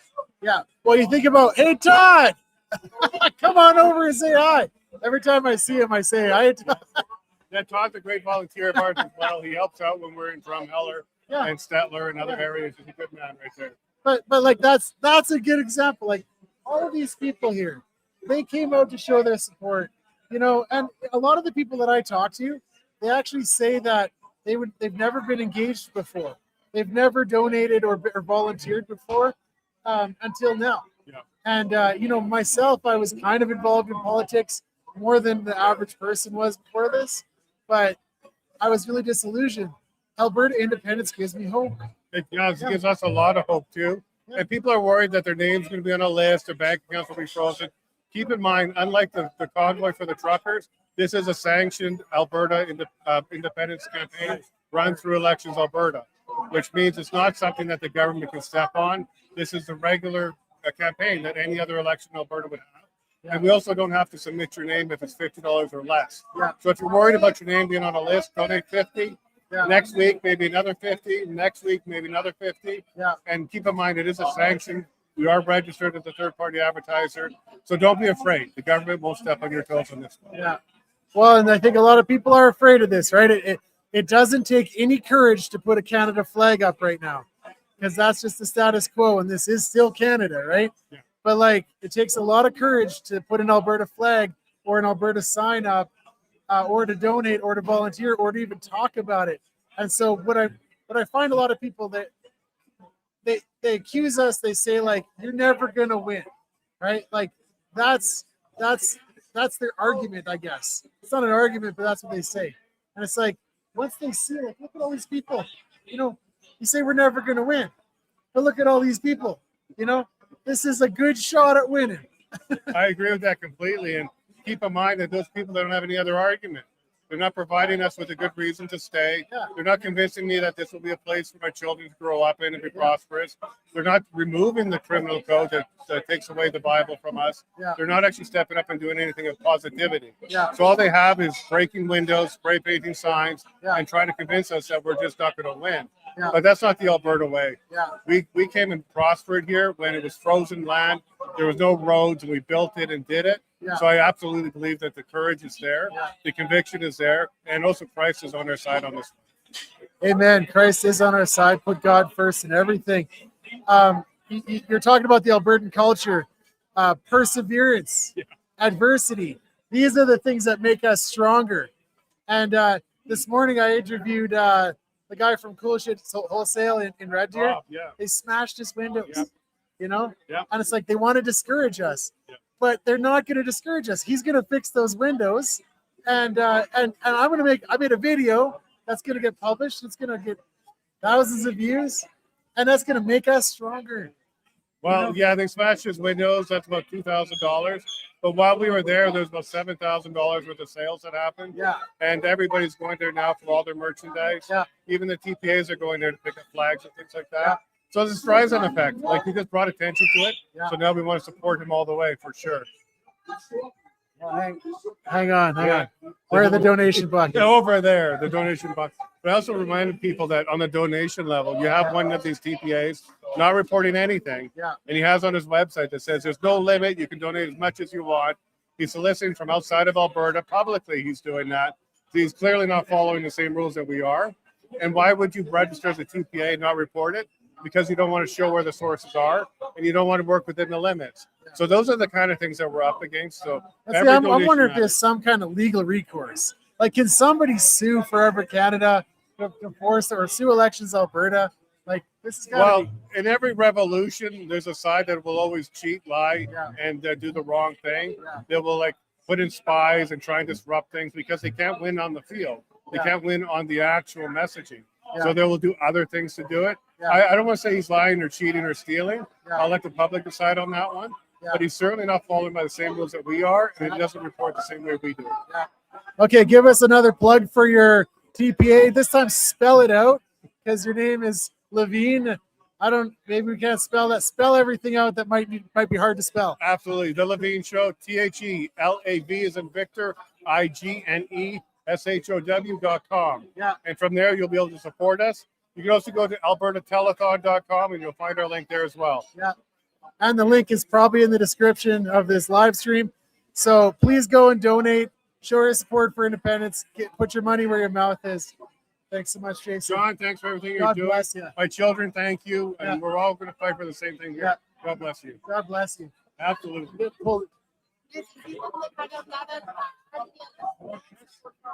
Okay. Hey, we got somebody else coming in. All right, come on over. Chris Scott. Hey, how's it going? Hey, how's it going? What's that? This is my microphone. Is that a recording device? It's a recording device. The government puts chips in there. Are you a fan? And then they can they can download the data from your phone, and they send it to the Chinese in the Communist Party.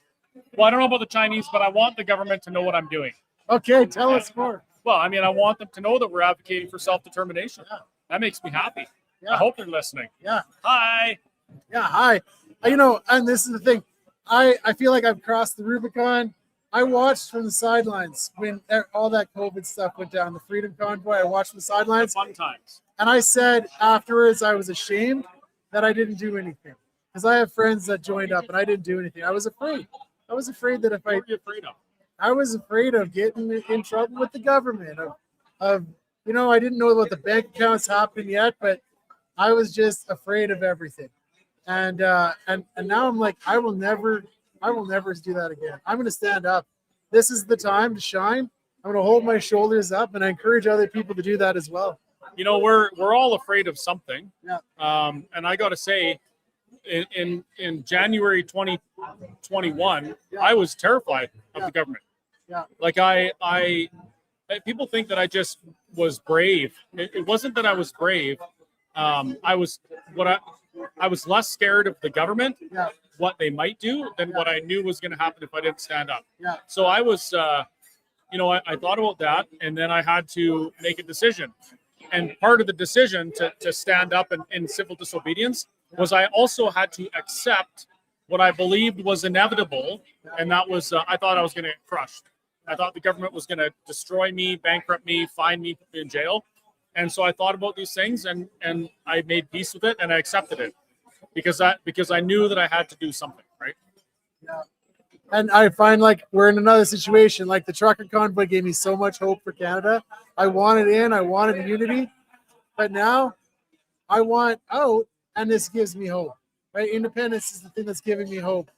But plug your TPA. I don't have a TPA. You don't have a TPA? No, I'm not a TPA. Oh. So I lead an organization called Let's Talk Alberta. Okay. We're not a third-party advertiser. We're not subject to contribution limits.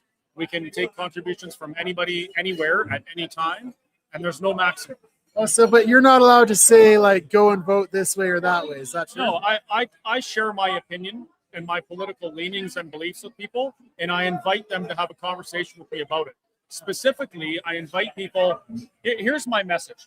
I believe that Alberta independence is necessary and inevitable. Yeah. That's my opinion. In October, we're going to be asked a question of self-determination. Yeah. And that question, one way or another, is we're gonna pursue it or not, right?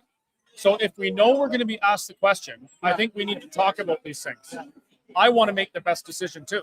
So if somebody on the Forever Canadian side, the status quo side, if they believe that the current structure and situation within Confederation is the best for me and my family, I want them to tell me. Tell me that. Explain why. Change my mind, right? Because if they don't do that and they really believe it, I'm going to go into October and I'll make a decision based on the information I have now. That's why we need to talk. So in your travels, what are some of the best arguments for Canada you've heard? Or what are the angles that they seem to always take? The best argument for Canada? Yeah. The most difficult one to challenge or debate is the emotional arguments. Oh, I'm Canadian. I'll always be Canadian. This is my country. I'm patriotic. Yeah. Patriotism, I've realized patriotism, it often blinds people to the failings of their nation, and it prevents them from doing something better. So the emotional one is difficult. The other one is fear of the unknown. Well, you don't know exactly what independence is going to be for Alberta. You're right. I don't know if it's going to be better even, but I do know that we get to decide, and whatever we decide, we get to reap the benefits or suffer the consequence. And if there's a consequence we don't like, we can decide to change things and make it better. That's what it is for me. Well, and you that whole risk argument, right? The uncertainty, the fear of the unknown. I think if we're honest, there are a lot of unknowns with independence, and that's like intellectually honest. But there's an uncertainty of staying. And so what are the risks of staying in Canada? Well, what do we know? In the last 20 years, Canada has experienced, or Alberta has experienced, a net loss of approximately $150 billion in investment capital. In that time, we lost the flagship Canadian energy company, Encana. They left, and it wasn't because of independence. What company was that? Encana. It wasn't because of independent sentiment. It was because of federal policy that Alberta couldn't affect that caused them to abandon their business in Canada. Like, these are things we know. If you look at where our dollar is, our buying power has been plummeting. Inflation is going up. Social cohesion is disintegrating. These are things that we know, right?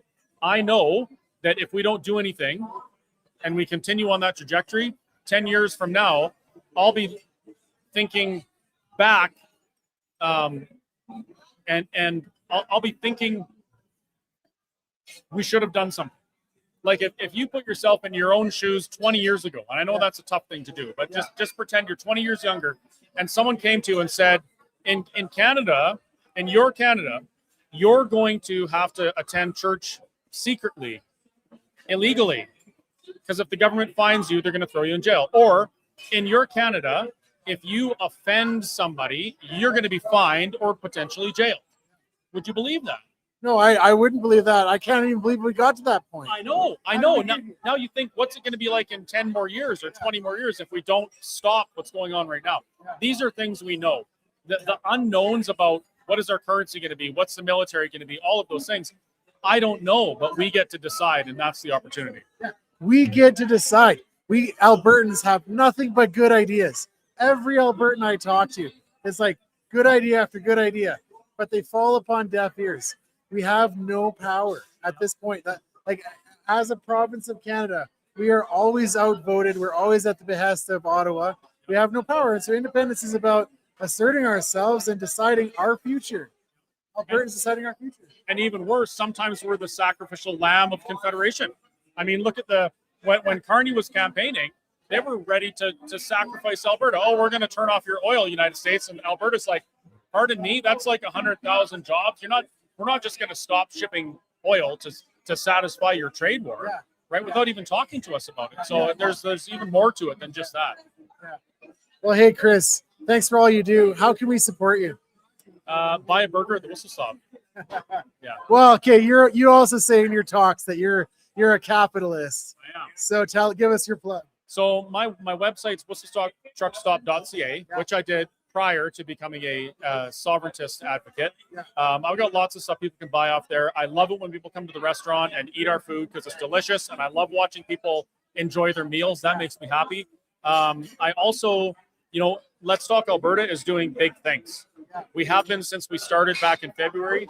We've been to, 60 or 80 or 90 different places in Alberta having these conversations. We have our advertising is encouraging conversation, right? Because the TPAs, they're putting lawn signs up, they're putting out ads to vote this way, vote that way. And the average Albertan, they don't know the facts. They don't know what to support. So our job is to have these conversations and hope that by the time the conversation's over, they know who they should support. And to support Let's Talk Alberta, you can go to letstalkalberta.com, click the donate button, no maximums. You can donate from anywhere. And what's the other one? And it doesn't count towards any personal limit, right? So you can do that. Or you can send an e-transfer to letstalkalberta@gmail.com. Hey, thanks so much, Do you Chris. want to see one of the things we're doing with our... Oh, yeah. You guys, you want to watch this. Hey, Al, line up some more for me. Right here. Oh, okay. Hey, sorry. So this is the type of thing that Let's Talk Alberta wants to do. Show it to the camera. Right up close there. This one? Yeah, right. No, that one. This one? Yeah. Look at that. That's the new Unity bus. Yeah. Yeah, that's the real Unity bus. Well, and when we say unity, what are we talking about? What are we unified towards? Yeah. What are Albertans unified for right now? Yeah. Freedom and prosperity. That's the banner we unify under. And as for the other side, the Forever Canadian third-party advertiser, they're the biggest one out there. I've actually started to agree with their lawn signs. I realize. Send Ottawa a message. Well, no, I agree with the Forever Canadian lawn sign. Oh. Because one of the things that Thomas Lukasik said to discourage people from exploring Alberta self-determination is that you'll lose your Canadian citizenship. But you can't lose your Canadian citizenship. Yeah. You will always be forever Canadian. Just Alberta won't be part of Confederation. I'm going to denounce my citizenship.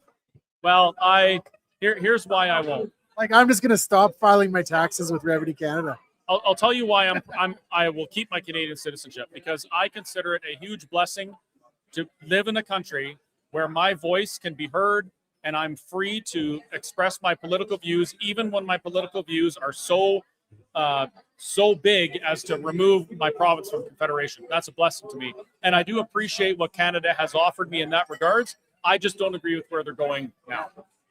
Hey, that's well said. Thanks so much, Chris. Yeah, thanks. All right, have a great day. You too. We'll see each other again. Yes, absolutely. Yeah. Cheers. Come on over.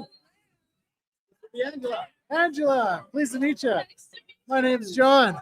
Nice to meet you. All right. So what's your TPA? Alberta Women for Independence. Awesome.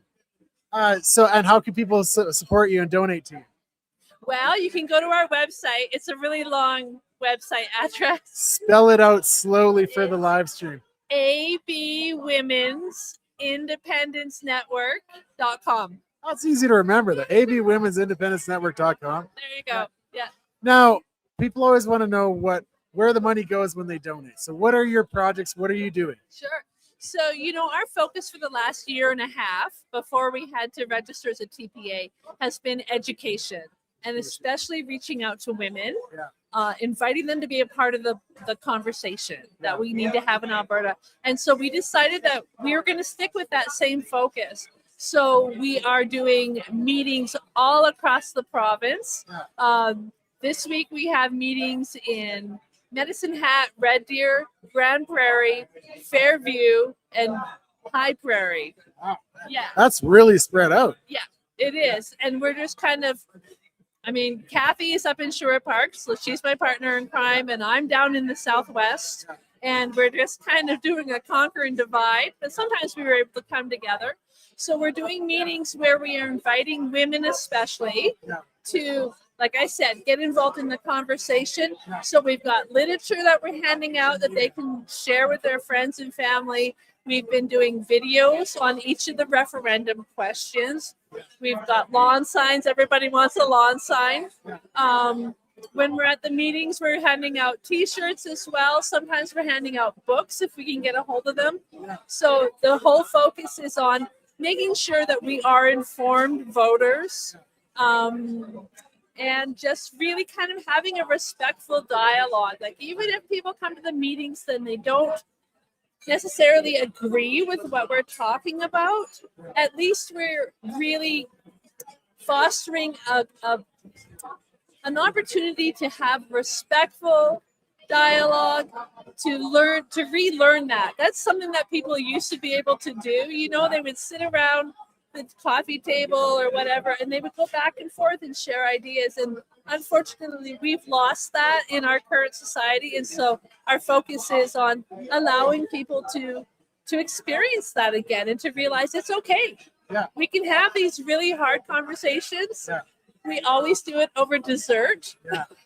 That's kind of our tagline. So if you come to the meeting, you get dessert? You get dessert. These conversations need dessert. That's our tagline. So yeah, it's just a real great opportunity to come together, have that community, have these discussions. And yeah. Well, what you said about how we've lost this in society, I'm perplexed by that, because it actually feels like that. You know, we talk over social media, we talk past each other, right? And I feel like it's just shouting past each other. And when can you sit down with people and just have a reasonable conversation, you know? And that's what I try to do with my channel as well. You know, I have a channel, I talk to people, but I do find that most of the people who want to talk to me are men. And it's like, maybe it's because I'm a man, you know, but so what are women, what's the perspective like? What do women say about this? Because it's a group focused on women for independence. Well, you know, like, politics can be kind of an ugly game. You know, it can be there's a lot of blustering, a lot of ego, some aggression. For a lot of women, that's a turnoff. You know, we're busy moms, we're busy grandmothers. Maybe we're the ones putting the bread on the table. And so we just don't have a lot of time for that.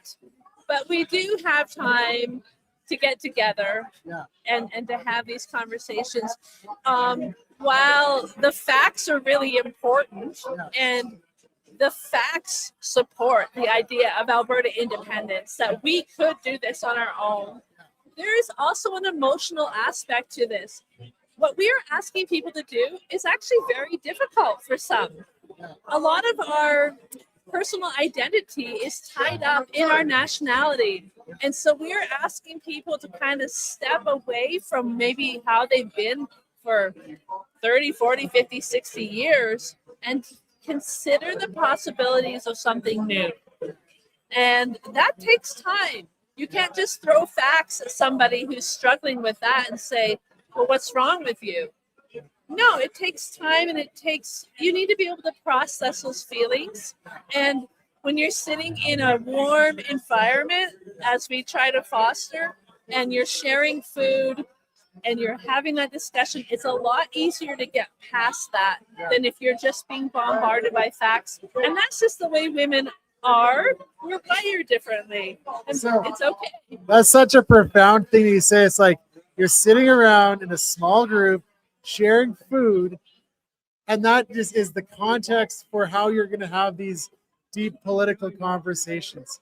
What a brilliant idea. Like, I'm so happy that you're doing that. Yeah, and you know what? It is so fun. Like, we're just having an absolute blast with this. And it's like every time I leave a meeting, I'm just like, thank you, Lord. Like, I just feel like my community has just grown even more. And I know who my peeps are. And it's just this wonderful feeling. We have lost community. We have lost the sense of unity that we used to have, the sense of patriotism that we used to have. And so that is all part of this as well, right? That we are finding our people and surrounding ourselves with people who support us. Well, like you said, that we're finding our people, right? And if like we're building a nation, these are our people here. And when you're finding our people, you're bringing them together, you're welcoming them into the community, and that's how we build our nation of Alberta. Yeah. Wow. Yeah, it's absolutely amazing, and it just feels like there's this real vacuum, just because of the way things are in our society right now. I mean, social media, I'm sure, has a large effect on that, but also I believe that the idea of unity has been intentionally destroyed within Canada. Well, diversity is the opposite of unity, kind of, isn't it? It is, and it's supposed to be our strength. Yeah. Unity is our strength. Unity is our strength. I was going to say that. Diversity is our weakness. I mean, you can be diverse in different ways in that we don't have to be carbon copies of each other. And we can have, different life experiences or whatever, but you have to have something to unify yourself around. If you don't have that, you are not a nation. Yeah. Like a shared dream for the future, shared values, right? Shared culture. Alberta has a unique culture, 100%. Yes. We did a series, and I would recommend if people want something good to watch, we did a 7-part series based on a paper that Colonel David Redmond put together back in 2024, where he talks about the 6 national interests. And the first one is unity. And he says, if you are not surrounded or you are not unified by shared values, ethics, and beliefs, that's not shared culture, and that's not shared religion. It's shared values, ethics, and beliefs. So you have to find that commonality. Then you are a nation. He says, if you do not have those shared values, ethics, and beliefs, you are not a nation that will last. And I think our parents had that, and we kind of had it, our generation, and like our kids, they don't have that. And so independence is about our kids and having what we know brought us together. But hey, Angela, give us one more good plug for your TPA, and then I'll keep moving on here. Well, I just want to say thank you for all the support that we've received today. It is overwhelming. Yeah. And I mean, Kathy and I have been doing this for a year and a half out of our own bank accounts. We have never asked for donations. So it's really odd to us to ask for donations.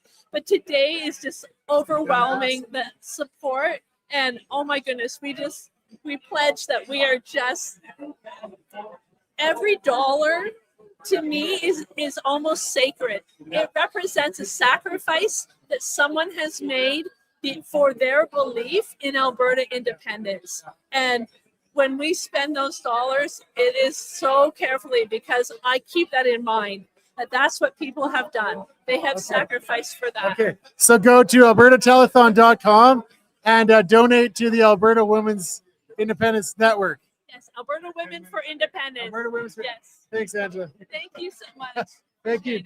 Hey, so guess what's up? What's up? We got a gentleman here that wants to make a challenge. So, hey, everybody! Can we have a second of your time, please? We got a gentleman here that would like to pose a challenge to the bar if he could. Go ahead, John. John, this is the bar. Bar, this is John. Within the first 10 minutes of this telethon, Wade from Sylvan Lake put out a challenge. $200 is what he donated in cash. I was going I was going to put out a challenge, but Wade beat me to it. So I came here today to put a challenge out to everybody in this bar. The donation jars are right over there. Okay, and one over there. I've got a $50 bill that I am going to put in the jar over there. Wade's got his up as well.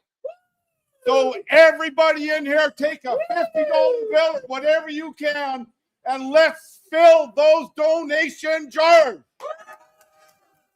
Thank you very much, guys. Thank you. Thank you. Awesome. Thank you. All right, Al. So it's been a great night. You should take over an interview here. Take over an interview. I'd Yeah. like to interview you. Well, I can. I'm not that interested. Come on. Have you shown the magnitude? Oh, Scott. Oh, I can't show it with this. How you doing? I'm good. How are you? Excellent. I'm Adam. Hi, Adam. How are you doing? Doing good. Good. What brings you here tonight? Yeah, you know, Alberta is a very financially attractive location. Yes, it is. And one of the big things that people are speculating and investing in is AI data centers. Yeah. Now, AI data centers has a lot of heat exhaustion. Yes, it does. And one purpose for that can be utilizing that to connect it to greenhouses. Where is that? Alberta can utilize this to grow tropical plants, vegetables, and fruits to boost the food economy. Yes. So that way we can diversify our economic output by not only being oil and gas, but also being an incentivized hub for tech data centers. Yeah. And also for food, creating an availability for it, lowering the cost of living around food. And even that heat output could be utilized to also heat houses. Yeah. So it could be a very cool political campaign to push something like that. Well, it could be. We're gonna have to keep up with the rest of the world because the AI data centers are coming whether we like them or not. So we got to make sure we use them to our advantage, right? Yeah. Well, that's something that we can't really decide as far as an independent Alberta goes.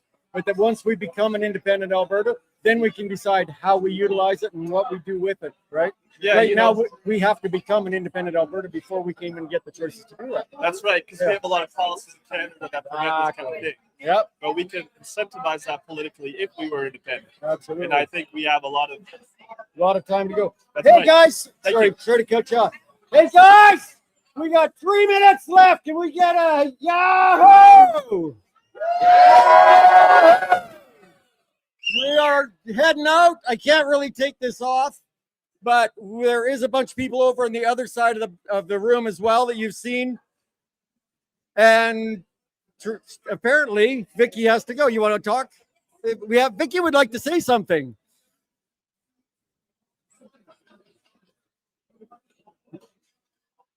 Hello, everybody. I guess I'll get in front of the camera here.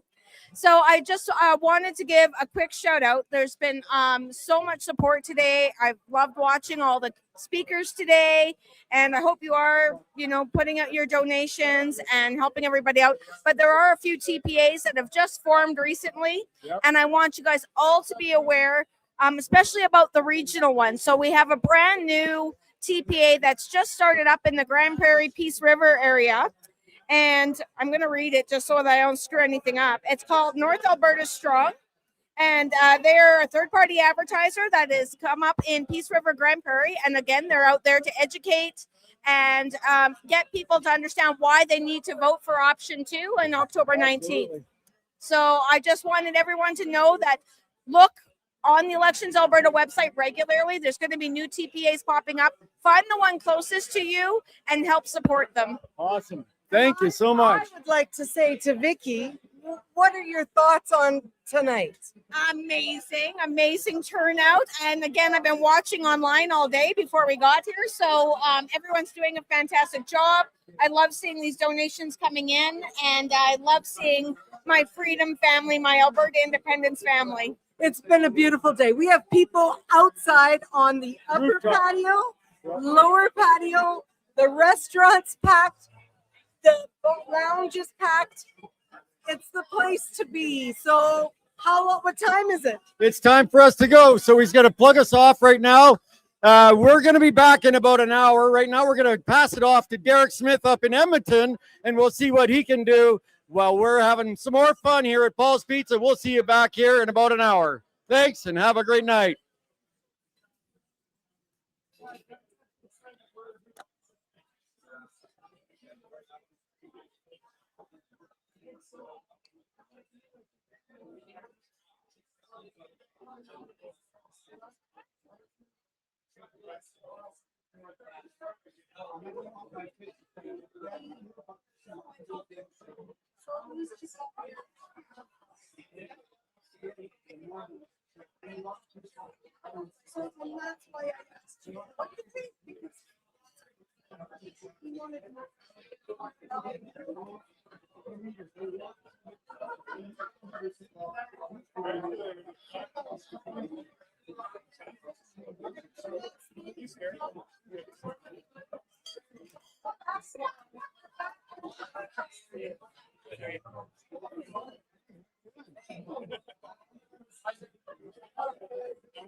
Welcome. 3 months from today, you'll be asked to vote for option 2 on question 10 in the referendum. But a lot is going to happen between now and October the 19th. Let me put it to you this way. Over the next 3 months, the full weight of the federal government of Canada, the Liberal Party of Canada, and the Prime Minister of Canada, Mark Carney, will come down on Alberta to try to stop us from gaining our independence. Not only that, the full weight of the Conservative Party of Canada, its MPs, many of whom you voted for, and its leader, Pierre Poilievre, will come down on Alberta to try to stop us from gaining our independence. And a little closer to home, a woman you probably voted for and trusted will be campaigning against you for trying to get a better life for yourself, your children, and your grandchildren. Not only that, these parties have endless amounts of money. Throw in the mainstream media and the $1.4 billion of your money to the CBC, and this is a pretty steep hill to climb. But today, we can make a difference. Today, we can make a stand. Today, we can send a message to Ottawa. So far, third-party advertisers on our side are doing very well. We're outraising the other side, but we have hundreds of thousands of dollars, and they have millions and billions. If you can, over the next 12 hours, please contribute. Please donate to the third-party advertisers we'll be talking about today. It's the only way we can win this thing. Welcome to the Telethon for Independence. Now let's kick some ass.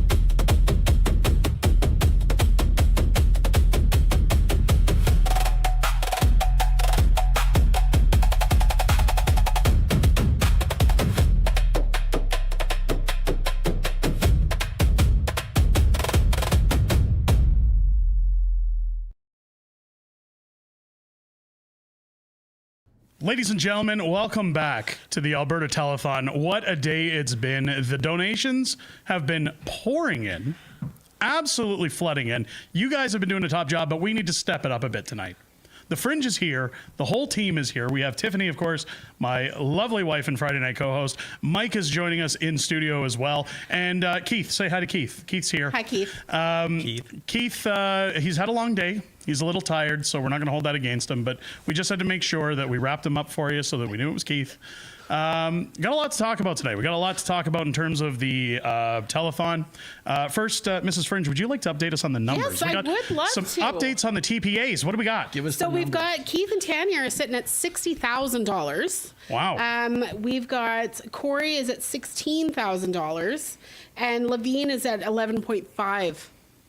Unbelievable. The donations have been coming pouring in, and now the other TPAs are still doing what they're doing. These are the updates we have for you. But folks, we can do better, okay? Of course we can. I'm not going to be happy until we see at least Keith's astronomical $60,000 break six figures. We have to get that done tonight. This is the time to donate. And without that, let's not have fake Keith anymore. Let's bring in real Keith. It's bring in real Keith. There he is. There he is. Better late than never. We can't have a telethon Excited without to real show. Keith. You guys didn't really think we were going to do this without him, did you? Keith, welcome into the show. Well, thanks for having me. It's good to have you. Now, I want to get something clear as we talk to all Albertans right now. You must be in Alberta to donate. You can see at the bottom of your screen, Alberta Telethon.com coming in. The Fringe has a donation to make. Yes. And it's time we talk about that, because let's be honest, folks. I'm going to talk to you about Alberta. See, what Albertans do, what Albertans like to do, is Albertans like to dig into their pockets, and Albertans like to make sure that everybody gets their fair share when it comes to independence. Trying to count it as you go. When it comes to making sure that we look after our province, we look after our future republic. Now's the time to dig in, folks. If you really want to support Alberta, if you really want to support your kids' futures, as you can see, I'm flushing my children's college fund out the window right now because I want a new republic, and I think Keith Wilson is the man to do that. So without further ado, I'm going to stop throwing money at Keith like a cheap stripper. There's $1,000 from Unacceptable Fringe for Keith Wilson and his TPA. Thank you so much to everybody in our amazing community who's helping contribute to this.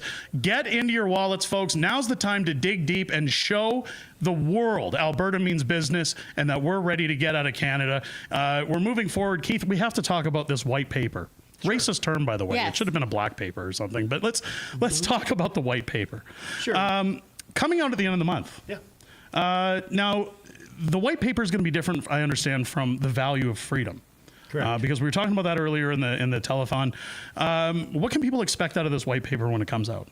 Well, what the white paper is about is to answer people's questions about what happens after the vote for independence. Okay. What does life look like? How do we have continuity? How is it that when people are planning a vacation or a business trip, that the airlines still run? What happens with your mortgage? What happens with the ordinary things that you do every day in your lives? How will the continuity of business services, of contracting, of trade? So we've got some incredibly smart people that have come forward and helping with the Alberta Transition Council, the white paper, and it covers every aspect of continuity. It addresses those areas where the federal government currently has a role. And, you know, at a certain level, it sounds like a daunting task, but it's really not, because I've joked in some of my interviews that old Secretary of Defense Rumsfeld had an expression where he gave a press conference when he said there's known knowns, known unknowns, and unknown unknowns. Right. We know each of the services and roles that the federal government currently provides. We know that they run a passport office, very poorly, I might add. We know that they have customs and borders agents at the airports and the border crossings. I could keep going. So we've identified all of the functions of the federal government. They set policy regarding currency. They regulate the banks. So the transition plan is to detail continuity after we vote to become independent. It's a transition plan to transition Alberta from a province into the newest, freest, most prosperous country in the world. Yeah, I like that. I like that. Awesome. I got some questions for you too, and these are very important questions. These are probably some of the most important ones that don't look at them. Okay. Don't be copying the homework. No, this is honestly, I sat down, I spent time, I went really serious, and very important questions. Number one, pineapple pizza, yay or nay? Yay. Oh, Agreed. we're going to break the chat. Yeah. Okay. Well, right off the bat. Okay. Fail that one. Number 2. Is there any time where your TPA will be interested in purchasing a 1990 Winnebago, driving around creepily throughout Alberta, doing 4 a.m. purring videos? No. Okay. That's a good one. That's a good one. That checks the box. Okay. That's a good one. How's your TPA reports going? Excellent. It's a huge task, especially given the number of donors that we have. And because the Elections Alberta went to the Smithsonian Institute and hired the computer coders from the 1990s to design their interface. So for every single box, you have to do a click, drop down, select, click down. So it takes a tremendous amount of time. But we've filed early every week, and we're going to continue to do that because we're not going to let these guys discourage us. All right, I like that. You know, the old punch cards. Okay. Okay. What kind of pancakes do you like? I don't like pancakes. I'm more of a waffle person myself. Yeah. There you go. There it is. We're not into fascist pancakes. We don't do fascist pancakes here. And I got a last one for you. Do you, like I do, believe that John Bolton is a vampire? I hadn't given that any thought. I hadn't heard that before. I think I need to do some research. Dude never sleeps. Never sleeps. Doesn't sleep. Hi, it's 2:45 a.m. and it's John here, and I've been up for the last 45 minutes. Got my big blue mug of coffee. Sometimes a person can overanalyze things. I think you've just identified the obvious. I think it's clear. Yeah, I think there's no other explanation. I think it's easier The than that. facts are there. I think what happens is it's more like, hi, it's John. It's 3 a.m. and I just said something offensive to my wife, so I'm in my studio filming a video for tomorrow. I think that's the way it goes. But hey, we're all doing our part for Alberta. I think that's great. Mrs. Fringe. I do have some questions as well. More serious. Not as good as mine. I wrote them down. Critics raise fears about national debt share, currency, or military. How does the white paper address Alberta's leverage in negotiations, drawing on precedents like Norway, Sweden, or the Velvet divorce? Sorry. I got it. So there's a couple of questions in there. Yes. The first one is, how would Alberta address the debt in the negotiations, for example? Well, that's an open question, and it's still being worked on. And but what we have to keep in mind is a number of factors. First of all, in terms of how do you calculate what Alberta's share of the debt is? Do you take into consideration the fact that Albertans to date have sent over $300 billion more in tax and other contributions to Ottawa than we've received back because of the equalization program? So throughout the history of equalization, here in Alberta, we've sent $300 billion more to Ottawa than came back to Albertans, okay? So if you give that as a credit, we might not owe anything, right, just from the get-go. Another consideration is, well, our tax dollars went to build the new bridge from relatively new that goes to PEI. So what's 12% of the value of that bridge? Look at all of the different things. They built a garage at Rideau for the Governor General, and it was like $3 million or $30 million. Well, we get 12% of that. So in other words, it's not those are calculations. There's a number of ways to approach it. I've been litigating complex and a lot of high-value cases in my legal career for over 30 years. And I'm very experienced in dealing with these kinds of negotiations. And what happens is the parties will both come up with a methodology of how to pick the number. And then the other side says, no, we don't agree with that. This is a better way. So it's not clear to me what the number would be. But the bottom line is Alberta has a lot of strength. And that's the second part of your question, our negotiating position. I've negotiated most commonly on behalf of landowners, farmers, and ranchers against multinational oil companies. So I'm used to an underdog position. In this negotiation between Alberta and Ottawa, Ottawa's the farmer. We're the oil company. And what I mean by that is we are the largest contributor of growth and GDP growth in the country. Our economy is super strong. and is growing. We keep seeing these announcements like Meta, $13 billion for a data center and all these other things. That's the power of our economy when it's restrained, with Ottawa with its knee on our neck. Imagine what we can do when we get that knee off our neck and we can pursue our potential. But more importantly, for those of you who saw my debate, the second public debate with former Premier Kenney, he said something during the debate that just shocked me and made no sense. He said that if Alberta separates, the federal government might stop the flow of oil through the TMX pipeline to Vancouver, as well as through Line 5 and 9 to Ontario and Quebec. And if anybody was in the room, they would have saw me tilt my head and look very puzzled, because if we stop the flow, if for whatever reason the flow is interrupted to the Burnaby refinery in Vancouver, they run out of gasoline, diesel, and jet fuel in less than 11 days. Their economy comes to a screeching halt. Also, I did a detailed analysis and talked to experts. The same thing happens to in Ontario. The refineries at Sarnia get our oil. We also send different products through. That turns into gasoline, jet fuel, and diesel. You cannot run a car plant if the diesel highway trucks can't fill up with fuel. People can't, the 401 for once will be safe to drive on because there'll be nobody on it. And the Pearson Airport will function as it seems normally because no planes will go in anywhere because they'll have no jet fuel. And similarly, right up into Quebec. So if the federal government wants to be hostile and unreasonable and punitive, they're going to quickly realize, and I think they know they're bluffing. I think that's why they're putting such effort to counteract the independence movement. We have phenomenal power in this negotiation. And here's another huge fact. Think about this.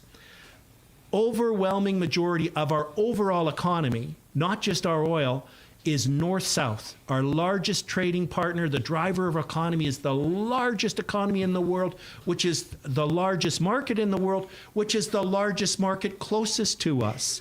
If we lost the ability to trade with the United States versus lost the ability to trade with Ontario, and you had the ability to choose which one are you picking? Ontario in a heartbeat. So we have phenomenal leverage in this negotiation.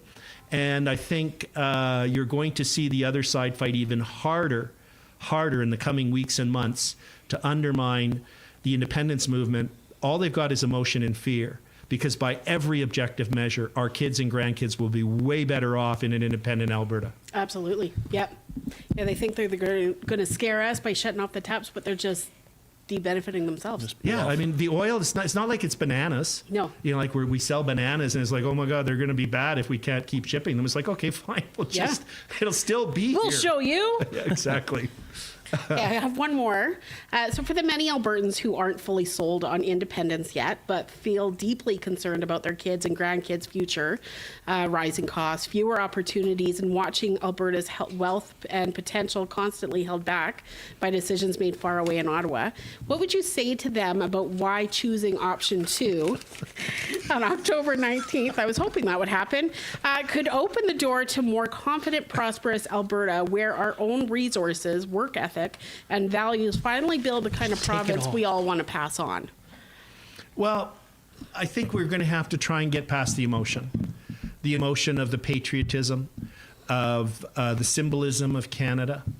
I'm not planning on leaving Canada. Canada left me. Yes, absolutely. And here's another thing.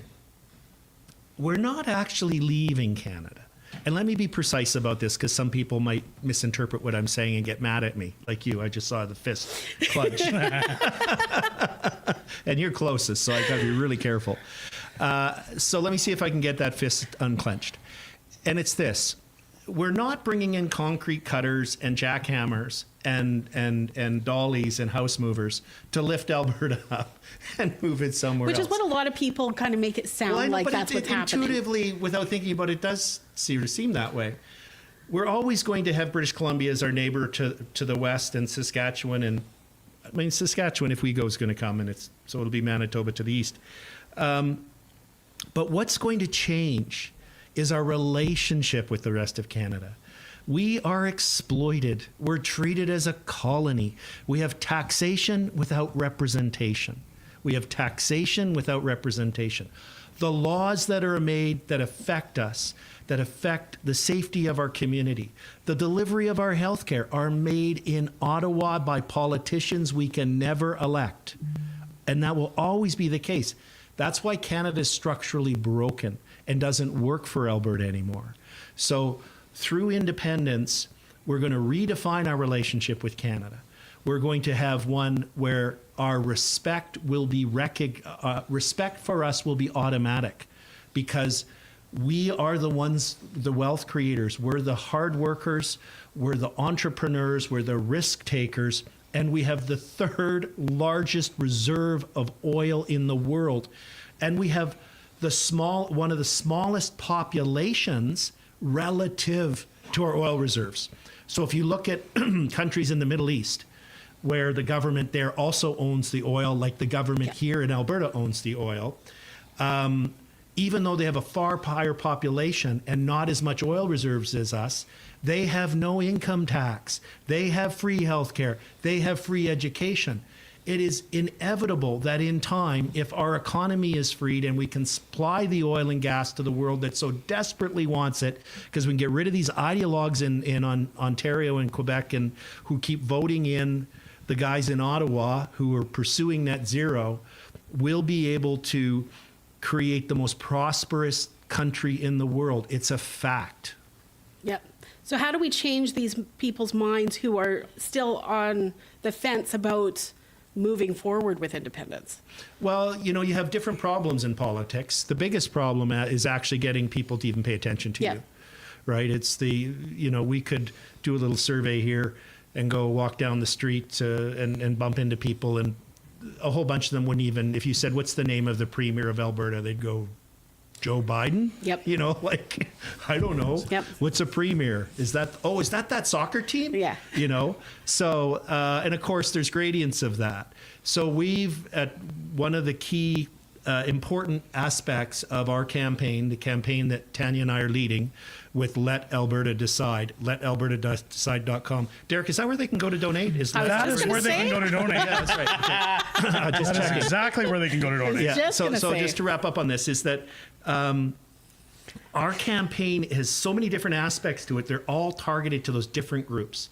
So we have a particular method of campaigning that we're unleashing to target that 21-year-old who's suddenly realizing how expensive it is to rent his or her apartment and going into a grocery store and looking with envy at that jar of pickles saying, someday I'm going to be able to afford that, baby, right? And leaving with so few groceries compared to what they thought they would be able to afford. Yep. Looking at their paycheck and seeing how much the gross amount was, like what their work was really worth, and how much they get, and how much the government takes.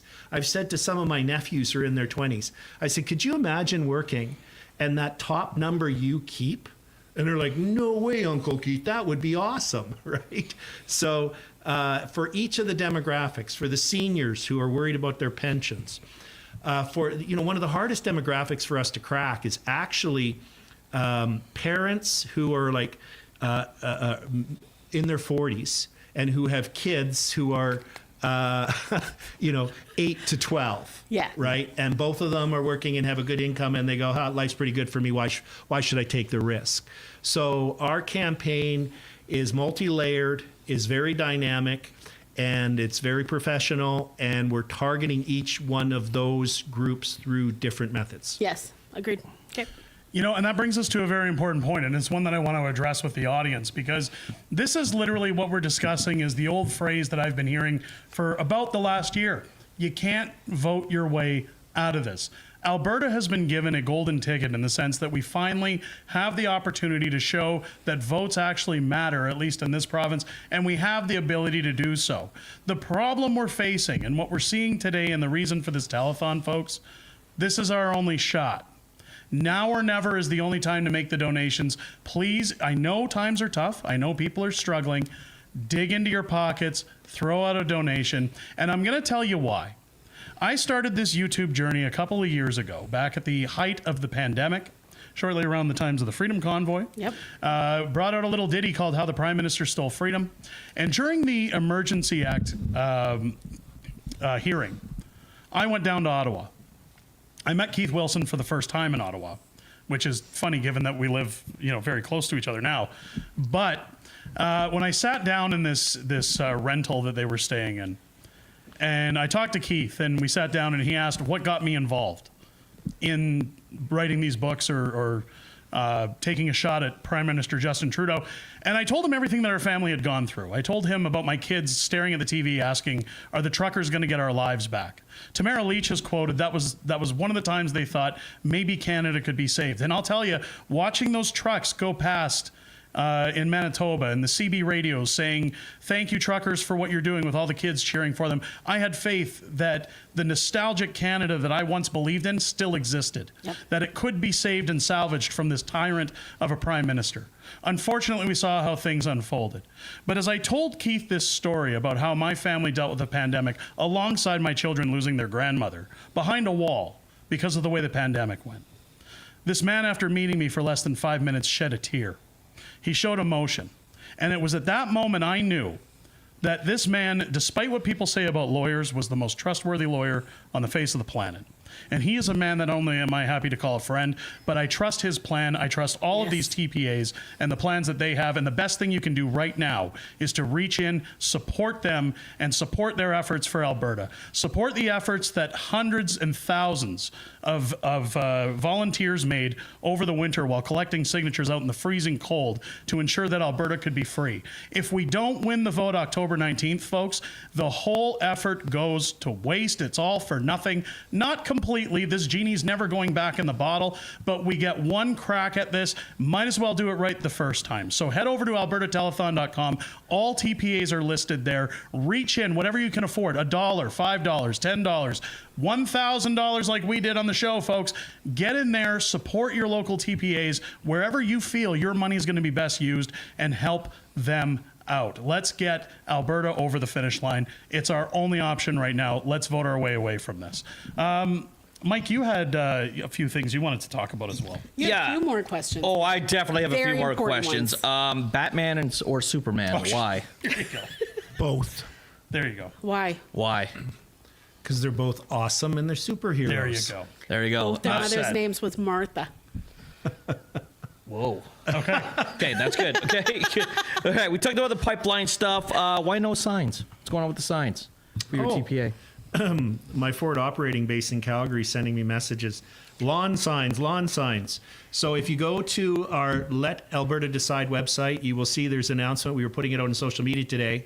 We have 3 sign locations set up for tomorrow at 3 different points in Calgary. You can go to the information. It'll give you the locations.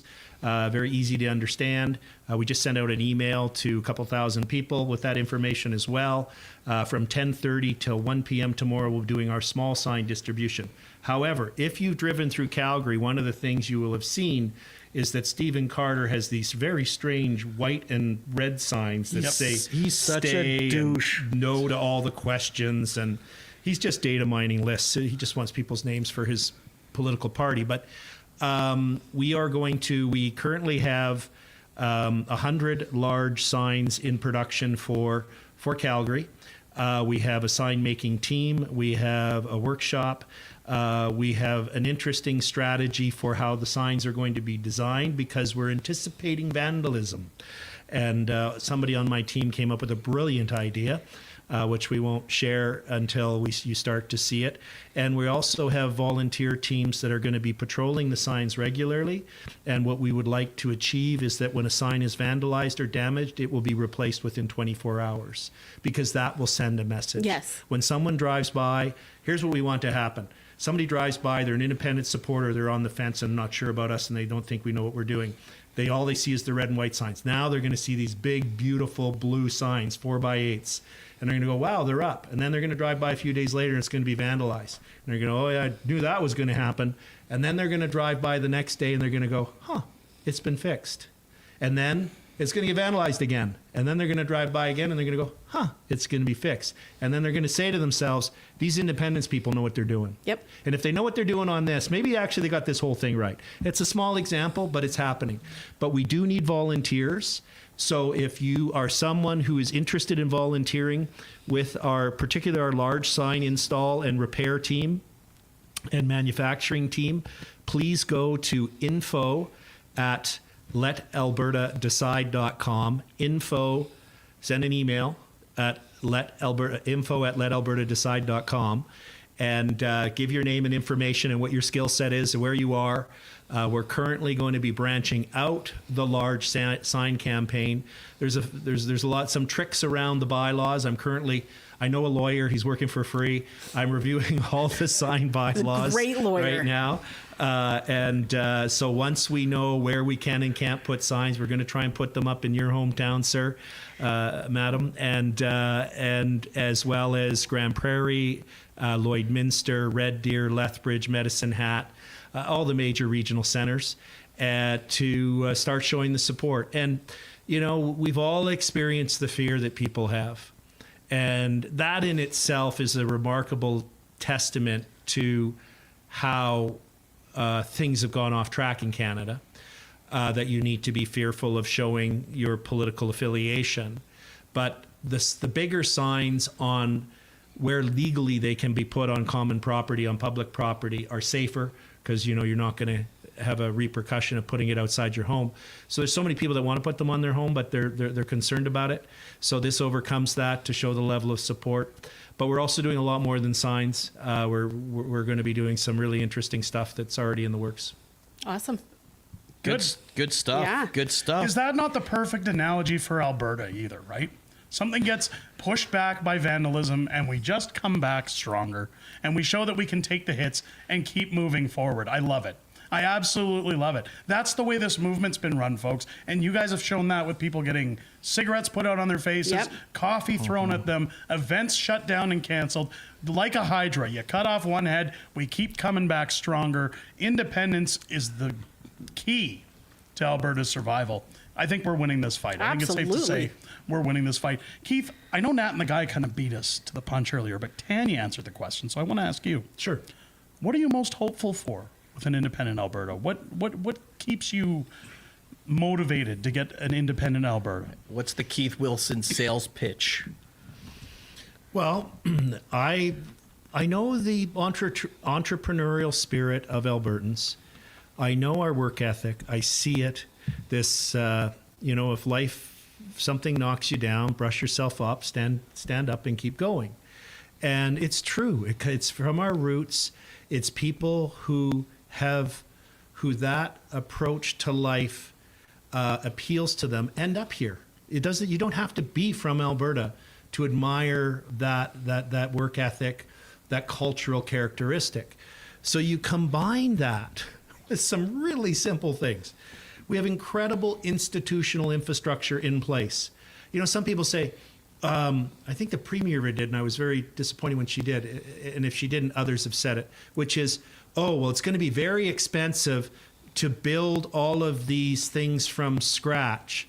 We're not building anything from scratch. It's already here. It's already here. Do you think the people, we know, I don't have to be hypothetical, we know that the people who currently work at the passport office want to keep their job. Yep. We know the people that meet us at the airports that have the blue uniforms on and say Borders and Customs Agency, they want to keep their job. They already know how to do it as well. Exactly. So we want them to be able to go, if independence occurs on a Tuesday, I want them to go to the job on Wednesday and do the exact same thing they did on Tuesday. And over time, the new government of Alberta will improve things. But let me give more of a concise answer to your question. We have everything here that is needed to create the freest, most prosperous place in the world.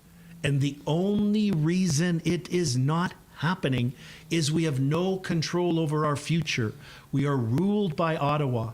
They use us, they abuse us, they reach into our pocket, they misuse the spending of money, and they're ideologically opposed to us, and they want to hold us back. And they are holding us back, and they have been holding us back. We have achieved the greatest economic growth in Canada, the greatest number of job creation, and the greatest level of investment, despite being pinned down with Ottawa's knee on our neck.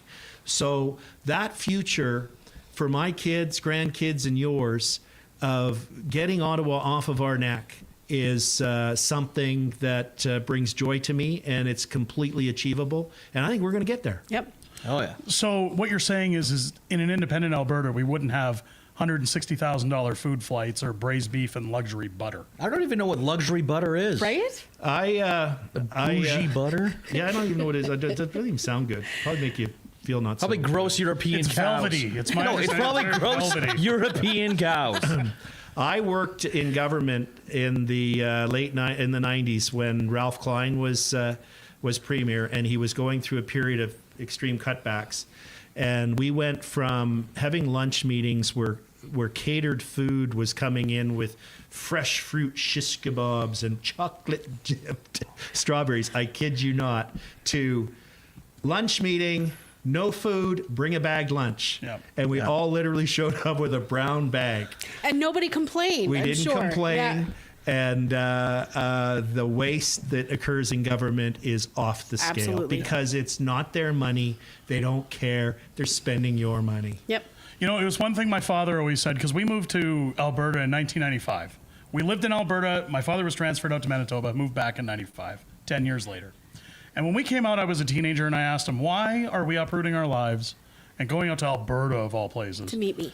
And well, that was one of them. But you know what he told me at the time was Alberta was booming. It was the mid-90s. The oil boom was huge. Entrepreneurs were coming in. Home business startups were at a highly successful rate. And he said, Alberta's the one province in the country that you can make a name for yourself and that you can get ahead no matter how high you want to go, as long as you're willing to get your hands dirty and put in an honest day's work. If you're looking for a job, you can find a job within a day. And if you want to work your way up a corporate ladder, they will train you. They will actually help you get ahead because they want to invest in their own people. And at 15 years old, I didn't appreciate that. But as I grew throughout the province, as I spent my time in Alberta, that reigned true up until about the early 2000s. Once we started getting governments in that wanted nothing more to do than to use their names like a NASCAR driver to give contracts to their friends, scandalous spending, Trudeau happened, we all saw how things went there. I think it's very adherent at this point that Alberta understand those days can come back. When I talked earlier about the sentiment of what Canada used to be, if you were in Alberta anytime before the year 2000, following the National Energy Program, seeing those booming years, that can return tenfold in Alberta under a new republic. When you think about the teachers who are protesting right now saying, we need a raise, we need more money, we need smaller classrooms. How many schools could we build without the bureaucracy of the federal government and red tape? With the billions we're not sending in transfer payments, how fast could we build those schools? How many teachers would be clawing their way into Alberta to get a job because they're no longer paying federal income tax or GST? Same thing with hospitals, doctors. How many doctors would love an extra 30% on their paychecks? I see Mike's note there. AISH benefit would benefit us. AISH as well. You look at AISH and ADAP. Those on disabilities could finally start getting real funding. And those who are taking advantage of the system, folks, they would be removed. Yep. We would have a brand new program. The prosperous nation of Alberta would be a true marvel to behold. I think people from all over the world, let alone Canada, would be flowing in at an alarming rate. We would have to vet who's coming in. But nonetheless, as nice as that sounds. That would be nice to just vet people who are coming in. The idea of an independent Alberta for the last year, ever since I watched Pierre Poilievre lose the federal election, I was pro-Pierre. I thought finally we had a chance. Things can change. I was shown very quickly that the government can kind of set the system how they want it to in order to win their elections. There is no hope when it comes to being on that carousel. Now, if the definition of insanity is doing the same thing over and over and hoping for different results, now's the time we do something different. Again, now's the time to donate. Head over to albertatelethon.com. Yes. Make your donations. Support a free and independent Alberta. One of the things I do worry about, throw Keith, you a 20 every time you say donate. donate. Now, one of the things I do worry about, Keith, that we hear a lot being discussed, not only in the House of Commons, on the media, on the news, is we know Bruce Party's been talking about a lot, the Clarity Act. Now, we've seen the dust getting kicked up in the House of Commons when they talked about 50+1. We saw, and it's unbelievable, folks, it wasn't on my bingo card that Quebec would come to Alberta's defense. Absolutely. But when they start talking about the Clarity Act, when they start talking about can Alberta actually leave, I've heard many people saying, I think it's going to come down to a unilateral declaration of independence. We don't feel that Ottawa would honor the Clarity Act. No. We feel that this would get drawn out. Where do you see things going with the Clarity Act? And do you think it's going to take a unilateral declaration in order for us to get out? So what we need to understand is that it was in 1998 that the Supreme Court of Canada released its decision. And by that, I mean the succession reference case that laid out the pathway for a province to vote on a clear question with a clear majority, and then that triggers a duty of good faith negotiation, and the province can become an independent country. 1998. In the year 2000, the Liberal government brought in the Clarity Act. So the Supreme Court of Canada laid out this roadway and put bridges on it and overpasses and so on to make it all possible, a legal constitutional pathway. What happened with the Clarity Act is it put barriers and roadblocks and detours in place. But the same day, the day after the Clarity Act was passed in the Parliament in the year 2000, the Quebec General Assembly passed Bill 99. And what Bill 99 was, the Quebec government saying, bugger off Ottawa, we're going to follow the Supreme Court of Canada decision. Your Clarity Act is unconstitutional. You don't get to decide whether a question is clear. You don't get to decide whether or not it's a clear majority. That's not what the Supreme Court of Canada said. The Supreme Court of Canada trumps the Parliament, which is a basic fact you learn in first-year law school. So they said, away with you, Ottawa. We're not going to follow it. Bill 99 was challenged and upheld in the Superior Court and the Court of Appeal in Quebec. So when you referred to a moment ago how Quebec came to our defense, which was about a month ago when the Prime Minister said, well, this referendum question in Alberta is going to have to be referred to the Parliament, the stream of Quebec politicians, both federally and provincially, came to the podiums and held press conferences, says, Alberta, ignore them. You have the right to decide. You have the right to democratic self-determination. The Clarity Act is unconstitutional. It's an improper attempt. They even said, one of the Quebec politicians said that it was a federal government overreach and authoritarianism. And she was correct, okay? So the reality is that to the extent that the Clarity Act is inconsistent with the Supreme Court of Canada decision, which it is in many respects, and to the extent that it purports to give exclusive control and sort of veto power to Ottawa, it's unconstitutional. That's the approach that Quebec took back in 2000, and that's still the law there. So what I think should happen here, you've interviewed the Premier, Premier Smith, and she's talked about her Sovereignty Act here and defending Alberta's sovereignty within Canada. And that legislation, which I publicly supported and defended her when she introduced it many years ago, is there's a mechanism in there where the legislature here in Alberta can pass a resolution when they believe the federal government's intruding into provincial jurisdiction. This would be a perfect opportunity for the Premier to demonstrate her commitment to basic democratic principles, Alberta's sovereignty, follow Quebec's footsteps, pass a resolution in the legislature in the next session saying, Albertans will decide whether the question is clear. Albertans will decide whether there's a clear majority, not Ottawa. Ottawa needs to stop playing this game. So, to go to the final point that you raised, the legal obligation is of the federal government and the provinces to enter into good faith negotiations after a vote on a clear question with a clear majority. If we will invite them, the Alberta government will invite them into those negotiations. If they say, oh, no, we can't come because we haven't passed a resolution in the Parliament under the Clarity Act, we say, the meeting's still next Tuesday. We will be there. Yeah. And if they don't show up, then we say that's bad faith. And they say, oh, we want a court interpretation. We say that's bad faith. if you've got an obligation to negotiate in good faith, and we give them a period of days, just like I would in a litigation negotiation. I'm not going to play silly bugger forever with the other side. I'm going to say, all right, you got 60 days, or you got 90 days, or you got 30 days. And then we would reach a point. I think the negotiation should take 90 days because all of the things that we need to take over are known. Yep. Yes. Right? And the work of the Transition Council, we're identifying all those things. We're preparing term sheets and other things to help with the negotiations, to shorten the timeline. I think at some point the government of Alberta after the vote will say you've got 30 days. If we don't reach a deal, if you don't engage in good faith negotiations, we're going to use paragraph 155 of the Supreme Court of Canada decision. We're going to issue a unilateral declaration of independence for the new country of Alberta. And where do you suppose that would lead us? Because a lot of people, and they're going to say it goes to MAGA, it goes to the United States. Do you think President Trump at that point, or any country around the world, would come up, call Mark Carney and say, well, I got to be honest. That Alberta government, they're really something, okay? And they just call the Unilateral Declaration of Independence, they're wonderful. So we're going to recognize Alberta. Do you think that's going to happen, or do you think that we're going to have more tumbleweeds to get over before Alberta can break away? No, I think it's going to happen right away. Okay. Because government's an artificial construct. Nice. Right? I mean, try and touch it. They can't sit here in this room. I can touch this. Yeah. I can touch this fine man. But that'll cost you. There you go. Yeah. That's I got money. Donate.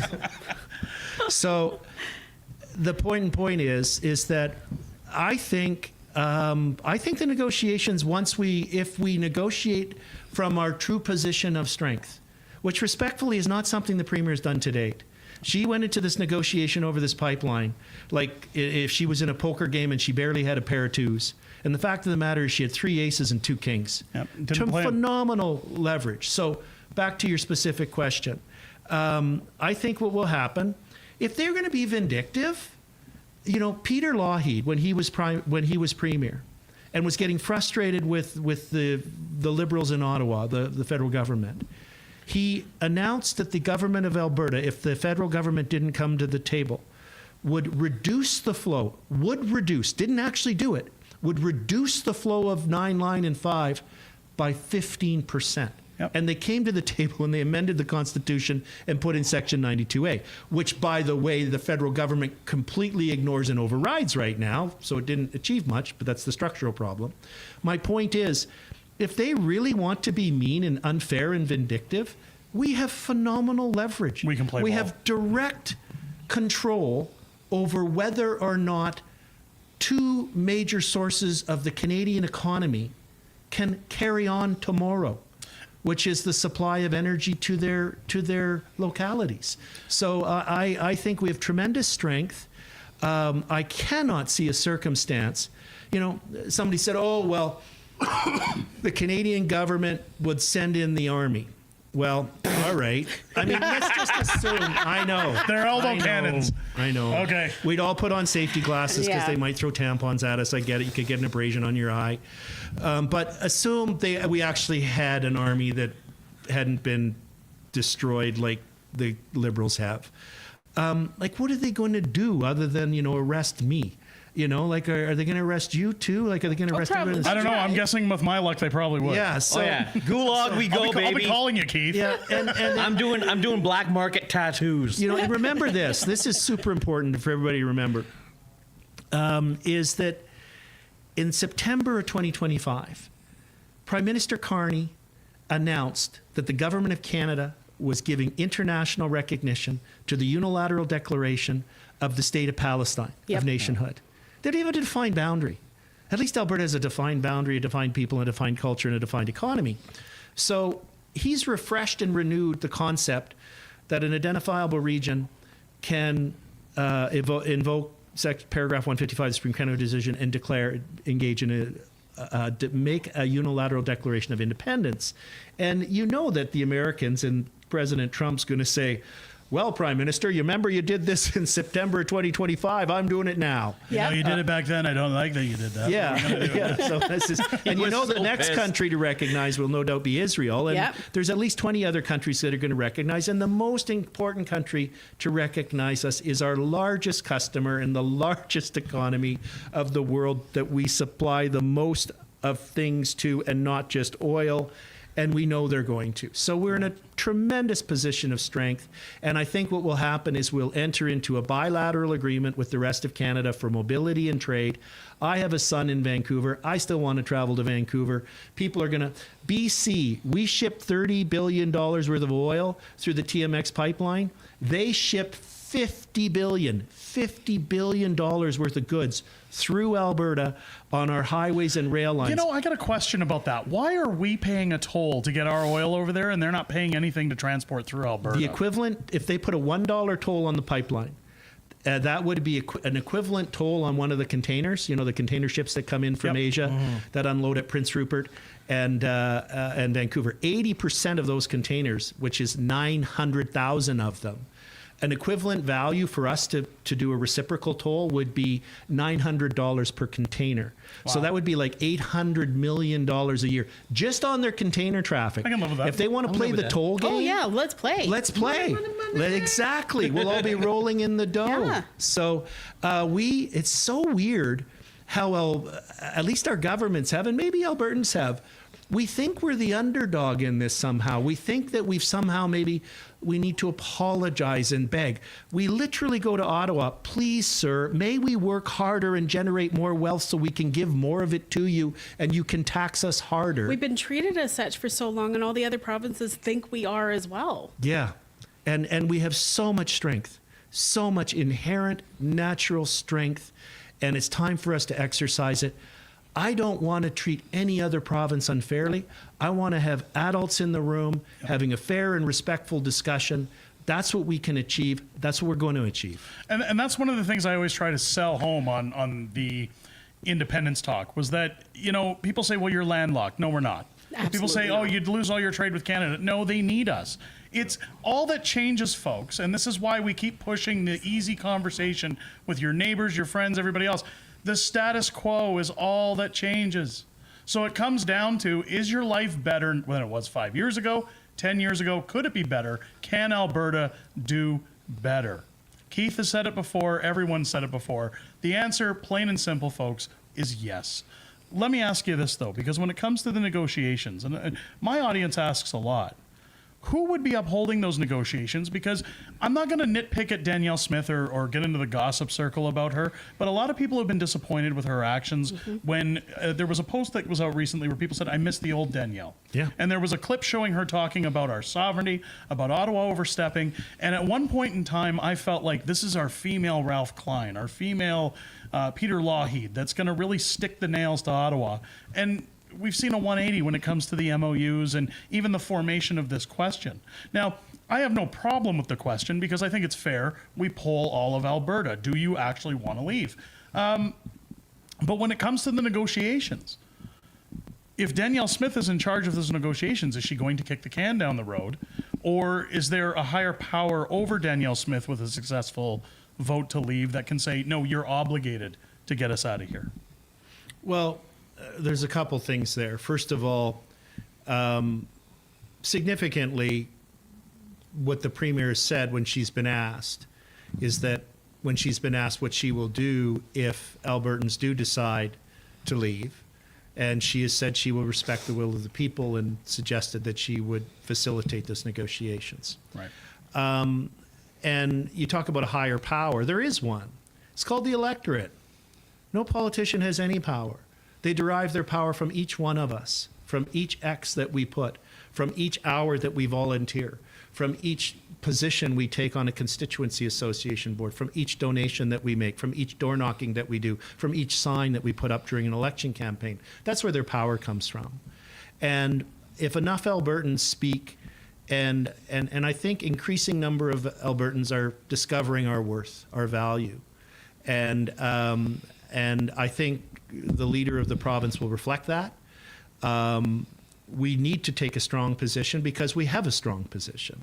We will take a fair position, but that's not what's been happening to date. This pipeline agreement is an absolute fiasco. It's just incredible. It's unrecognizable that respectfully that a UCP government would support this agreement. Yep. It involves $40 billion of taxpayer money for the pipeline, for which no oil company has announced they will produce anything to put in it. No, the 10% interest by Pembina Pipelines it's not even a cash interest. They'll get a 10% share of it. They're not putting money up. The Pathways project, we fought net zero. This agreement entrenches net zero. Yep. Our government just signed an agreement agreeing to net zero? Yeah. And nobody else is. No other country is. No, we're the only ones suckered into it. Yeah, and there's no market for it. Nobody in Asia or the United States, which is the markets, possibly some foolish countries in Europe might pay more, but that's not where we're planning on sending anything, because that's not how the whole market flows work for oil.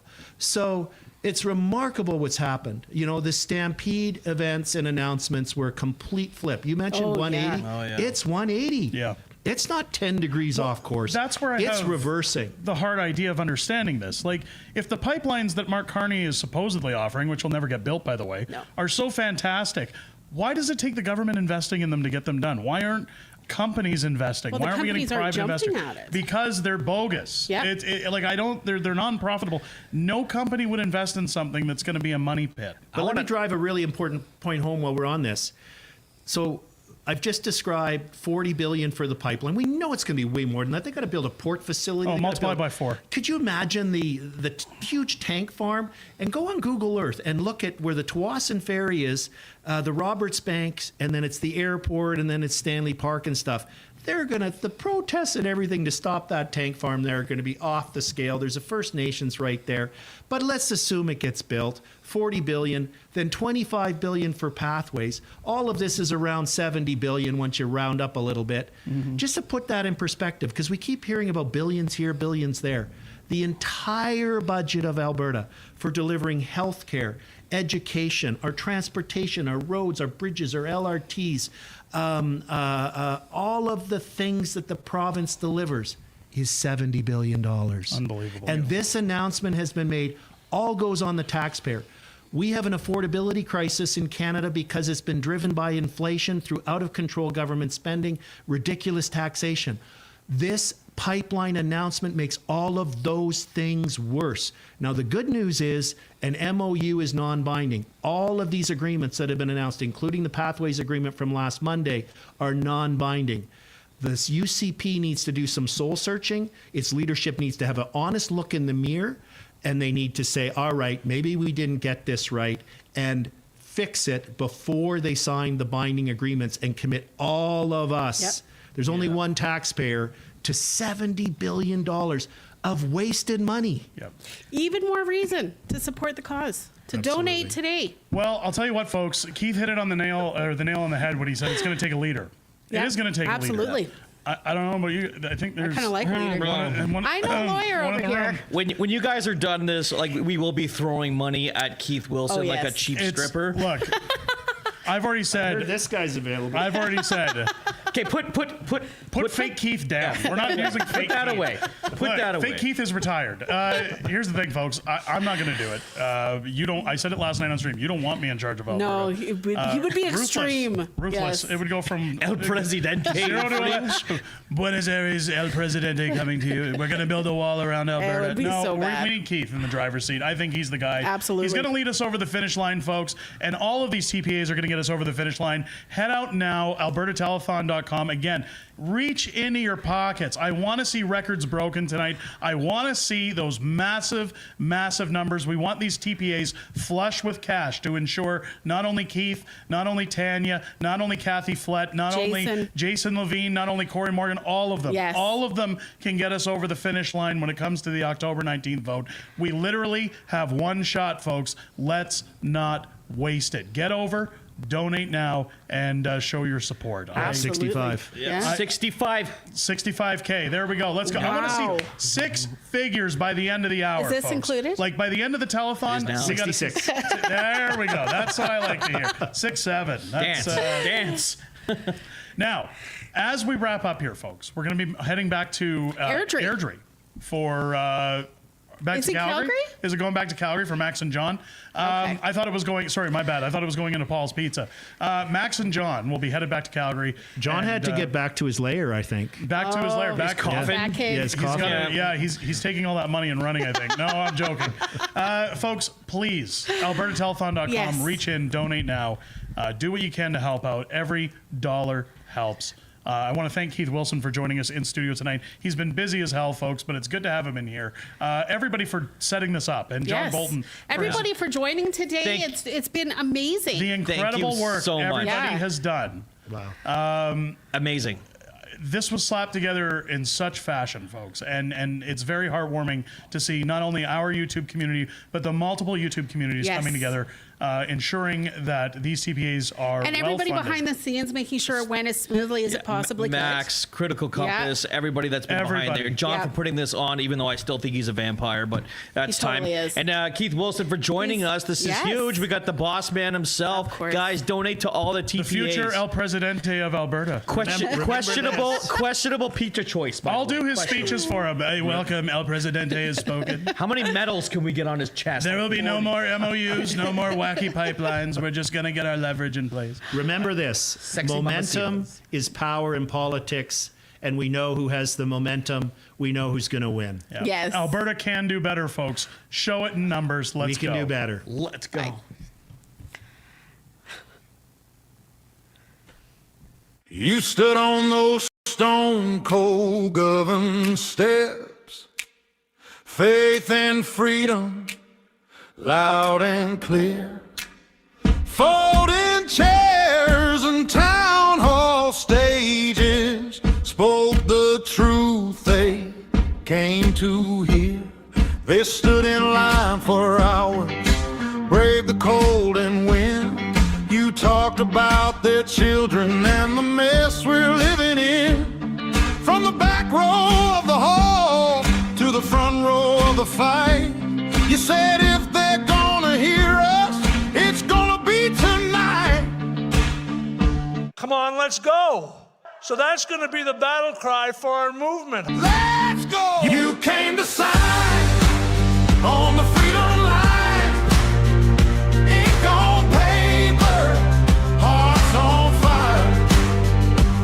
Every name like gasoline, kicking up that rebel choir. Let me shake your hand. Thank you for your time.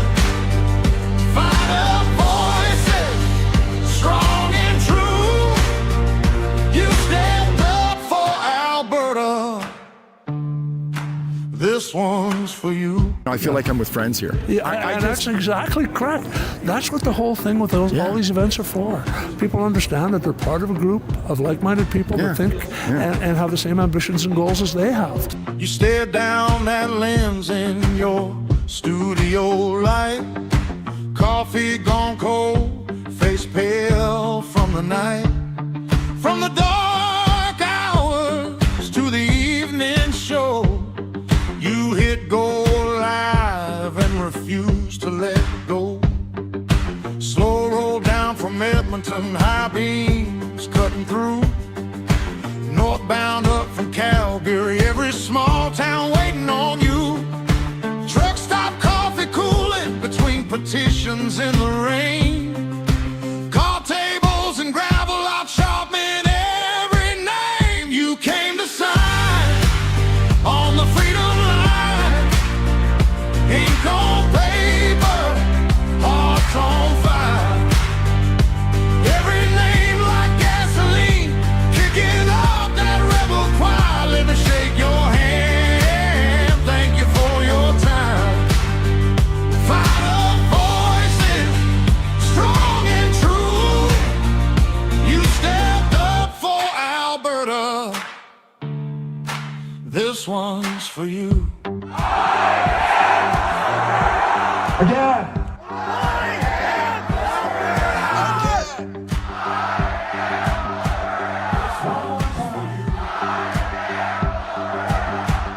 You filled up clipboards in sleet and rain, wrote Roadside lots by the highway chain, in echoing halls where the floors were bare. You passed that pen like a whispered prayer. You came to sign on the frozen ground, heard your own heartbeat like a drum's low sound. Looked around, saw you're not alone. Countless souls fighting for a home. You came to sign on the freedom line. Ink on paper, hearts on fire. Every name like gasoline, kicking up that rebel choir. Let me shake your hand. Thank you for your time. We've gotten by round 3. Now we're in the Stanley Cup final. And away we go. Thank you very much. God bless all of you. For Alberta, and I raise this one to you. This one's for you. You stood that line. Alrighty. Now I'm enjoying my internet people. Finally. Are we back?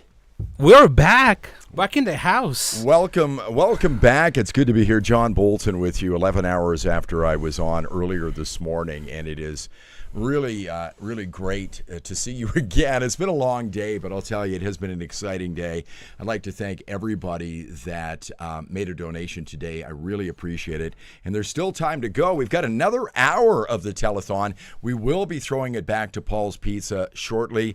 I'm going to be heading out there with my wife and all the people that have gathered out at Paul's Pizza. And if you want to go out, you still got some time, and I'd love to see you there. First off, before I move on to Paul's, you can make a donation, albertatelethon.com. As Fringe said, let's get the numbers up. We can still raise money. Generally, telethons make more money during the evening. And if you're out there and haven't made a donation, albertatelethon.com, pick one of the TPA's, third-party advertisers, and make a donation now. Before I move on, I want to thank some people, but I want to thank the guy beside me. I said on a video I did earlier this morning on my channel that Max is like Cher, Prince, and Madonna. Most people don't know his last name. It's just Max, and everybody knows Max. I have to tell you that this would have been impossible without Max and Jager Gustafson. Jager for giving us this remarkable space we're in right now. Coming over here, helping out with the technology. But this guy right here was running around this afternoon and doing amazing work for about 6-7 hours yesterday. We lost the internet today. He was sweating buckets, running back and forth to get us back on. Max, thanks so much. Thank you. Thank you. I'm crying. Thanks, buddy. Thank you. Mm-hmm. You know how much we appreciate you, right? Mm-hmm. You've been running around this province for what, a year? Going to every damn place in this province. You've been to every town here. Mm-hmm. We love you, pal. We love you. Thank you so much. You know that? Well, everybody does. Thank you. Yeah, and I also want to thank everybody who were watching. Some people. I was expecting. Anyways, I wanted to thank you everybody for watching all the social media accounts, and don't forget to give a last stretch for the telethon, because I'll tell you why. For someone who has, John Bolton was saying, who has been driving all over the place, countless oil changes, gas, and everything, what I can tell you is that in order to organize something like a town hall takes a lot of money. So how much money do we have here? Like, if you will look at the numbers here. Well, we're well over $100,000 today. Money is still coming in. At the website, by the way, albertatelethon.com, will live on until October the 19th. Yeah. But continue. Yeah. So just give you an understanding, because we see all those numbers, those like 65,000 and all those numbers that you see there. Just to give you some perspective, for instance, if you organize...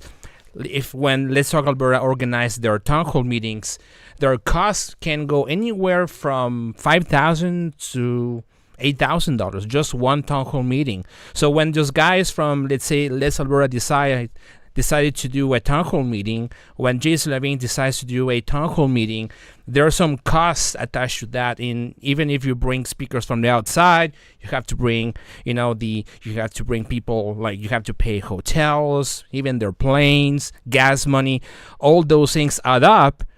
So you can easily get $5,000, $7,000 just for one town hall meeting. Yeah. So that's why it's important, as we are going through this process prior to October 19, to contribute as generally as possible. And I can tell you a story. Some people told me that who work at the government even, who are not going to attend a town hall meeting because they fear about getting the loss, to lose their jobs.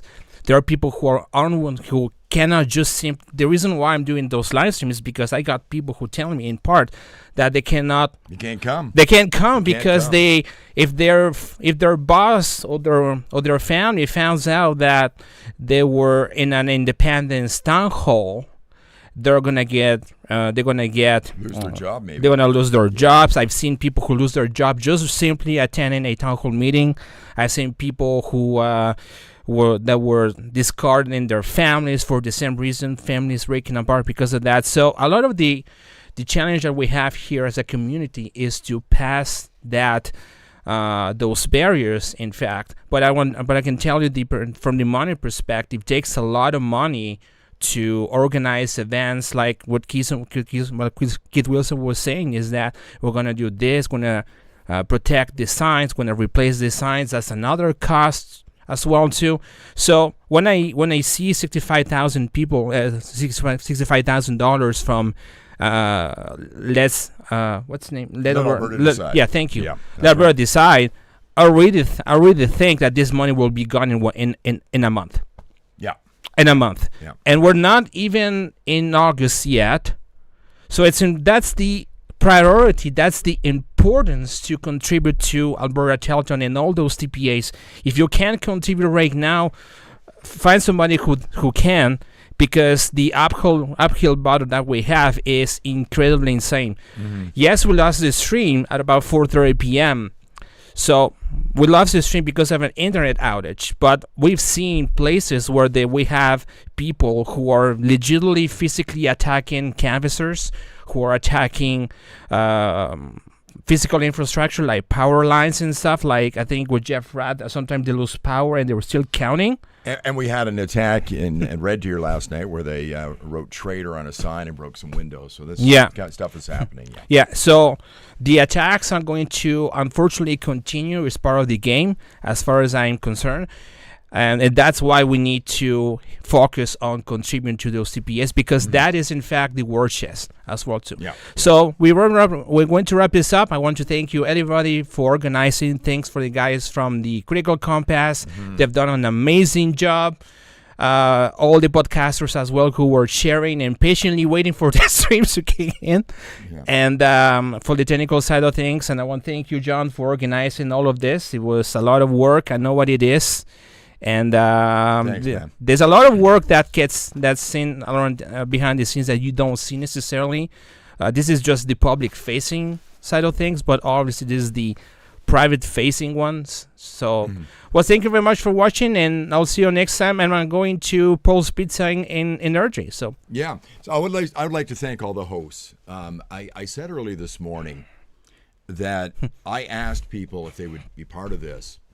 And every one of them said yes immediately. Yep. Nobody said, I'll get back to you. They all said yes. Every one of them, all the people that were on today, they said yes as well.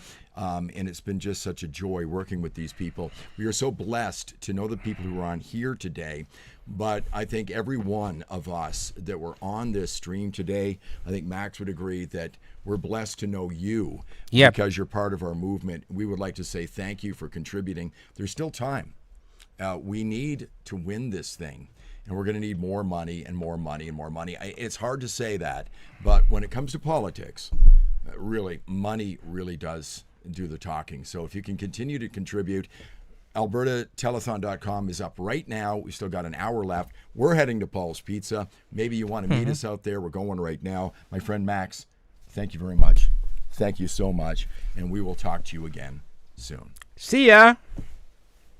My autistic or my internet autistic friends. I always keep saying all the time. I always say that. Okay, thanks, guys. Thank you.